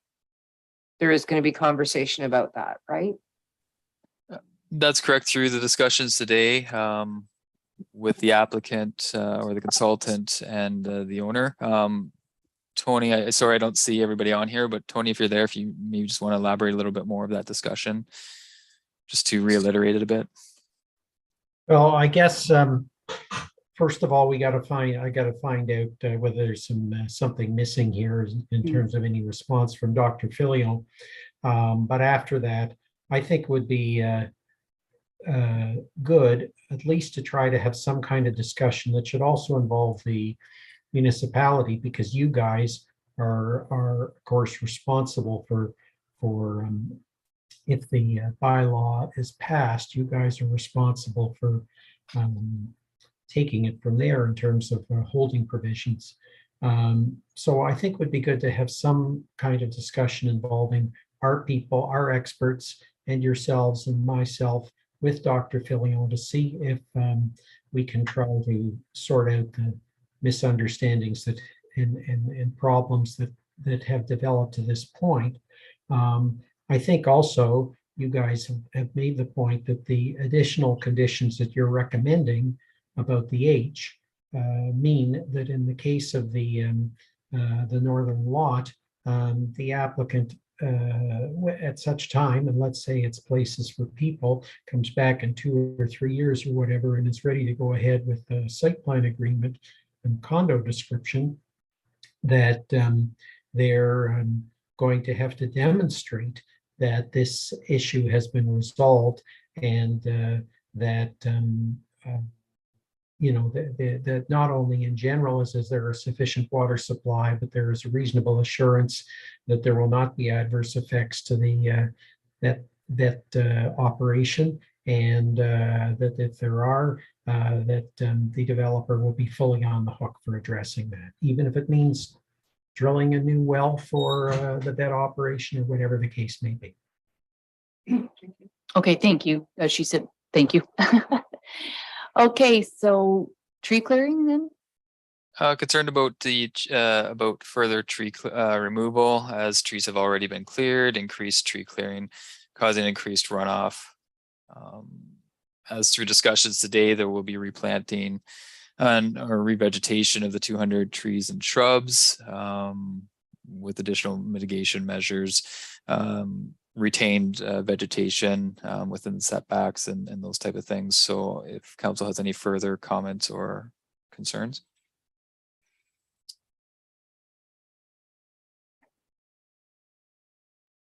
Seeing none.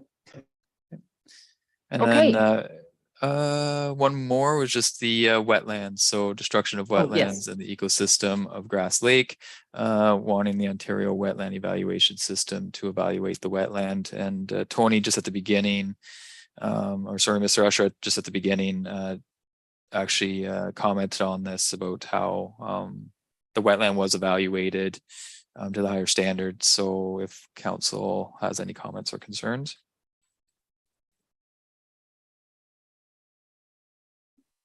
Seeing none.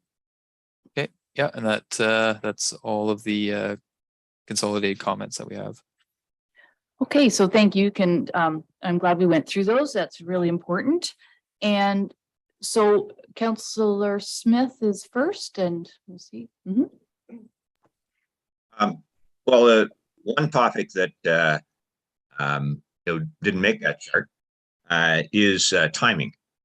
And I know there's a recommendation before us to make a decision on this today.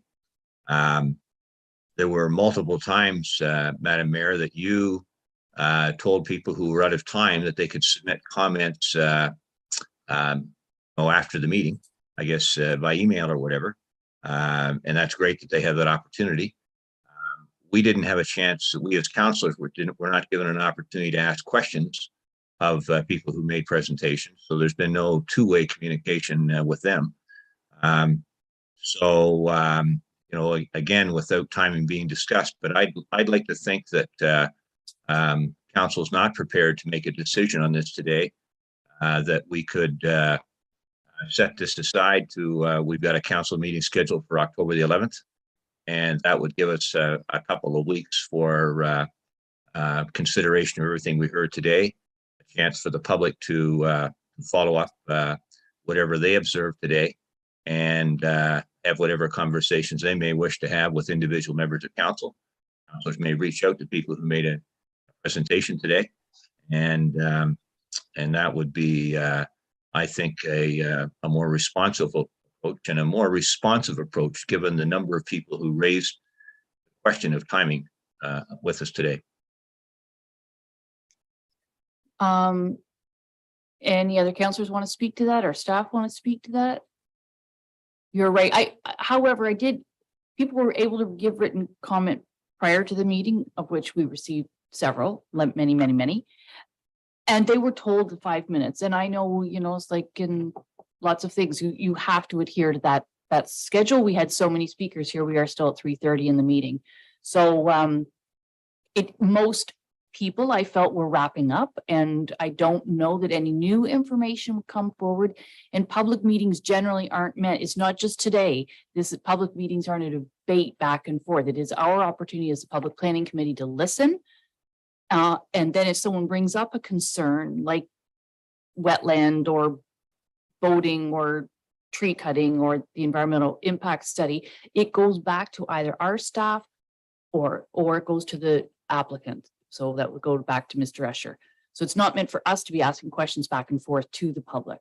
They bring up, we listen, staff address, how it meets our official plan, etc. And that's not just today. That's how public meetings are intended. So is there anyone else? I guess I don't understand then the purpose of you telling people multiple times that they could submit additional content after the meeting. I don't understand the purpose of you, and I think it was Jeff, and even helped by Chris, went through the process of explaining how people could access the information on our website if we're going to go ahead and make a decision today when they haven't yet had a chance to find that based on the instructions that were provided today. I'm going to ask Mallory. I just wanted to point out that we're not the approval authority for the OPA. So that could be, I'm not trying to put words in your mouth, Mayor Roberts, but that could be part of what you were referencing. I was, and honestly, if they had something that wasn't already previously submitted, or in the first 5 minutes didn't say that magic bullet point that was going to absolutely be the little spark or something like key important piece. They should have said it in the first 5 minutes. There is still an opportunity. We'll still be receiving things. It's just a determination of whether we want to make that decision to move it forward to the county and have, and I did very clearly say at the county when they do an OPA, there is still opportunity for public comment, which I'm sure they'll be inundated. So, you know, I'll look to the rest of council as how I chaired the meeting, or if I tried to not cut people off. I was trying to be nice most of the time, which is generally my nature, except if someone's saying something that is completely untrue, and then I cut them off. But I was trying to be, it's very daunting to speak and be, whether it be in the person, if we were all in this room, or even online. And I know some people got a little forgetful of the time. So I don't know, I'll look to the rest of council to see guidance here if they feel that our role is to make sure, do we have all the information that we need, or did any new information come up today during the public comment section that was not addressed by our planner or by the applicant that we feel we still need to wait to have new information? And Deputy Mayor Kennedy. Yeah, we've all had the opportunity to read all those reports, and I read all of them in detail over the last year. And today I didn't learn anything new. In fact, I think a lot of the concerns have been addressed before today, and I look forward to moving this forward. There's more discussion at the county, as you say, an official plan amendment there has a public process. And if we have missed something today, but I feel comfortable that our applicant has met all the criteria for me to support moving this initiative forward. Okay, so there is a resolution that was read in still within the public meeting. Then we adjourn the public meeting and go into the planning session. And that resolution was included in our package. Councillor Smith? Thanks. I just, it's not that I don't support this application. I think there's been a lot of great work done here. The public input, the peer consultants report, very responsive on the part of the proponent here, both the owner and his planning agent. Have made a lot of accommodations to respond to what people in the community asked for. And clearly, I think everybody on council understands that the need for more housing in our community is critical and urgent.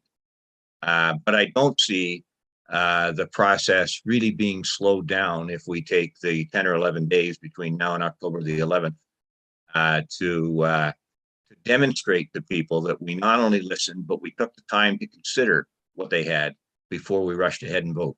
And you can say, well, we don't think that and so forth, but that's a perception that people will have. And perception is reality in the minds of so many.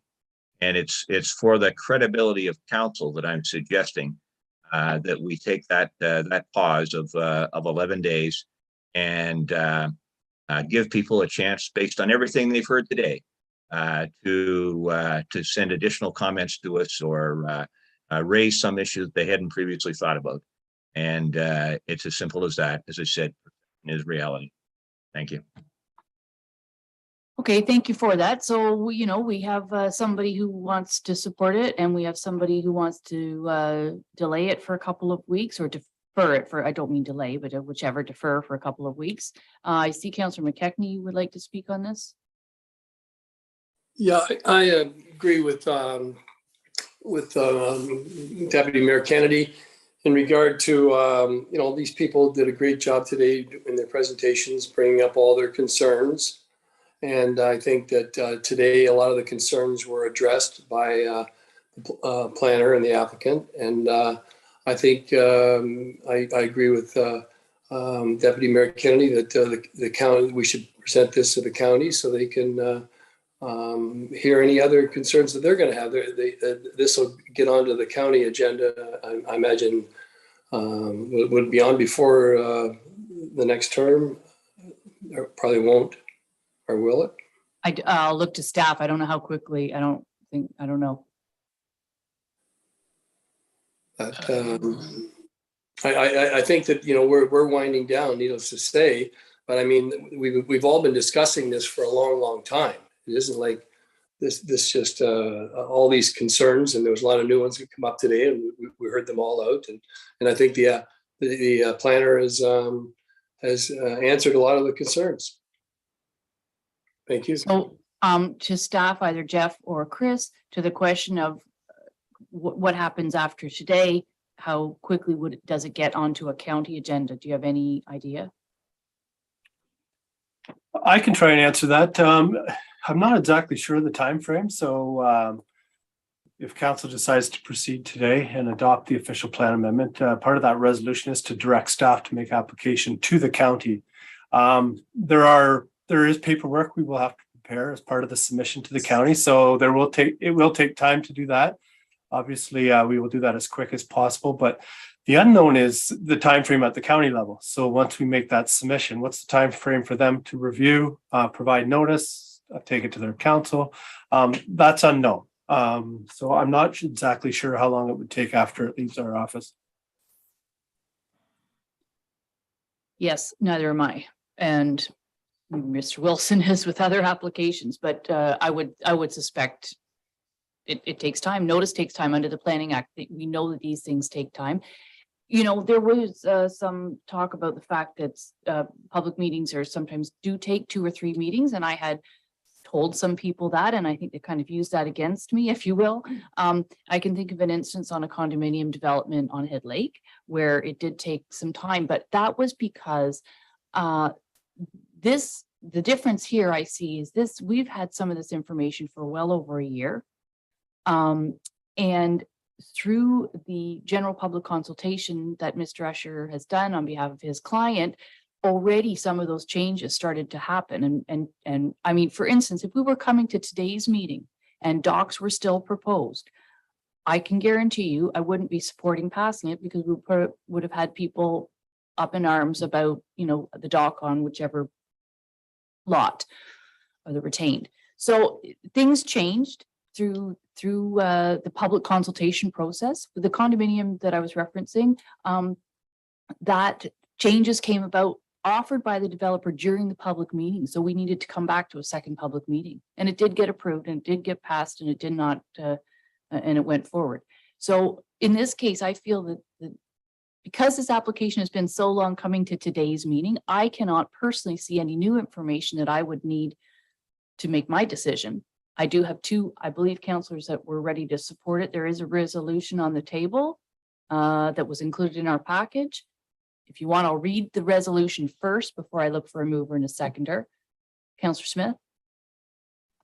Just a comment based on Jeff's response there. It seems that there's no chance this is going to get dealt with by the county before the election. Oh, yeah. The process has got to go through, just isn't going to happen between now and the end of October.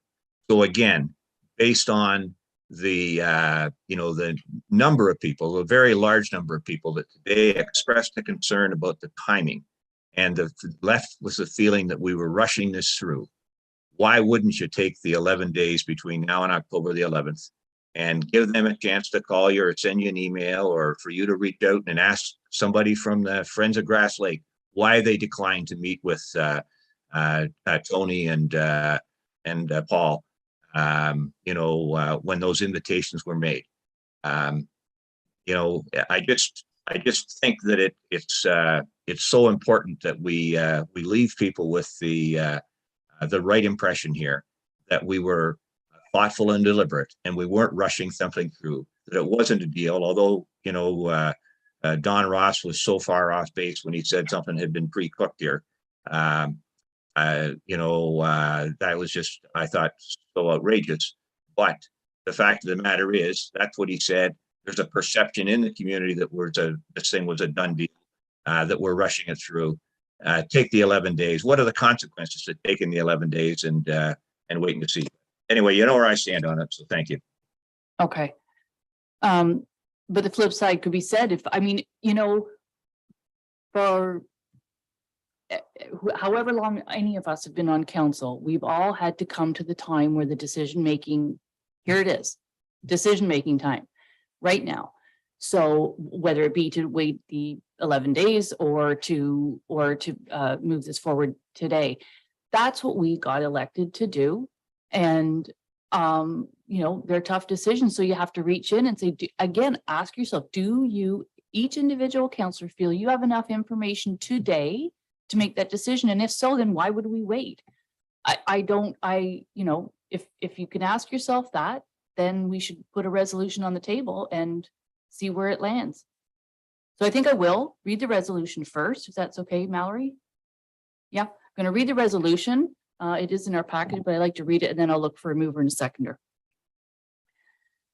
Be it resolved that the report for file number D14-ZB-2021-006 lands of Harbin Holdings Limited, which consists of part lot 9 and 10, concession 8, further described as parts 1 to 5, plan 19R10423 in the geographic township of Dysart, municipality of Dysart et al. Be received for information. And that council directs the bylaw to adopt OPA 1 be brought forward for consideration during its September 29, 2022 special meeting. And that council recommends approval of the proposed bylaw.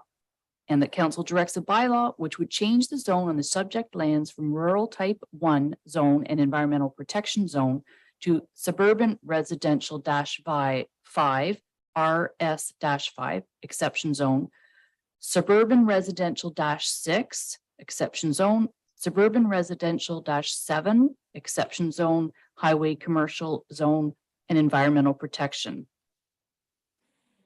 1, oh my gosh, I hope I'm reading this correctly. Exception zone be brought forward for consideration during its September 29, 2022 special meeting, and that council recommends approval of the proposed bylaw subject to the approval of the official plan amendment. So that's the last sentence, and that council recommends approval of the proposed bylaw subject to the approval of the official plan amendment. So is there a mover and a seconder for this? Deputy Mayor Kennedy has moved. And Councillor McKechnie is seconded. So all in favor? Okay, that carries. So now we need to adjourn the public meeting. Is that correct? Anybody help me out on the order of things? Okay. Need a mover and a seconder to adjourn the public meeting. Councillor Donaldson, Councillor Wood Roberts. Be it resolved that council hereby adjourn the public meeting at 3:50 p.m. and reconvenes the special meeting of council. All in favor? Okay, carried. Okay, so we are now in the regular special meeting, and I guess I turn it back over to Chris. Thank you. I believe everything has been addressed. We've gone through the studies. They've all been peer reviewed. All the public comments throughout the many weeks and months have been looked at, addressed, considered through the review of the application. The application was based and reviewed upon the official plan, the provincial policy statement, and the county official plan. And again, all the studies were peer reviewed. The peer reviewer provided some comments that were then addressed through the addendum to the EIS and the WSA.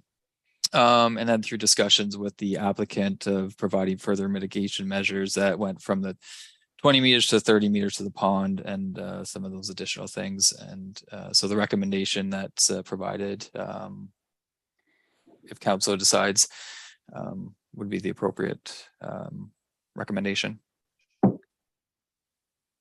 Well, I think we talked a fair bit about this today. I'll just turn it over to Jeff before we Sorry, I just note that there is 2 items on the planning agenda. The first one being the severance application. Yes. So Chris, I didn't know if you wanted to elaborate more on that. If not, that's okay. I just wanted to bring that up, that was the first item on the agenda, and then the second item is the severance. Yeah. Sorry, Jeff. Yeah, so the first item is to continue with what we just did in public meeting and then the severance. That's the way it's been laid out. Sorry, not in the one I'm looking at, but that's okay. My apologies. Sorry. My apologies. Yeah.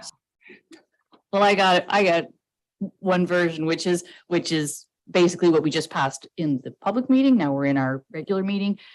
So I think we can talk about that. And then why don't we talk about, because we all said all along, we're moving this whole file together at the same time, and people were allowed to comment on the severances at the same time, because eventually they'll get to land division for that discussion. So I guess I will, is that a,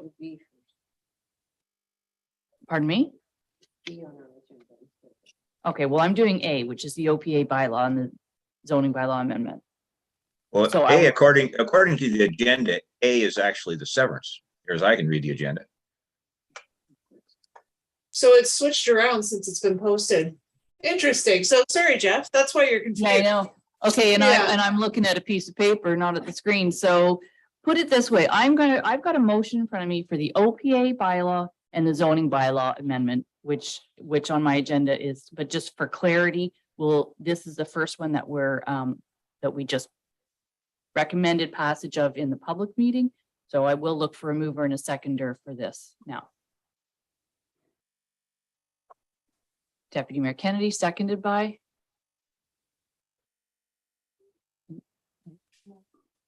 Okay, couldn't see, Councillor McKechnie.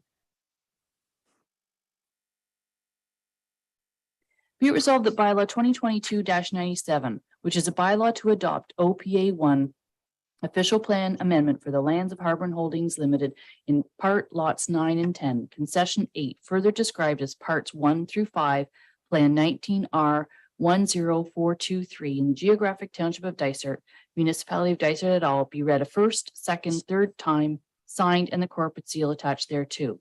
Staff are directed to forward OPA 1 to the County of Haliburton for approval. And be it resolved that Council approves in principle the draft bylaw to amend bylaw 2005-120 for the lands of Harborne Holdings, which would change the zone on the subject land from rural type 1 zone to environmental protection zone to suburban residential exception zone and suburban 5, suburban residential zone 6, suburban residential zone 7, and highway commercial zone and environmental protection exception zone in order to permit medium density residential and mixed use commercial on the subject property, and direct staff to return with the bylaw on approval of the concurrent OPA 1. All in favor?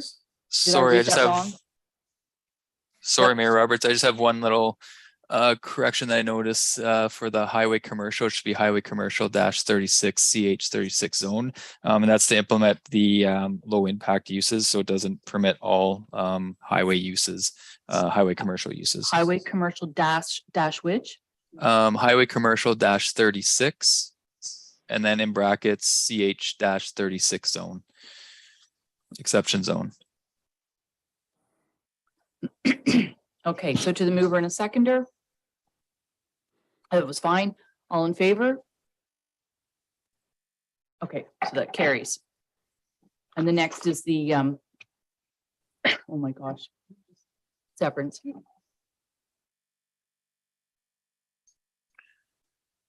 Okay. Is there any discussion here? Do you want to go through the conditions, I think? Yeah, I'll just bring it up.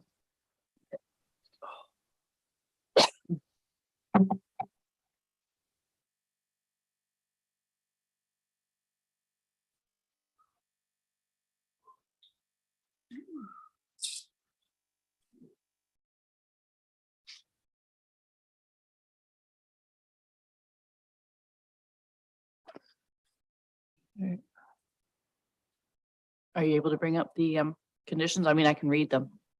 Yeah, it's just a little slow on my end right here with it opening up. Because there's 500 pages. Jeff? Yeah, I'm happy to read out those conditions. Mine did take a while Thank you. to open up too, Chris, so I understand what you're going through. So the resolution contains 7 proposed conditions for council's consideration today. The first condition being subject to 5% parkland dedication or cash in lieu at $1,000 per severed parcel. Condition number 2, the registered owner is to enter into a severance agreement pursuant to section 5126 of the Planning Act to address all planning matters, including but not limited to the conditions and recommendations from the applicable studies. Condition number 3, subject to an official plan amendment to redesignate the lands for their intended use. Condition number 4, subject to a zoning bylaw amendment to rezone the proposed severed and retained lots for their intended uses. Excuse me. Condition number 5, the registered owner is to pay any outstanding taxes. Condition number 6, subject to payment of all administration fees owed to the municipality. And lastly, condition number 7, prior to the endorsement of the deeds, the Land Division Committee is to receive a clearance letter from the municipality confirming that the conditions 1 to 6 have been fulfilled. Okay, so I'm going to read the first part of the resolution and look for a mover and a seconder. Be it resolved that council support the general principle of this consent proposal for file number D00-SV-2021-010, 011, and 012 on the property legally described as part lots 9 and 10, concession 8, further described as parts 1 through 5, plan 19R10423 in the geographic township of Dysart, municipality of Dysart et al., resulting in 1 retained lot and 3 severed lots, subject to the following conditions and the comments received through the public review process. The conditions were all read, so I'll look for a mover and a seconder for this. Moved by Councillor Wood Roberts, seconded by Councillor McKechnie. Councillor McKechnie. Your hand is in the window or something.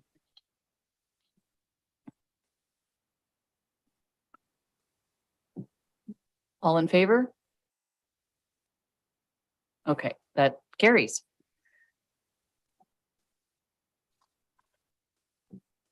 We have 2 resolutions left. One's the confirming bylaw, one's the adjournment. But before we get there, I just want to thank again the Dysart municipal staff that have, all of them, that have kept up with this very extensive file. Yes, it is a very big proposal for Dysart, and it is forward thinking, and it is going to serve a need. This will be a long time in the works before we probably, see these come to fruition, but that is, if we,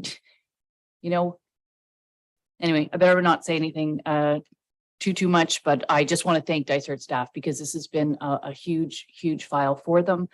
There's been many files that have just been put on the back burner, and we have a lot going on in this township and a lot to be proud of. And, it isn't us against them. We're not council against the town. We live here. I live here.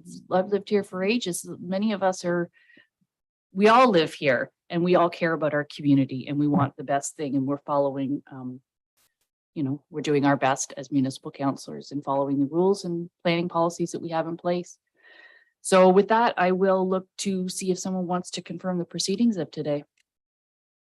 Anybody? Get too tired to put your hand up? Councillor Donaldson and Councillor Kenneth, Deputy Mayor Kennedy. Be it resolved that bylaw number 2022-98 being a bylaw to confirm the proceedings of the special meeting held on September 29, 2022 be read a first, second, and third time, passed, signed, and the corporate seal attached here too. All in favor? Okay, carried. And lastly, would someone like to move to adjourn? Councillor Donaldson, Councillor Smith. Be it resolved that council adjourn its special meeting held on September 29th, 2022 at 4:01 p.m. All in favor? Absolutely. Okay, that is carried. We are now adjourned. Thanks, everyone, and enjoy the little bit of that gorgeous blue sky that fall day. Bye now.